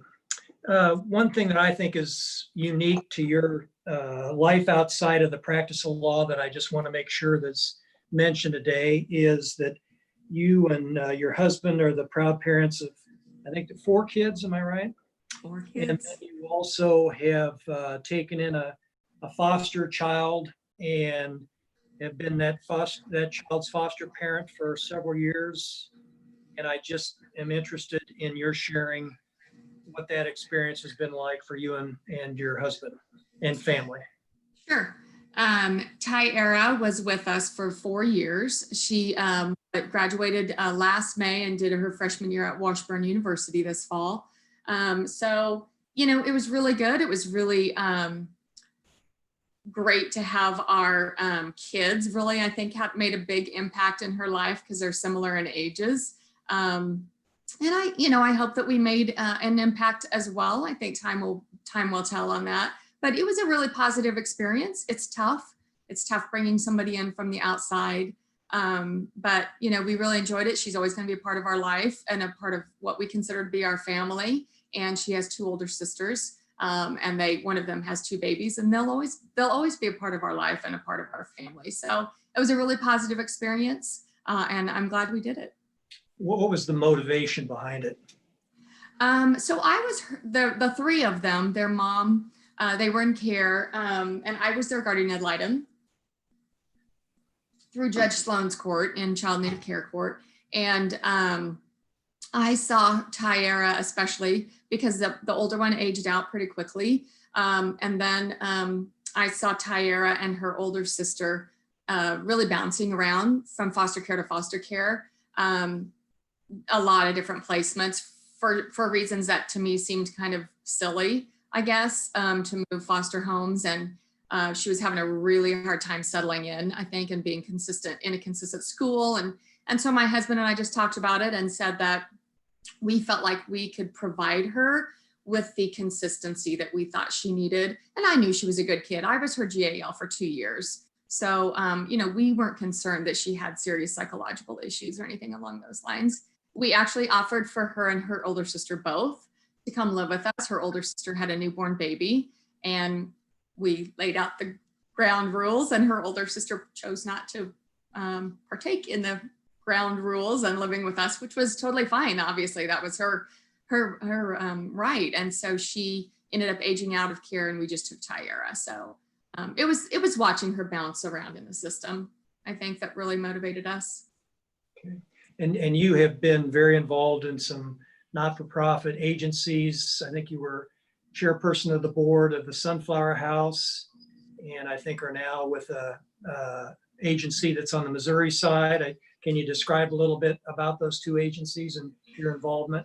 Sure. I joined the board on Sunflower House. I think I was still in the DA's office. Actually, maybe I'd just come out of the DA's office. And that was kind of driven by being familiar with Sunflower House through the DA's office and that they interviewed children for child sex abuse and physical abuse issues. And a lot of those cases go to court in the DA's office. So that's how I was familiar with that. And then when I rolled off that board, I was looking for something else. I think really just because I'll always be involved in a nonprofit, and kind of accidentally stumbled across someone that had been at Sunflower House but had moved to New House, which is a domestic violence shelter in Kansas City, Missouri. And so she kind of recruited me to come on the board over there. So I'm currently on the board there. We recently have a new CEO and some really fabulous things are happening, but yeah. What kind of services do they provide? So they're an in-house domestic violence shelter. We provide services to both men and women. We've had a few men in. We also have the children, obviously. And we are actually one of the only domestic violence shelters in, I'm not even sure how many surrounding states, but in several surrounding states that have an on-site school, which is really cool. We also provide services to, you know, counseling, employment, housing, things like that. And so I really like it. I like the fact that the women, and mostly women, have to work through the services to remain there. So it's a really great organization. Yeah. Right, great. Does anyone have a question right at this moment? Okay. Justice, I'll go ahead and ask a question. Okay. Karen, you've been a judge for a while. If you were one of the nominees to the governor and she picked you, 5 years from now, how do you figure out whether you're doing a good job? How do you evaluate yourself and the system to find out if you're serving the people you're trying to serve? I think if I've rendered decisions that are decisive, that doesn't mean that I'm not naive enough to think that possibly I could get through the next 5 years as a domestic judge and not have any complaints about me. That's a tough docket. So I'm not going to say, gee, no one would ever complain, although that would be a great thing to say. But I think being decisive, I think I've learned that people, especially in a domestic docket, people want a decision, and it may not even be the decision they want. They just want to know that it's behind them and that it's over, and they aren't waiting anymore on what's going to happen. So if I'm rendering decisions that I believe are fair, and again, I'm not naive enough to think that I would say, I know for a fact this is absolutely the right decision. I think a lot of these decisions in domestic are tough. But that I've done a timely decision, you know, that it's not something under advisement for 6 months. That's not okay. It's not okay in a domestic docket or in any docket. So fast decisions that I believe are fair and well reasoned and follow the law. So I would say, as long as I feel like I'm following the law, and decisive. Right, I don't see any hands up right now, so I'm going to ask you just a general question. What is it that you want the commission to know about you that sets you apart from the other candidates? Oh, I think probably what we talked about in the first question, which is my judicial experience. And I think more than that, I think there are only 2 candidates that are already judges. And I think you know what my judicial temperament is already. I hope you know from the community, my reputation, that you've talked to people. You know, I don't think I'm that person that you would put on the bench and say, "Ooh, I really hope she doesn't yell at people all day long." And I wonder what my temperament is. So I think more than anybody else that's applied, other than the other judge, you obviously know her temperament as well. But I think that's the main thing. Is you don't have to hope what you're going to get with me. I think you know what you get with me. And the experience, extensive experience. Sorry, one more thing. You know, I know this is a domestic spot. Well, I guess I'm assuming this is a domestic spot, but I'm also one of those candidates that when the time comes, and if the time comes, and you know, Chief Judge Ryan says, we need to move around. Karen, will you consider going to sync or to juvenile or to criminal or to civil? That I'm really the only candidate that you have that can say absolutely. And I would have very little downtime in those positions. I've handled all of those cases. I'm not saying, and I don't want to infer that I don't have anything to learn. I absolutely do have things to learn in all of those areas, but I've practiced in all of those areas. So I think I'm really the only candidate that could say, put me where you need me, and I'm willing to go where you need me and not have a lot of downtime. All right, thank you. Mr. Parisi. Karen, how are you? Good, John. Listen, I'm going to ask this question because you do serve on my committee, and if you get the judgeship, I would hate to lose you. But as a member of the Johnson County Disciplinary Committee, what, if anything, do you think that serving on that committee brings to being a judge in terms of seeing perhaps some things in attorneys that aren't the best things to see? I think a lot of, I would say that a lot of those complaints, there is merit to some of those complaints, obviously, but there are also a lot of those complaints that are made from people that are unhappy with an outcome or unhappy with a timeliness, and then they think that's the appropriate way to go. And I think I've learned a lot about, I think when I very first started, I assumed if there was a complaint made, there must be merit to it. And frankly, that's just not the case. And so I think I would take that to the bench, and people that complain about behaviors of lawyers and other lawyers, and you have to remove that assumption that, gosh, if they're really throwing this fit, there must be some merit to it, because I've learned from being on that committee that's just simply not the case. So I think that's probably the main thing, and keeping calmer heads and, keeping people calm. Thank you. Mr. Griffith and then Mr. Beveridge.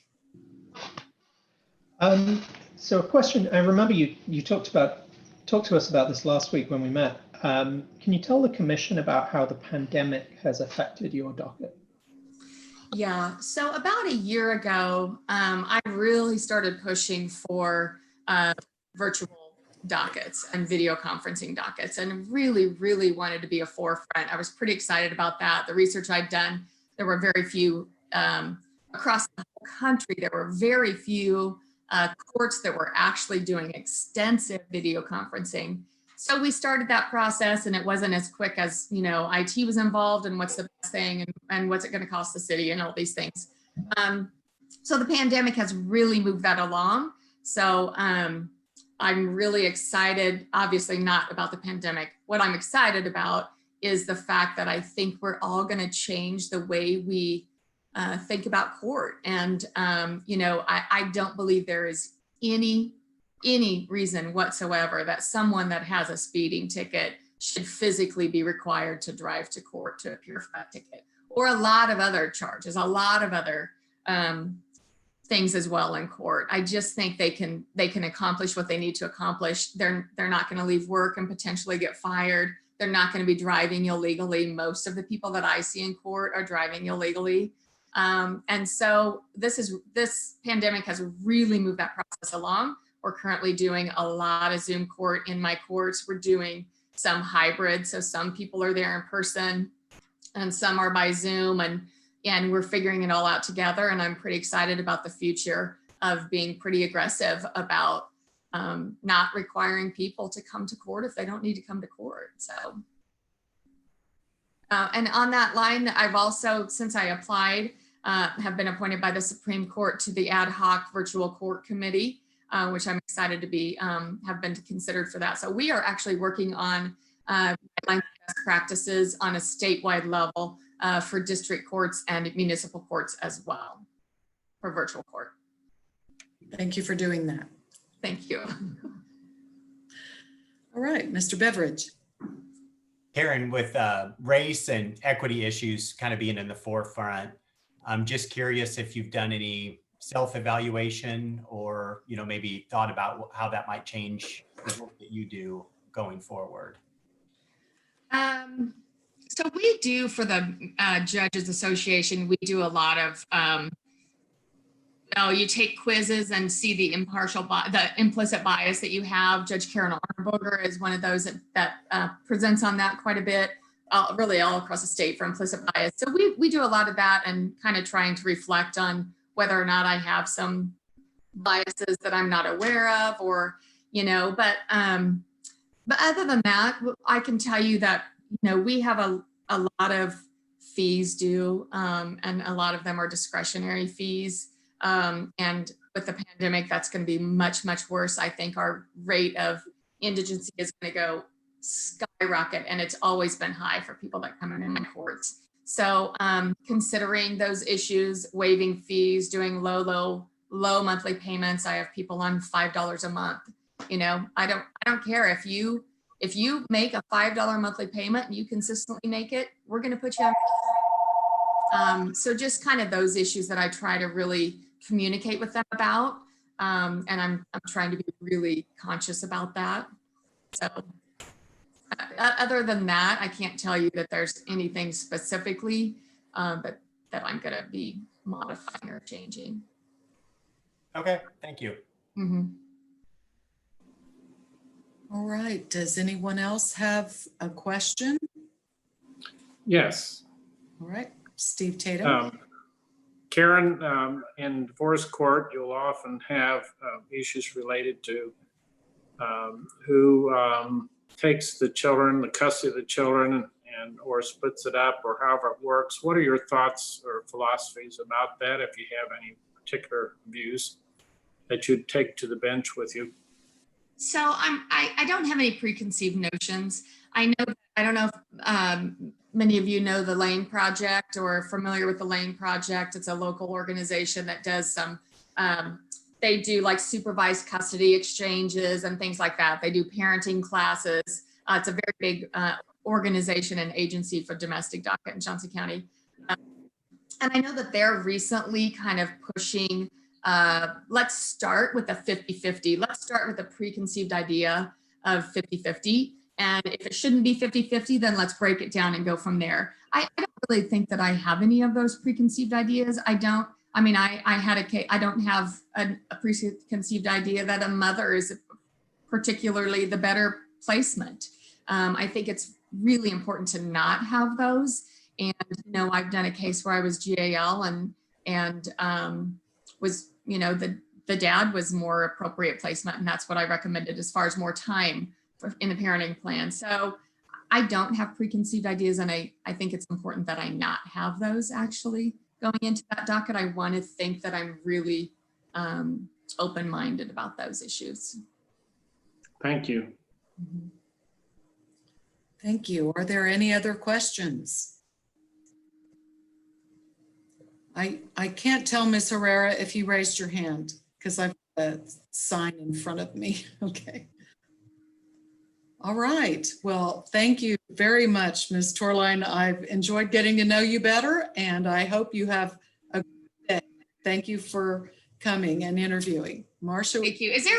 Do I have an opportunity to just say one last thing? Of course. Okay. Yes. So I have been kind of told that there may be a concern on the commission that I may not be a viable candidate if I went to the governor based on some political assumptions, I think, that are being made. And I'd kind of like to address that head on if I could, and just tell you that, you know, I feel like I'm really apolitical.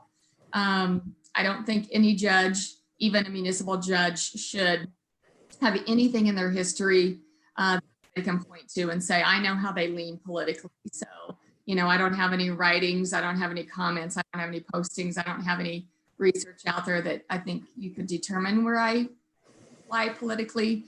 And I wanted you to know that the governor, when they called last time and said I was not appointed, that the governor said, the Clay Britton is someone that called and said, the governor said to tell you to please apply again, really encourage you to apply again.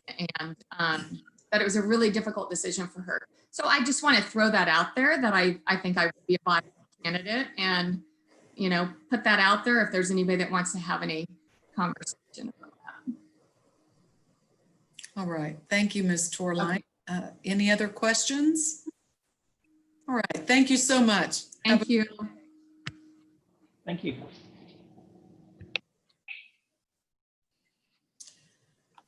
Okay. Have one more candidate. He is in the waiting room, Gary Willnauer, and we started late, so it's only just now 2:30. So if you'd like to take a break, or if you'd like to discuss anything before we start the next one. I'm just curious, after our last one, will we go into another session and discuss, or will we meet later? What's after this 2:30? What does the day look like?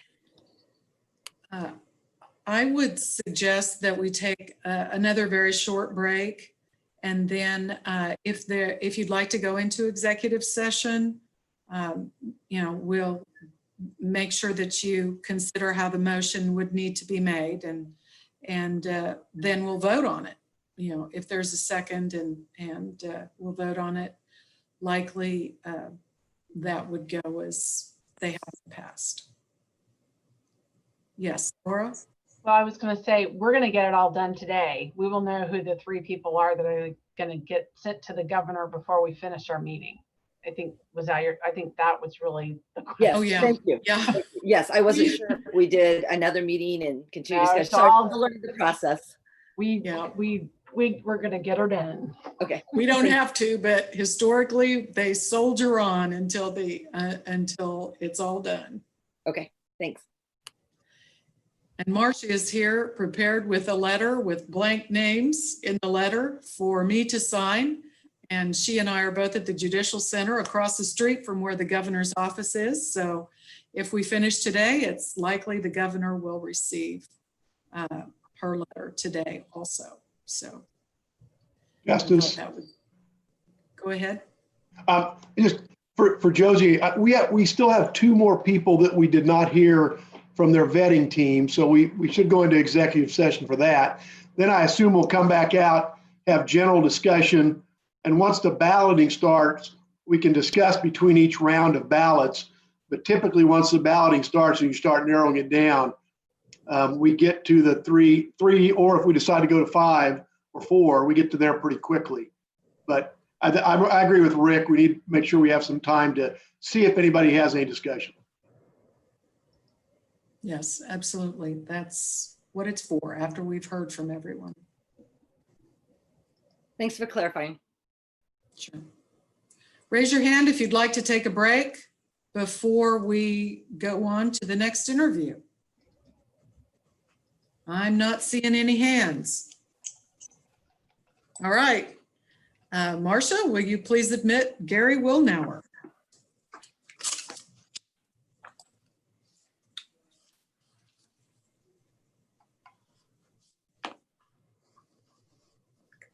Good afternoon. Are you Gary Willnauer?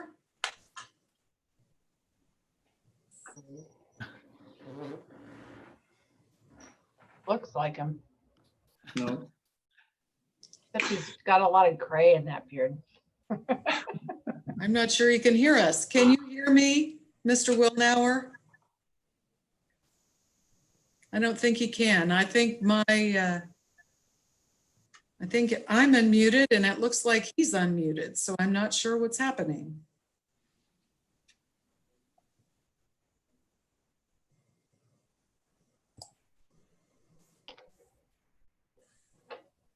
Can you hear? Gary, can you hear us? Can you hear? He doesn't hear us. Okay. He's not coming up on my screen. I can see him. I can send him an email or text if you would like. Yeah, and Needs to unmute. Can we take a 5-minute break so you guys can figure it out and not be stressed let Gary not be stressed too? Yeah. sure. Let's take 5 minutes and him to get out and come back again. Okay.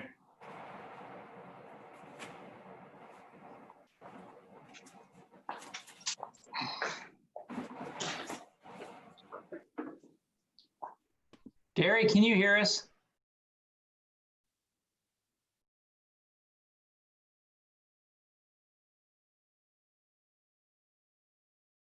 Poor Gary.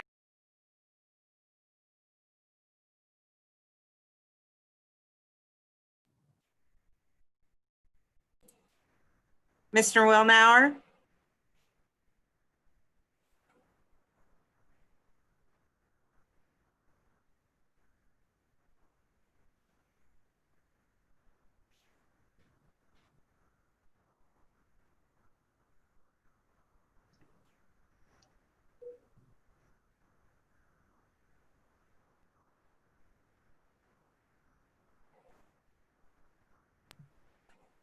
Hey, Marcia. Yes. Maybe he needs to go out and come back in. Sometimes that helps. Okay. I'm trying to. This is Gary Willnauer. Yes, Mr. Willnauer, it's Marcia Johnson. I don't know if you can see me on the screen. I sure can. Okay. We cannot hear you. So I'm wondering if you should try and come back into the meeting. I'll do that. I was muted by the host is what I saw. And then I unmuted you because I thought that might be the issue. You came in unmuted. I can hear him now. Oh, I you can hear him? now too. Yeah, I can hear him. Okay, Yeah. let's hang up and hopefully they can hear you now. Thank you. Gary, can you hear us? Tom, Beth, if you can hear me, you can give me a thumbs up. Okay. But I'm having difficulty hearing anyone. You can't hear us? Well, we're not really talking that. Can you hear me? Guess not. Hi, Gary, it's Stephanie. Can you hear me? Can you hear me? No. I'd have him log back in. Yeah, he should jump out and log back in. Yep. Can you folks hear me? Yes. All right, for whatever reason, I'm unable to hear you. I think I've been muted. Marcy, do you want me to get out and start again like you asked? Yes. I'll do that. Yes. Yes. Pardon me for a minute. Thumbs up aren't usually the fingers that people show Tom Bath.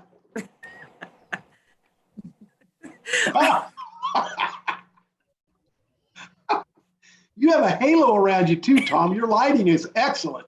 Like that? I'm in the basement. I'm in the basement so the dogs don't bark all day. Luckily, we've had no UPS trucks in front of my house. When the horns went off at 11, we've got an 8-month-old puppy. He starts howling at the sirens.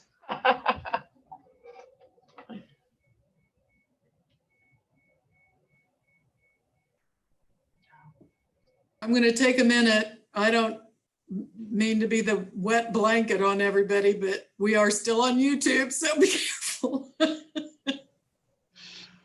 He is, Mr. Willnauer is in the waiting room now. You want me to go ahead and admit? I don't think we've got everybody. I think No. when we said we'd take 5 minutes, I think we lost a couple for 5 minutes. So just let him know it'll be a few minutes and we'll let him in as soon as we have everyone back.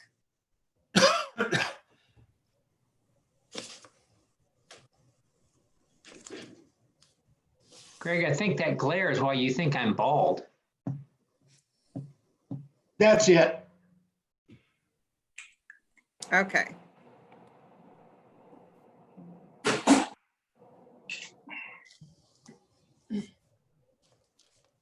All right, Marcia, will you check to make sure we've got everyone? Looks like we might not have Mr. Griffith yet. I thought he was just on, but maybe, yep, there he is. Okay. All right, I'm gonna let Mr. Willnauer in.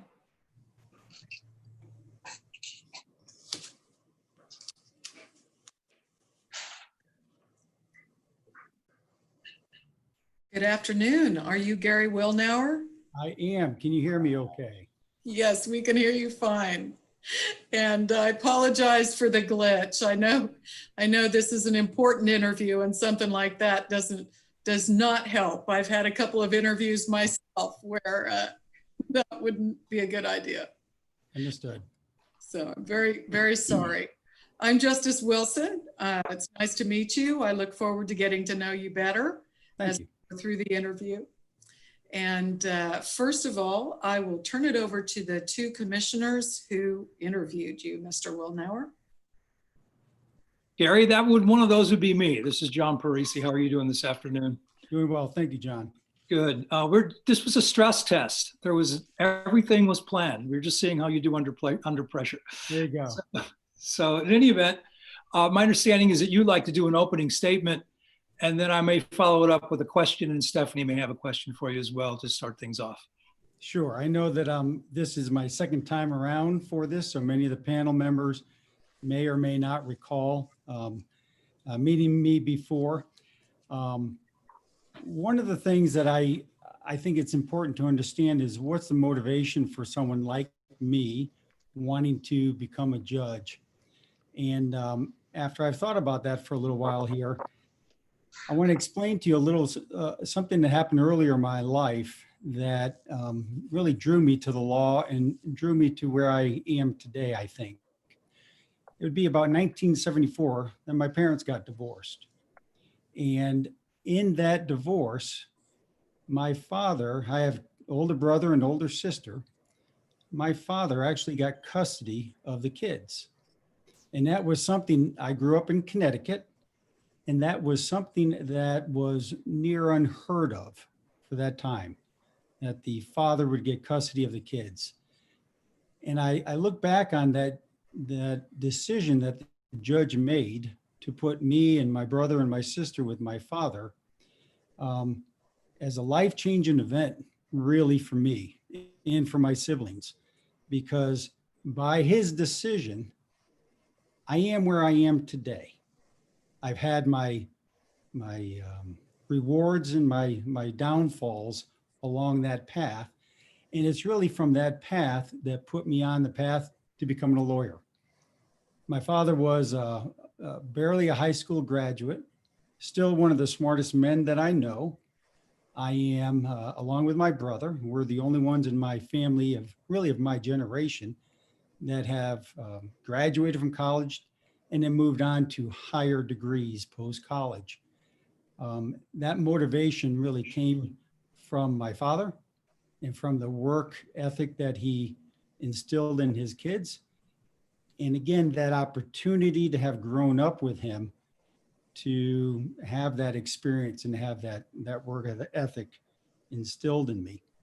So I come from that angle, so to speak, of the importance of being a judge is judges make decisions that affect people's lives every day. And you have to have, in my opinion, the experience, your candidates that you are interviewing here today, all of them are experienced, they're well-educated, they've got the intelligence. The motivation for why you want to be here, I think is something that I'd like to at least let you folks know, that it is really because of the personal effect that a judge had on my own life. And then in my experience in my career, seeing how judges' decisions have affected both my clients and opposing clients and personnel. I think it's important. And I don't take this decision lightly to ask what I'm asking of you. That would be sort of my opening statement. Okay, Gary, and if I could follow that up with this question, you're obviously a member of in fact, you shared with me that your office has expanded in other areas and you've got a number of lawyers and you're fairly high up in the management and running of your firm. Why at this point in time would you wish to give up that successful of a career in the private sector to become a judge? Well, actually, I expressed that last time, and I'll echo the same thing that I mentioned before. Where I am currently in my career, it would almost be, I want to become, or I want to achieve what I consider to be the pinnacle of my career. That, I think, a position being a judge is truly the pinnacle of one's legal profession. And it just seems natural to me that that would be something that I would want to do. But also, I do owe, I feel I owe the state of Kansas and even Johnson County residents a debt of gratitude, so to speak, because I have been blessed with the opportunities for my children to be educated through the state of Kansas educational system. They are K-State grads, and I have a daughter who's currently going there. Thankfully, they've done well academically. They are, my two sons went through there with full scholarships, and my daughter has a pretty good scholarship. My youngest son is currently at KU Law School, just completed his first year. He's on a scholarship. Because of these activities and these opportunities that the state of Kansas has provided me, I find myself really in a position, morally and financially, where I can continue with trying to serve the people of Johnson County. So that's really the motivation for why I like to do and become a judge. Even though, yes, I do have a successful law practice. I've discussed this with my partners. They understand that I am interested in pursuing this. It's not a firm that's going to fall apart if I leave. I don't have an ego that big, but at the same time, it's a natural transition for me, I think. Thank you. Thank you. And the other commissioner who interviewed Mr. Willnauer would be who? Ms. Moore. Ms. Moore? That would be me. Also, Yeah. Gary, it's nice to see you again. Thank you. Thank you for applying. I think that says just a lot about any of the applicants, that they even took the time to think about it and make application. And what you said was very moving. Something very important to me as a layperson on this commission is how you have moved about in our community through community service. Could you share with us some of the things you have done? Well, when you and I met, I think I was honest with you that I grew up where I don't really tout those things that I do for others. Those are charitable things that you just do. And after I submitted my application, my wife was mentioning to me, well, you didn't put in this, you didn't put in that. So obviously I have volunteered on a professional level with different associations. I was also a member of the board member of MODL, which is the Missouri Organization of Defense Lawyers. And I've also began being more actively involved in the Johnson County activities and also with end of court in Johnson County. But charity-wise, or those types of activities, we have a very strong parish where I go to school, or where my kids went to school and I go to church. There are activities that are done through that organization that I have, I've been involved in spearheading. I know scouting today has a bad reputation given the bankruptcy and the background of what occurred historically. But I believe that my efforts in the last 10 plus years, I've seen a lot of young men and then women, young girls, through the other programs through scouting, that I've seen a lot of good results to those young men and women. And I take pride in the fact that I was instrumental in helping them along their path. By no means was I the end all be all, but I've had a number of those scouts, those boys, come back to me years later and walk up to me and say, thank you. So I'm proud of those activities. And I know Judge Vano is very involved in scouting as well. He and I have run into each other on a number of scouting events.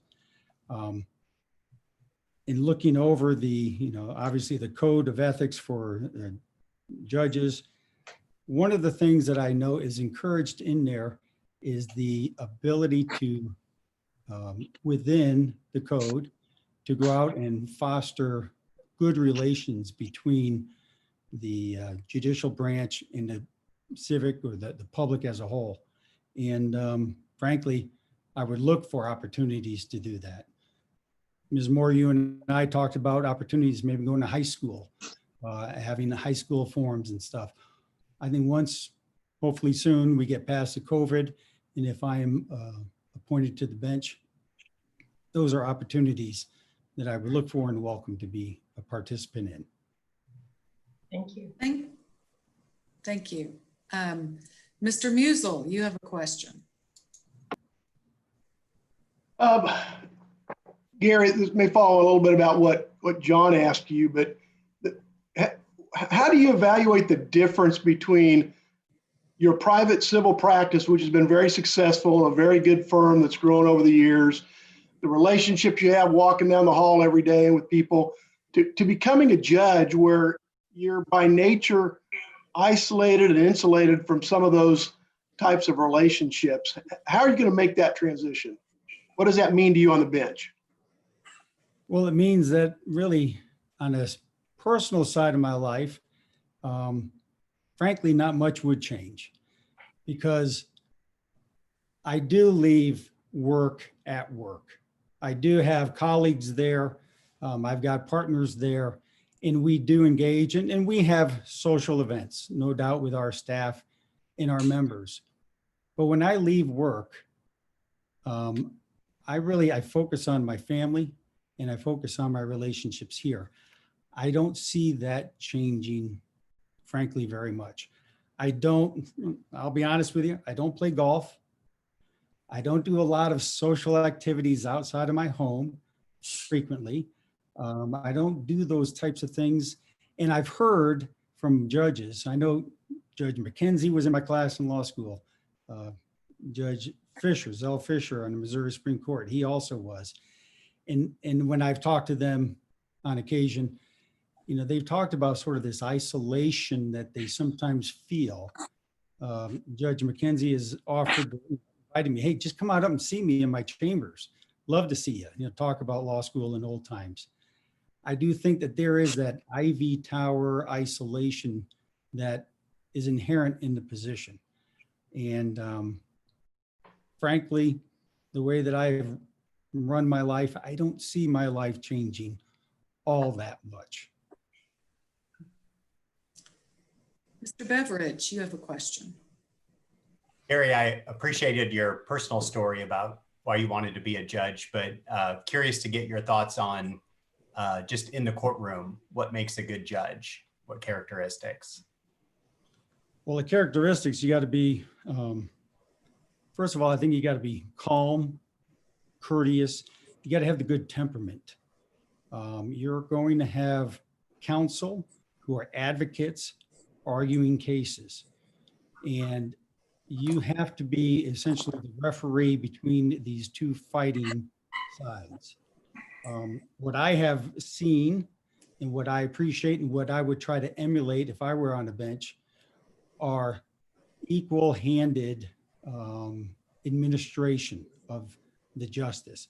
You want a judge who is able to sit there, listen, understand the facts, and then apply the law to those facts. That's really what you're looking for primarily. So the willingness to listen and to be patient are the qualities that I have found to be very important when I'm in front of a judge. I may be right, I may be wrong, but I like to have the fair opportunity for the judge to listen to my arguments and to give me and my client a fair shake. Thank you. Thank you. Mr. Willnauer, tell us what you think makes you uniquely qualified as a nominee for the position of district judge. Well, frankly, I've looked over your list and of other nominees. You've got some quality people on the panel. Frankly, from what I can see, you've got a magistrate judge who's applying for the position. You've got private practice personnel who are applying. You've got prosecutors. So it's hard for me to really distinguish myself other than to say I am a hard worker and I like to learn and to really get down to the kernel of the issues involved. And as a judge, I would work hard to understand the matters that are brought before me and to really understand what the issues are so that you can render a fair verdict or a fair judgment or a fair order. And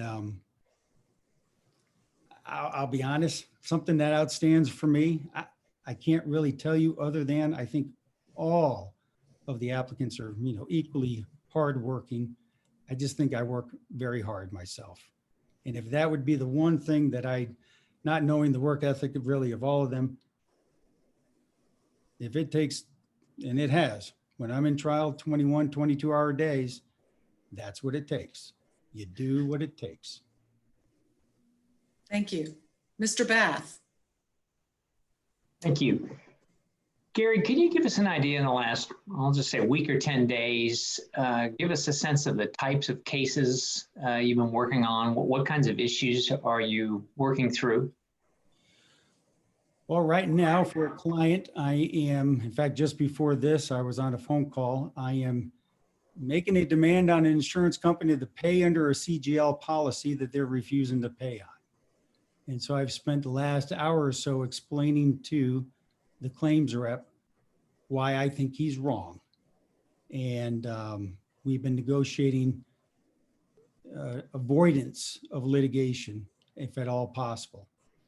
I have been today scrambling to get some of the final paperwork in a double fatality head-on collision accident that involved 2 deaths of a husband and wife, a minor child in that case, and then affected personnel on the shoulder.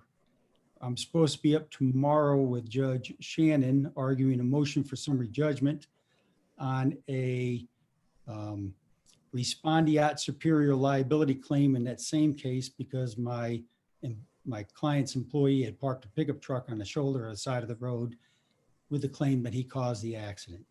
So I'm involved in that. Within the last week, well, I just also spoke with a client of mine who owns a number of billboards in the Kansas City area, and we are negotiating the sale of one of her properties with a easement holdback for preserving the right to have that billboard lease while she disposes of the rest of the property so that they can build a restaurant on it. That's just an example that comes to mind. Steve Tatum. You're on mute. Unmute.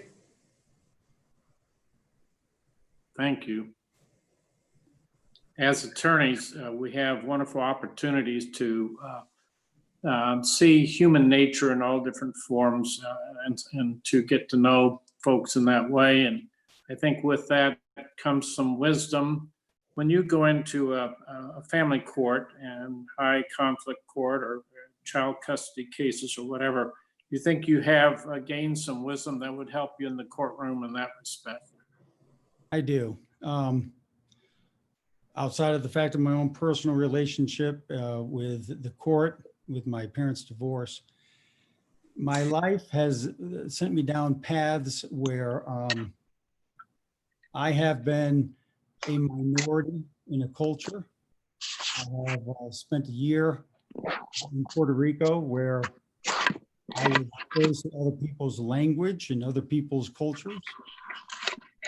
My experience has been widespread in terms of being diverse and understanding other people. I've represented a number of people who need my assistance that are financially well off and people who need my assistance that are not financially well off. And the opportunity to treat them the same no matter what their financial wherewithal, I think is important as well. I do. I think my background lends itself to that opportunity to understand those people that may come into court and family court or any other court, frankly, that I would have the understanding of hopefully their backgrounds and in their life situations. Thank you. Thank you.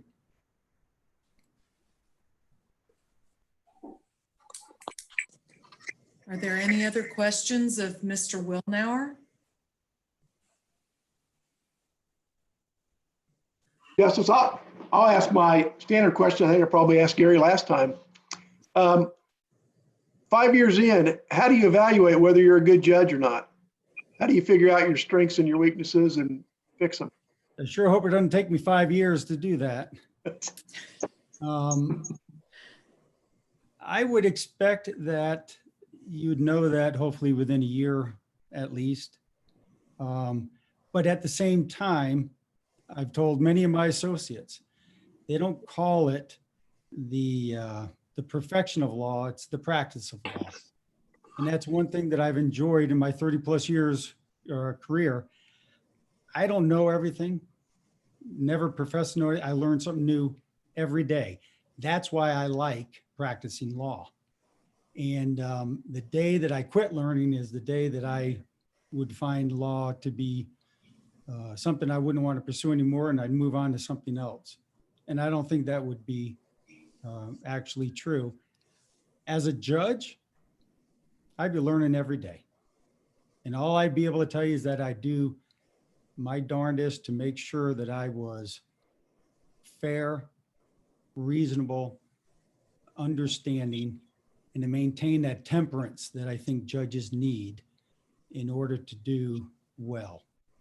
And if I would reach out to other judges as well, obviously, and get their experience. I know from practice, Judge Gurney, he and I have had a number of cases together through our career prior to him getting on the bench.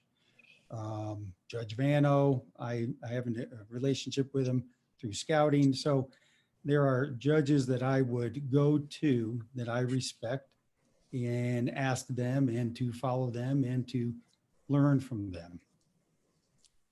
But I sure hope it doesn't take me 5 years. Thank you. Any other questions? Oh, I do have one for you, Gary. Hello. Good to see you. I was hoping. Hoping I would.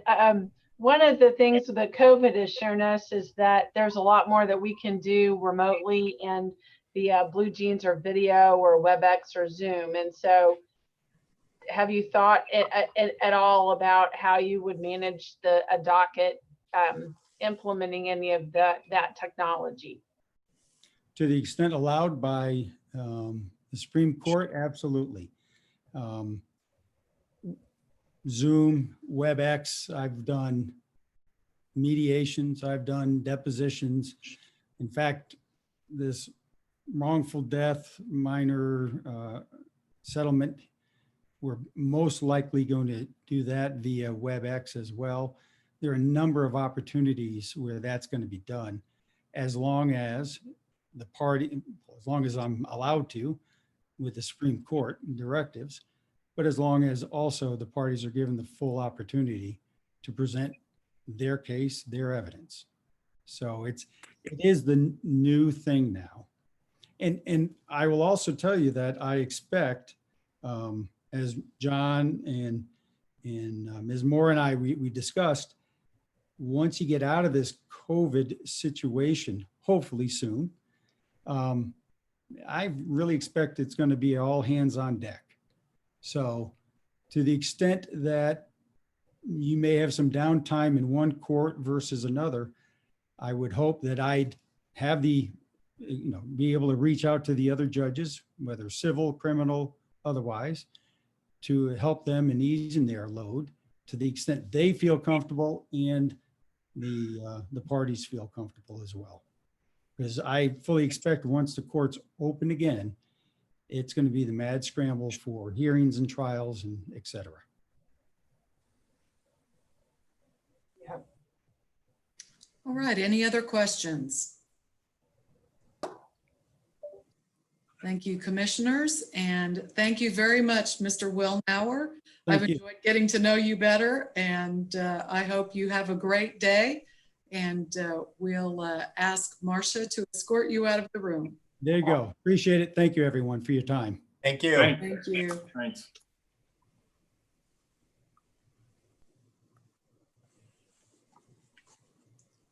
Right. We are still in open session, but it's just us-ins now.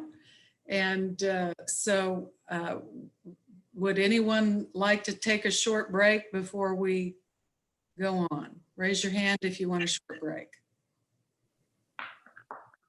All right, I don't see any hands. So is there a motion concerning an executive session to discuss the financial and any other appropriate matters under the rule? Madam So President, moved. I move that we do that. I think Greg beat you a little bit. I was late. All right.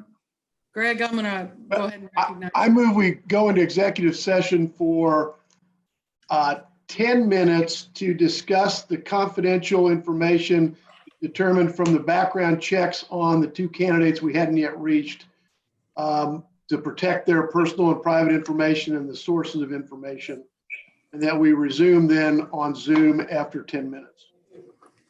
Is there a second? Which two are you talking about? I thought we had 4 this afternoon. But we got through Jackie Rakusic in executive session. I think we have Karen Torline and Gary Willnauer's confidential information to review. Okay. All right then. Did we in fact get through with Rakusic, or? I was just going to add, I had a 30 seconds I wanted to say. So, okay, with just Jackie. a minute. I'll amend the motion. I'll amend the motion to go to the 3 people we need to finish the vetting reports on. I'll second it. McConwell. McConwell has seconded the motion for 10 minutes. And so any discussion? All in favor, say aye. Aye. Aye. All opposed? All right, I am going into the breakout room 1.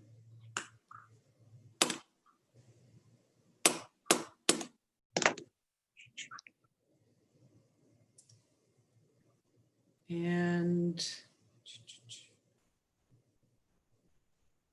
Okay, Marcia, that's impressive. You had it all ready to go. see, I will assign. She's so good. She is. She's been a lifesaver for me. Okay. And we'll assign, I hope, open the room. I'll wait to assign myself until it's just Marcia and I. Okay, it's just you and I, so I am going to join break. Is that right, Marcia? Just you and I? Okay, I'm going to join breakout room executive session.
Hey, Marcia. Back to the main.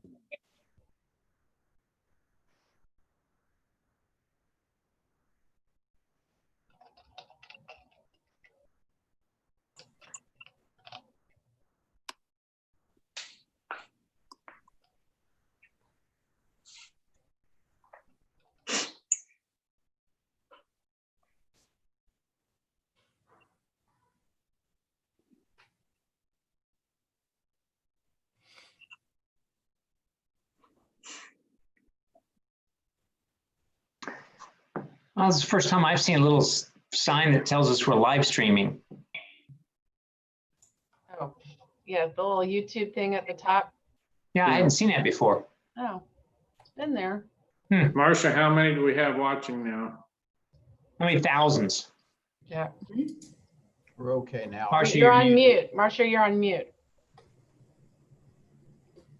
We dropped from 26 to 18. Ooh, we went up now to 17. Now 17. They're Well, that's probably a bored. lot. So, Well, 9 of them are candidates. Yeah. I don't know. I can't see. Now Yes. 18. I'll bet. Okay, I'm just gonna get out and. But Justice Wilson, I did, in order to do that, I reclaimed as host. Okay. So are we we're in the general session again? Yes. Yes, Yeah. we are, but Yes. but now it's showing you as co-host and me as host. So I want to see. You if can I be queen as far as I'm concerned, if you've got us good. No, I don't. Sometimes the queen gets beheaded, so no. So I want to try and turn. I think are you seeing the little screen that I'm seeing that says participant 16? I have a very small screen that I can't do anything with. I think in the if you click on your participants or the little arrow, you'll see at the bottom it says invite, mute all, and then there's like 3 little ellipses. If you click on, I see all of that, but I can't click on anything because I don't have a cursor on the screen that allows me to click, and it's been working all day, but it's. Do you want me to bring you down a different mouse? Why don't you kick me out and I'll try to join again. Okay. Let's see.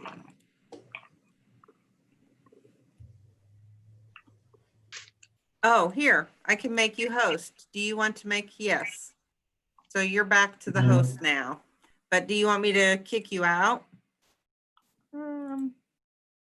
I don't see where I can. No, kick you be out. host and I'll talk you through it. Okay. Okay. We'll do it that way. All right. We are back in general session, and I think, Marcia, is everyone back in the general session room? Yes. Yes. And we are on Zoom, or we're Yes. on. Okay, so we are public, and this part of the meeting then is the opportunity for the commission to discuss the candidates and to just talk about yourselves before we vote. And then, after we've done all of that, then let me know when you're ready to vote. I will turn it over. I'll turn it over to you, Kevin. We need to figure out how many to vote for. Are we doing 5 or 3? Because that tells us how many we vote for the first time around. Okay, we can do 3. We can do 3, 4, or 5. It's Right. as long, yeah, okay. So, Mr. Tatum, is that a motion? Yes. All right, it's been moved to vote for 3 on ballots. Is there a second? I'll second it. All right, Mr. Griffith has seconded it. Is there any discussion? I don't hear any, and so It's my understanding we can come back and revisit this if we feel like it's appropriate, right? Correct. Okay. Yeah. Okay, all in favor, say aye. Aye. All opposed, same sign. Motion is carried. So there will be 3 people that you vote for on the first ballot. And I'll just read the voting rules again so we know. All votes are cast on the entire list of interviewees.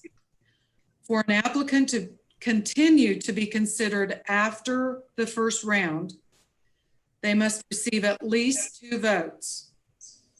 If the applicant receives 8 or more votes in the first round, the applicant becomes a nominee and his or her name is removed from the ballot for the second round of voting.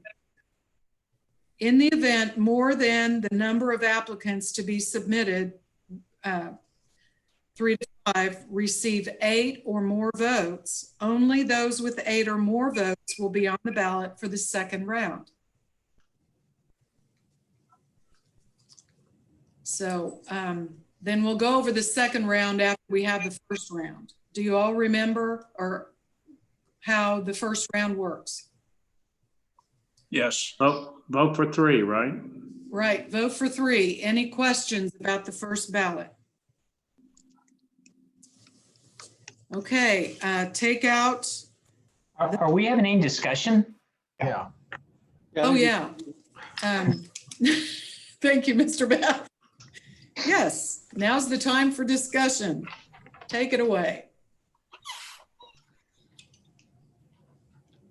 I was going to say, I think we have several good candidates here.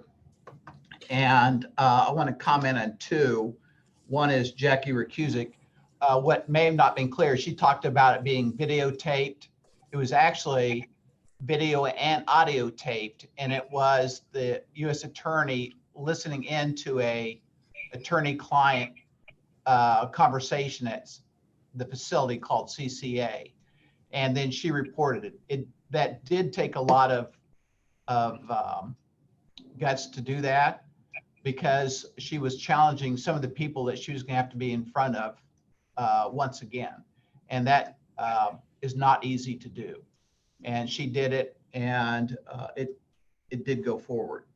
The other thing is on Karen Torline, she told you that she did that foster care, and she actually, she was a guardian ad litem. She withdrew from the case intentionally so she could be a foster parent to that child. And I think that tells us a little bit about her too. Kevin, I agree with you. I also think Vanessa Rebley has a lot of other accomplishments that were very impressive as far as I was concerned when I listened to her. I mean, outside of court even. She's a hard worker, and she's had a lot of success in the court, and she's been there quite a while, and I think she really has a vision for elder folks and elder abuse, which is probably a good thing. And I think Tom can speak to that as well. She is, like Rick alluded to, one of the people, Vanessa is one of the people that some of the younger, less experienced attorneys look up to in the DA's office.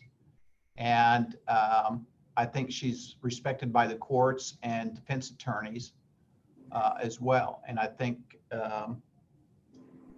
she does have not just prosecutorial experience, but also private practice.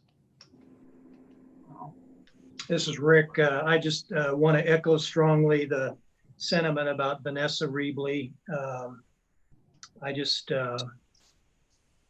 after the fact, last go round when she wasn't a finalist, felt bad about that. So I am partly here to hopefully have a different outcome this go round regarding Vanessa. The other person I want to mention is Chris Jaram. And it's kind of a unique situation where I view Chris as a very humble, egoless kind of practitioner who's very rock solid, who truly does, I think, have an interest in families and cares about kids and doing the right thing in terms of this initial assignment. But what is unique to Chris is he is I'll just use the term badass. He is a major player in the area of complex civil litigation. And when the time rolls around for one of these veteran civil judges to roll off, Chris brings a level of expertise to that area that's unique. And I don't think we have a Chris Jaram applying all the time for these kind of positions. So I thought he was very impressive. I also wanted to say with Vanessa Rebley, I had her in court a lot. She was always prepared. I think Tom Bath might have a comment on that, but I think you'd probably agree.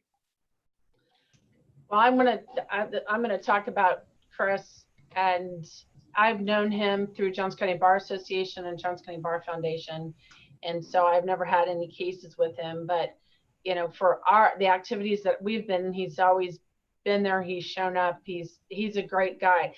Having been one of his interviewers and getting to know him better on a different level has also been a lot of fun. And one of the things that he brought up in our conversation, which didn't come out in the interview, was that he said this COVID has also shown kind of some of the inequities of the people that have lower income, because he is a soccer coach. He's got 3 boys. He's coached them all. He does, you know, I don't know if he gets paid. He said he was professional, but he's coached all his boys, and he continues to coach other teams.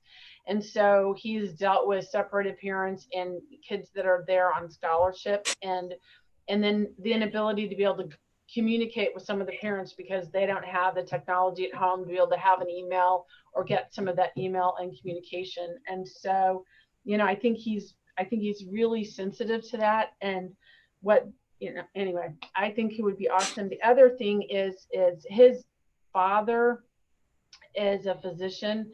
I think he's at KU Med Center, and he really serves an underserved population in KCK. And our current Joe LeMaster is a colleague of his, or I was a colleague of his over at KU.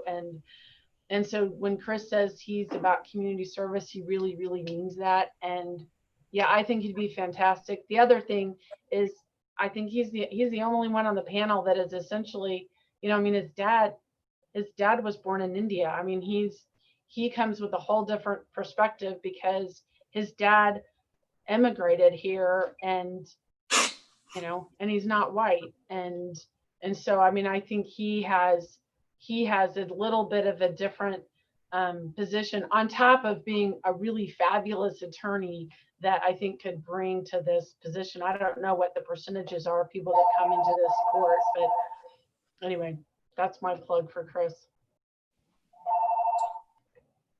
Sam. There. So I was just going to add, not for a specific candidate, but the idea of politics being part of it was brought up by one of the candidates. And I can proudly say that that's never been something that's ever come up in any of the meetings I've been in 5 years, or in any of the kind of breakout groups that we go in. So I just wanted to publicly make that clear, that at least from my perspective, that's never been something that's even been discussed by anyone that I've dealt with on the commission. I agree.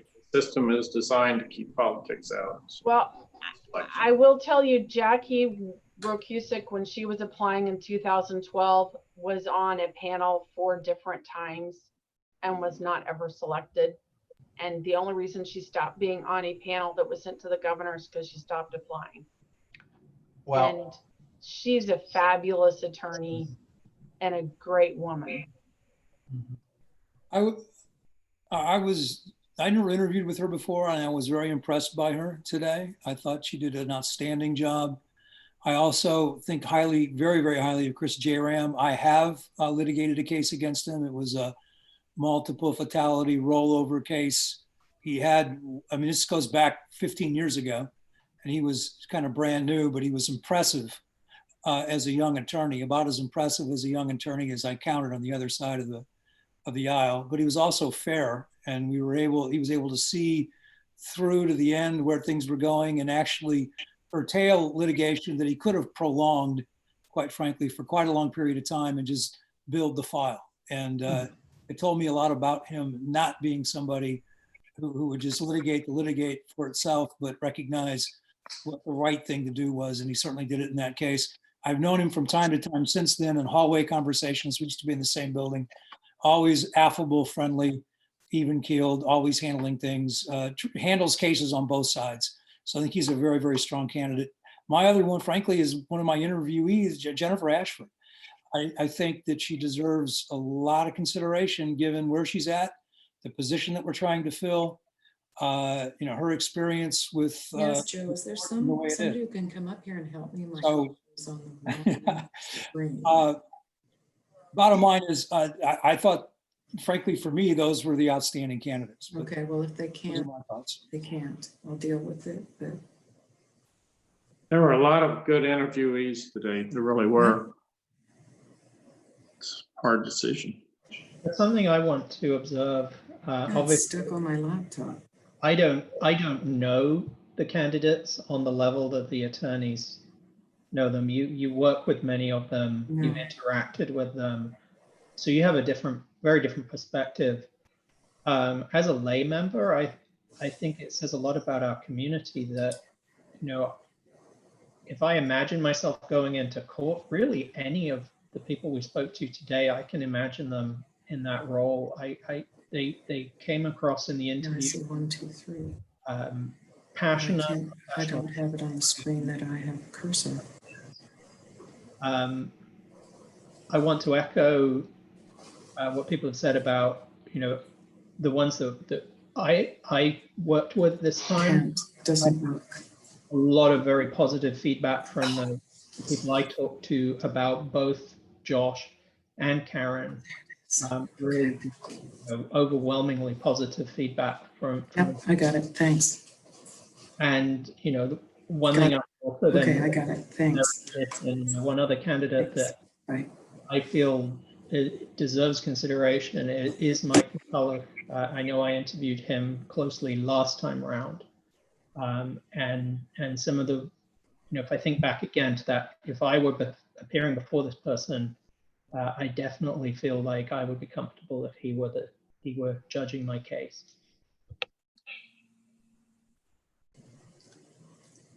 I would second that with that.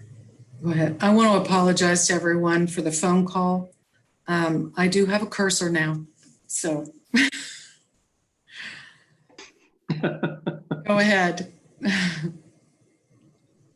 Well, yeah, I agree. I think we had good candidates. Gary Willnauer, I have not known him particularly as a lot as a practicing. I haven't been on the other side with him, but I remember him from law school. So he's got a good temperament, and he's salt of the earth. He's a good guy, and he would be fair, and he would listen to people, and I think he'd make a decision at the end. So even though he doesn't have a straight up domestic practice, I think he would have a good, I think people would be responsive to him. If I could make just a couple of observations. So 5 of these 9 have gone up to the governor. So five of these people, either our panel or a panel before us, or comprised of parts of us, have thought 5 of these people deserved a shot at the governor. So I think we've got a really deep panel. I'll address the sort of that litigation issue with Jackie. So Jackie was confronted by the U.S. Attorney's Office, essentially accused of doing unethical and potential criminal behavior. And they said, you were showing client A documents from another client's case. And she's like, no, I wasn't, but how would you know that? And they said, well, we've got your videotape. And then she came forward, and what she started en masse was essentially law enforcement abuse, first by CCA taping phone calls and meetings, then handing them over to the U.S. Attorney's Office. Then the U.S. Attorney's Office is using that, and it has sent shockwaves really through the federal system up there. And Jackie had to be first was accused of almost quasi-criminal conduct, which proved out to be not true. The U.S. Attorney's Office got entrenched and alleged that they didn't do anything wrong. Judge Robinson found that, in fact, the U.S. Attorney's Office committed multiple violations. It ended up with cases getting dismissed, cases getting reduced. It cost the taxpayers hundreds of thousands of dollars because the special master had to get involved, and still the U.S. Attorney's Office won't admit any bad conduct. So she was a bit of a pariah there, but really stuck her neck out and did a great job and did the right thing. I would suggest looking at all these people have great temperaments. I think they all, like James said, I think they all could do a good job. They're smart, they can communicate. There's no question about that. I think it's sort of good, better, best. And some of those qualities can be different to all of us in here, but I think we've got some really, really good candidates. Jackie probably stands out because of the breadth of experience, both former prosecutor, defense attorney, and frankly runs her own firm. And I don't care what area of the law you're in, being a female heading your own firm is difficult, and doing it well for a long time. Plus, I think she showed superior ability, as has Vanessa shown superior ability, but maybe in a narrower lane. Chris Jaram, I think, has established superior ability. And frankly, I've worked and known socially or professionally, I think, with all these people. Even Gary Willnauer has excellent ability. So I don't know that there's really a wrong choice here. I would just say, if they've shown superior ability and had broader experience, I think perhaps they're maybe more qualified than the people who are superior with not as broad ability. That's all I have. I agree with your comments, Tom. Thanks. I was going to wait till we heard from more of the lay people because I don't want the lawyers to dominate this. But what I think everything I've heard, this is the best 100% interview day that I've had in my now going on 4 years. I mean, everybody, there have been times when people just they didn't bomb the interview, but they didn't come with energy or passion or ideas or creativity. And today, I think nobody got below an A- on the interview. It's a very able panel, as Tom has pointed out, that 5 have already gone up to the governor by some previous commission decisions. So what I think I'm going to end up looking at is who among these top 4 or 5 can grow into the best judge over a career.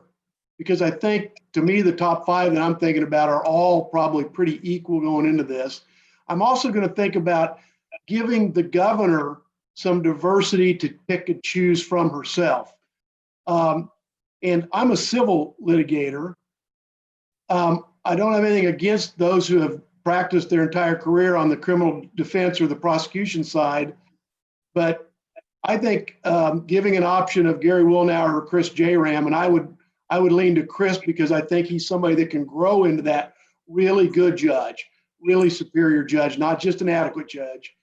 And then I think it's probably between Jackie and Vanessa as the other 2 with Jennifer and Karen, to me, just in a slight tick below. But I want to encourage us to consider that kind of diversity when we present otherwise pretty equal candidates to the governor.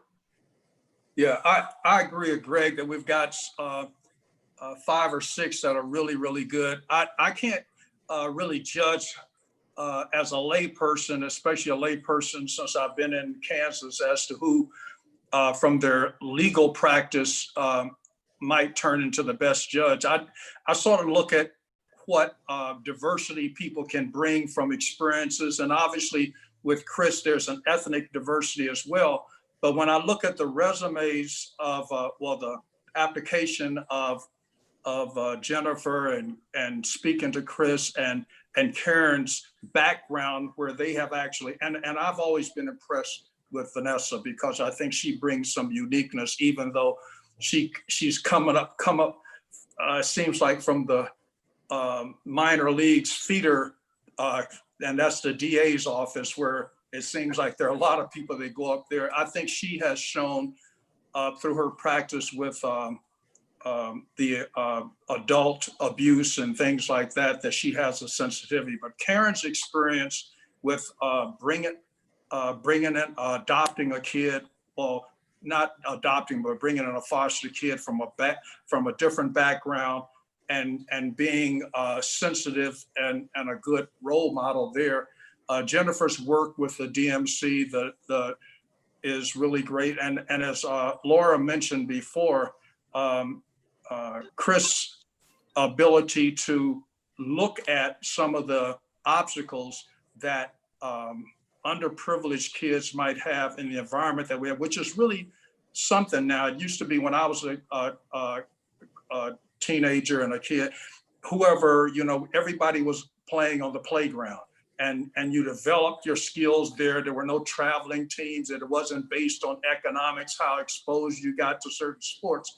And Chris has been able to look at this and address some of these disadvantages. So from the background as a layperson, because all of them are lawyers, I'm looking at who has shown in their commitment in the community to addressing issues with litigants or defendants who might come into their courtroom, having associated with them, who can bring that skill that is so needed to make those folks feel like they are being heard and that they are being, that the court is sensitive to them. So that's my comment on those four. I think those four really bring what I'm looking for as a layperson and with my background. I'm glad to hear, as a layperson, you all mentioned a little bit more about Gary, and I didn't, other than Gary would be a really hard worker, I didn't hear him talk about diversity. I didn't hear him talk about any adversity or struggle that he had gone through. I heard a lot of, his children had scholarships. I feel like he has a little bit of a privileged background, and I didn't hear that breadth of the area that we want to diversify in our court system. He said he would be a hard worker. I think they would all be hard workers. I just didn't see in Gary some of the things that you all had mentioned, just for some of those reasons when I was looking at different candidates. I like some of the diversification of Chris. I'm glad you guys shared that. I also, as a layperson, I found Chris a little bit harder to follow. I didn't hear a lot of passion in his voice. He had good answers, but I didn't hear that passion as I heard from Jennifer and a couple and Vanessa, that just really talked about their heart being in there and some of their work that they had done. Thanks, good comments. Well, I think Chris, the first time he interviewed, came across very hard. I thought he did much better today. Conversely, I think Mike McCulla came across much better in his past interviews than today. And then I would add that as lay people, I listen to everything these lawyers say, and because they see it in a whole different way. But I think as a lay person, you are to evaluate the lawyers and their assessment of things, and especially the questions they ask with regard to the law. And then I think it's really good that we have a balance of lay people who are more intuitive and putting the decision made on the impression of, it doesn't do any good if you know all the law and you have no feelings, but you can't have feelings enough that you don't do anything with the law. So we're there to kind of figure out the balance. Right. I'm not going to make candidates. I'm just going to say that's my general comment. I agree. We've never had such a good list. And I just wanted to say one, or I guess in defense of some of the candidates, and for Stephanie and for Josie, some of these folks have interviewed a couple of different times, and I don't know that they're fully appreciating that there have been some new folk, that that you haven't heard kind of their spiel before.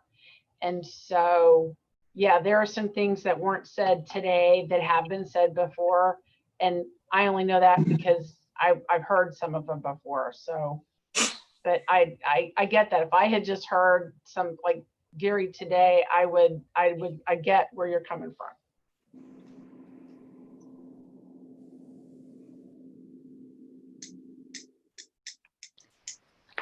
Are we Any ready? other comments?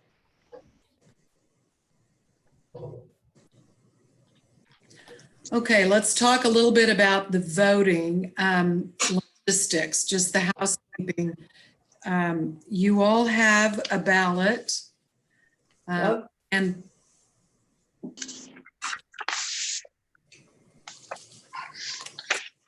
make sure it's marked at the top of the page, ballot number 1.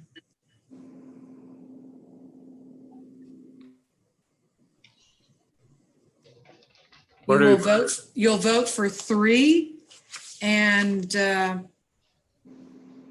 then you will sign it. If you would print your name, because we're in Zoom, I'm going to ask you to take a picture of it with your phone and email it to me. Oh, email or text? Email or text. Well, text is, I'd rather have the email. Okay. I think that's easier to keep. Because I will then forward the email to, What's your email address? it is Wilson E. Wilsone at KSCURTS.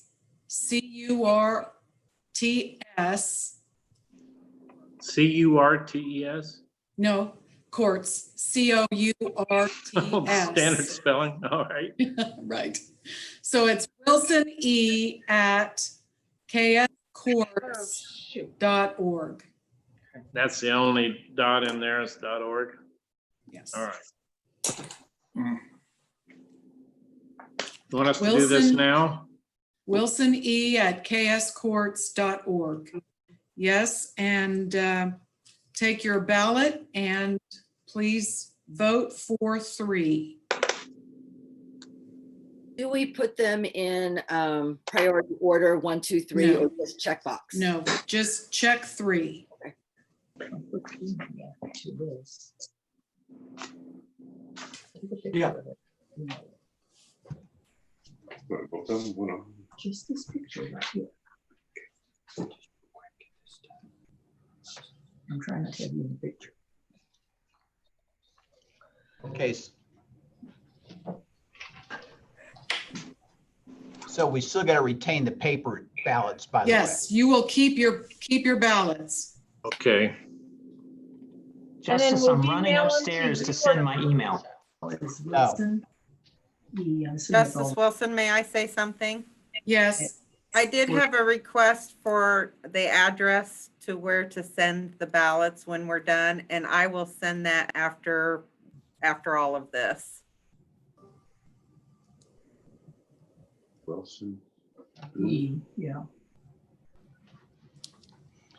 Justice Wilson, could you confirm that you get our ballots? Right. As we get Yes, them? I will. They're coming in hard and fast, so once they slow down. Well, I have Beveridge, McConwell, Moriarty, Griffith, Musel. On here, I'm having trouble getting mine. Getting online, Steve, you said? No, I'm Judge getting the picture with the email. There we go. You can just type it out and send it to her. I'll get it. Here. Do you have mine yet? I do, just came in, Mr. Turner. All right. Then I did it right. Did Reese go through?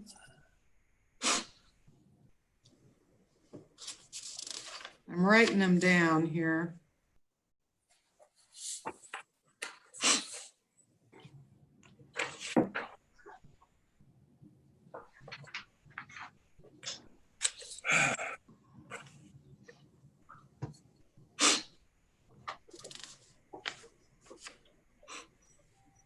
Have you gotten Serva? Hang on, please. Not yet. Yes, just came in. Thank you. Is there an F after courts? Did you say OU? Yes, kscourtsplural.org. Okay, thanks.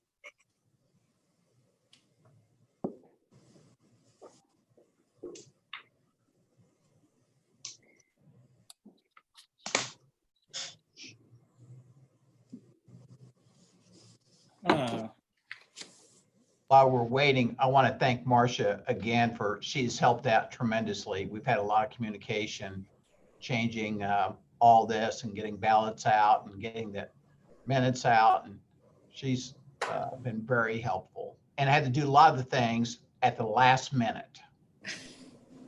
Yes. Who is our secretary? Isn't that how we always do everything, the last minute? Yeah. And you always do a good job as well. Oh, well, thank you. Thank you. It's been wonderful working with everyone. I think I just got mine sent, Marcia, so whoever gets it. Are we, you still I have Steve Tatum's. Hey, all right. Have you received mine, Justice Wilson? This is Stephanie. I have, yes. Okay. More. How about I'm looking for Josie Herrera's and James Griffiths, but you don't need to hurry. I think I just sent it. You already have. And Parisi. I don't have Parisi yet. You said. I sent mine a few minutes ago. Yeah, I thought you had it. I thought you had both his and Parisi's. I think she did. Yeah, mine's not going for a reason. Just a minute. I'm going to do something different. Try sending it again. Josie, if you go to the emails we've sent you, you'll have her email address. You can copy and paste it, and that way you know you get the right one. Right. I have it now. I'm good. And it's okay if it doesn't work. We have another option with the private chat. So don't. Right.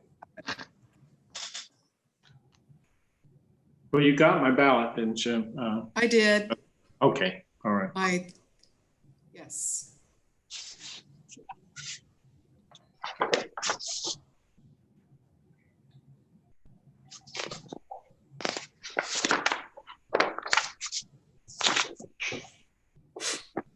As long as you have 14 ballots, we're okay. I don't think she has mine. Marcia, how many viewers do we have? I don't have mine yet either. Oh, you're muted. We're up to 23 now.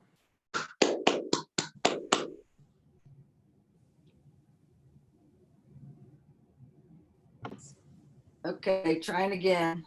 You know, it's interesting. That's more viewers than we've ever had come and actually watch in person. By far.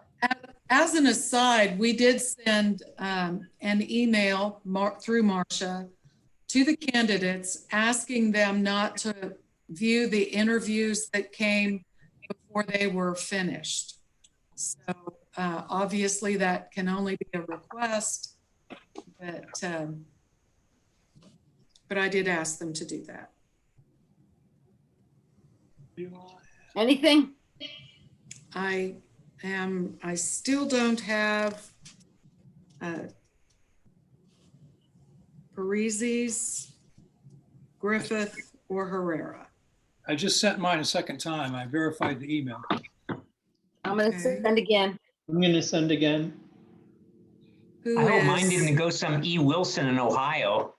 I have John Parisi's. Yeah, success the second time.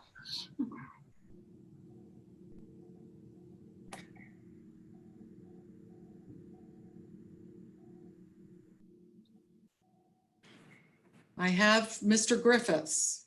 Okay, we got one more. Yes. Tell me when you get mine.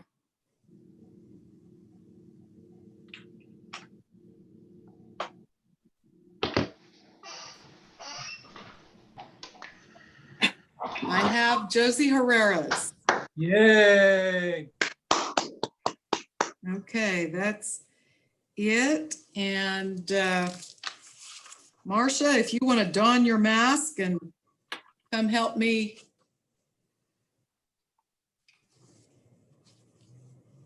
All right, I'm going to don my mask too.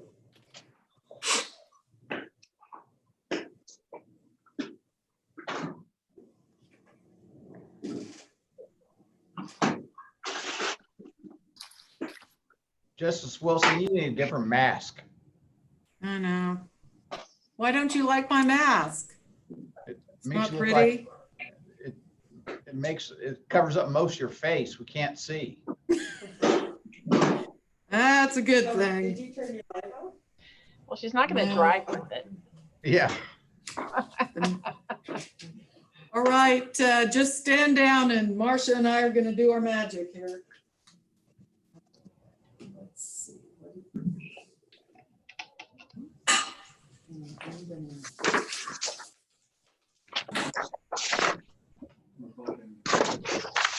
I'm going to do it this way, just so I can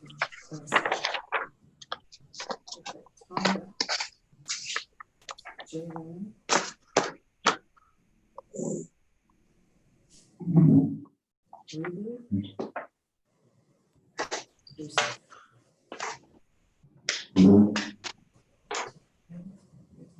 Well, we got some downtime. I've been talking to a couple of attorneys about what they're doing in different jurisdictions on jury trials. And in federal district court in Wichita is having a jury trial the first week or second week in August. And they're going to do their jury selection at Wichita State University in their auditorium. And then I was talking to insurance defense attorney here in Johnson County, and he's got a jury trial set the second week of July, which is kind of early by everybody's standards, in Jackson County. And I think they're going to do their voir dire at UMKC. So some courts are starting up, and it's going to be interesting. Not so much for the attorneys, but what's going to be interesting is see who shows up. There's a lot of people are going to be concerned about being in with a large group of individuals. So I think the question is not going to be if the attorneys are able to perform, it's going to be whether or not we get enough jurors that is a random sample. And when you talk about making sure it's racially neutral, I have a concern that it may not be, because I think we see that COVID-19 may adversely affect Black people more than white, and I think they may stay away for health reasons legitimately, and I have a real concern on that myself. Yeah.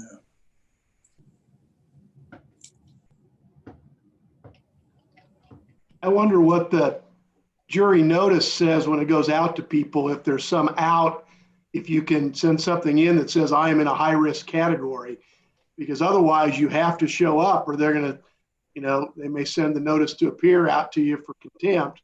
Right. There ought to be at least some kind of out if you're in a high risk category or have legitimate concerns. But it's still, even if you have a high risk, it still changes the metrics of the pool that you have to work with. Absolutely. And I think for criminal cases, that makes a giant difference. But then you've got problems. I was in Shawnee County 10 days ago and had an all-day prelim, which is fine. They made you wear a mask. That's fine. I had mask on. Somebody met you at the door, but then you went to the deputies, and the 3 deputies at the security didn't have masks on. And so at the conclusion of the prelim, I asked the judge, I said, well, if we come out of this in a month or two, jurors aren't going to want to walk in the courthouse and see the first thing they see is the 3 deputies who touched the keys container not wearing masks. You're not going to get people who want to be jurors, and that's not a fair cross-section. And so you've got fight between counties and the state, even within the courthouse. Right. Yep. Now, maybe Governor Kelly's order changed that, because that's, like I said, 10 days ago. Well, just for everyone's information, you may already know this, you can't go into Costco unless you have a mask on. So that's it. That's it. But are the deputies wearing masks in the Johnson County Courthouse? I don't know. I haven't been in the courthouse for months. I see Kevin shaking his head no. I just talked to one of the judges yesterday and they said that the deputy came in to his chambers, his or hers chambers, and deputy was not wearing a mask. Right. When we met with Jennifer, that was a week ago, Tuesday, they were not wearing masks. Right. Yeah, that's all over the country. Well, I think jurors have a legitimate concern on that. Yes. I think it's going to be hard to get jurors anyhow. You have to give them a strong guarantee of ability to be safe, I think. Well, here's the deal. 5 out of every 3 Americans are work by the hour. And then a lot of these folks lost their jobs. So here they come off being unemployed for a long period of time. And now they're back to work and they're called into jury service. And it is a dilemma for them to serve, do their honorable thing and serve their country and serve as a juror, or provide for their family at a time when it's still high risk. So I think that we got to be really careful when we start rolling out the jury trials again, because we got to make sure our jurors can be safe, and we want to make sure we have a really good cross section of everybody and not just the people who are young and healthy coming into the courtroom. And actually, maybe the young and healthy may be wrong now, I guess. Isn't it 18 to 35 that's experiencing the uptick? Yeah. Isn't that you, Kevin? Yeah, I wish. I'm in that, because of my age, I'm in that vulnerable population. Shelter in place, Kevin, shelter in place. Rumor has it the golf tournament's in trouble as far as getting canceled. Oh, no. Yeah. At least as the way the usual format is, right, Rick? Might have to change. I think any format, they're just, the talk is that it may not go this year. We'll find out probably next week.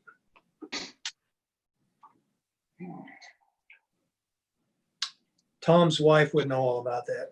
Yeah, we discussed it yesterday. We're trying to figure out the logistics from the golf course's point of view. We can't have 2 people on carts, right? Have to walk. Who would do that? Now, All right, ladies and gentlemen, we have tabulated your votes. And there are 3 candidates with 8 or more votes. Those three candidates are Chris Jaram, Vanessa Rebley, and Jackie Rokusic. Wow. There is one person with 6, one with Give us the 4. vote totals. Pardon me? Can you go down and say their name and have their vote totals? Yes, if you want them, I will. Yeah, so I can put it in the minutes. Okay. Joshua Allen, 0. Jennifer Ashford, 6. Chris Jaram, 8. Michael McCulla, 4. Tel Parrott, 1. Vanessa Rebley, 9. Jacqueline Rokusic, 10. Karen Torline, 3. Gary Willnauer, 1. Okay.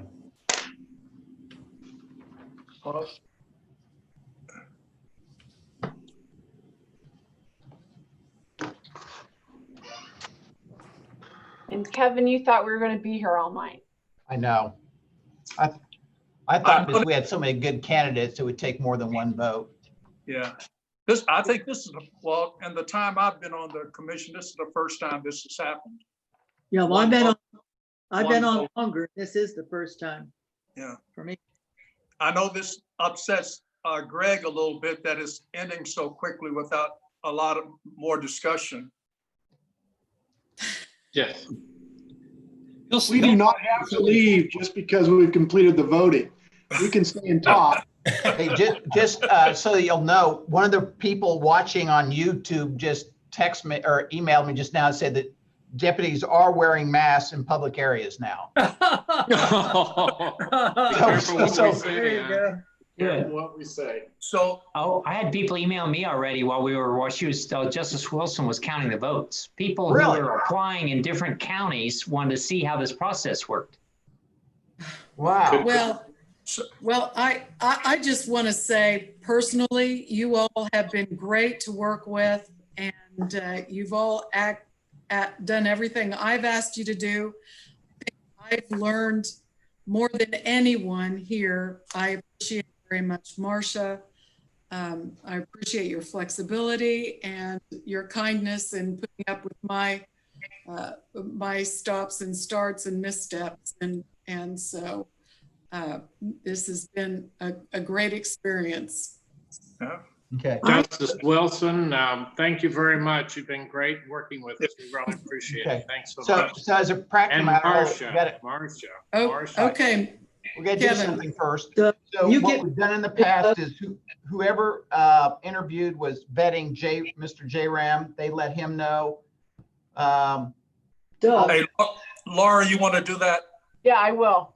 Okay. And I did Vanessa, so I'll call her and Trying to then get muted. to get a hold of Jackie. You don't think they're watching? Yeah, you know what? He might Do be you right. think I should call him? I don't know. I mean, I know that Usually the it's the governor people will, of that course, interviewed call the them. winner, but, pardon me? We in the Usually it's past just have the people that notified. interviewed them, they can call. Okay. Yeah, I have no ownership on that. I just I didn't don't know. want to be, I want to talk. Tom, are you going to call Jackie? Sure, I'll call her. Okay. I'm sure you're right though, Tom. Everybody's watching and Yes. get text messages in a minute. Hey, Ms. Surba, you have a question. I have a couple items of business before we are no longer in our meeting. Is first of all, in the past, we have discussed that once we made this selection and no individual members of this group lobbied the governor in any way, shape, or form for our applicants. And I want to make sure that that's still the way we're doing it. Part of our rules. Sure. Yeah. Isn't that part of the statute? Yeah, that's part of our rules. Okay. Right. Then I have another comment, and that is at the beginning when we were being assigned who we go to, I made a comment about I had already been to see Michael McCulla the last time or some other time, and I would like to make it a process or a procedure. I don't think we have to do anything but agree together that if we have been to someone that we don't go back to interview them again, so that when their name is pulled out, you say, I've been there, because it's really unfair to the judge candidates because they don't get to meet a new member of the group. Mike McCulla saw me twice. And so I think it'd be better to see another member for the applicants in particular. Makes sense. It is something that can be brought up when the assignments are made. Yes, and I if- did object, but everyone overruled me, so that's why I'm bringing it up now. Okay. I had one last quick thing. Those that did not receive 8 votes, are they going to be communicated with by somebody? I will call Tel Parent. I'll call Tel. I'll call Mike McCulla. Well, I'll probably just, as a matter of course, contact all of them. Okay. And just follow up so that they will have communication from my office that they were either selected or not selected. Terrific. That's great. Thank you for that. Thank you for doing that. Thanks, Justice. Sure. Pardon me. Stephanie, do you want to call Gary and I'll call Jennifer? Well, are we doing that, or is Justice Wilson going to contact them? Personally, I think if with her contacting them, then they're not asking us, any of us, what could I have done differently? What could I, was it my interview or something? Well, you're going to get that conversation anyway, whether you call them or not. Meaning they'll contact me? Yes. Yeah. Oh, absolutely. They probably will. They'll want to know how they could do better, what they. Okay, good. Sure. Gary, then, or John. And I think, I think if they talk to Josie, that's one of the things Josie's going to say, I haven't heard any of you before. And so there are things people mentioned that they knew about you that you didn't share today. And so I didn't know that. So I think that's good feedback. So John, And are we free to talk to them if they do contact us and communicate with them? Yes, sure.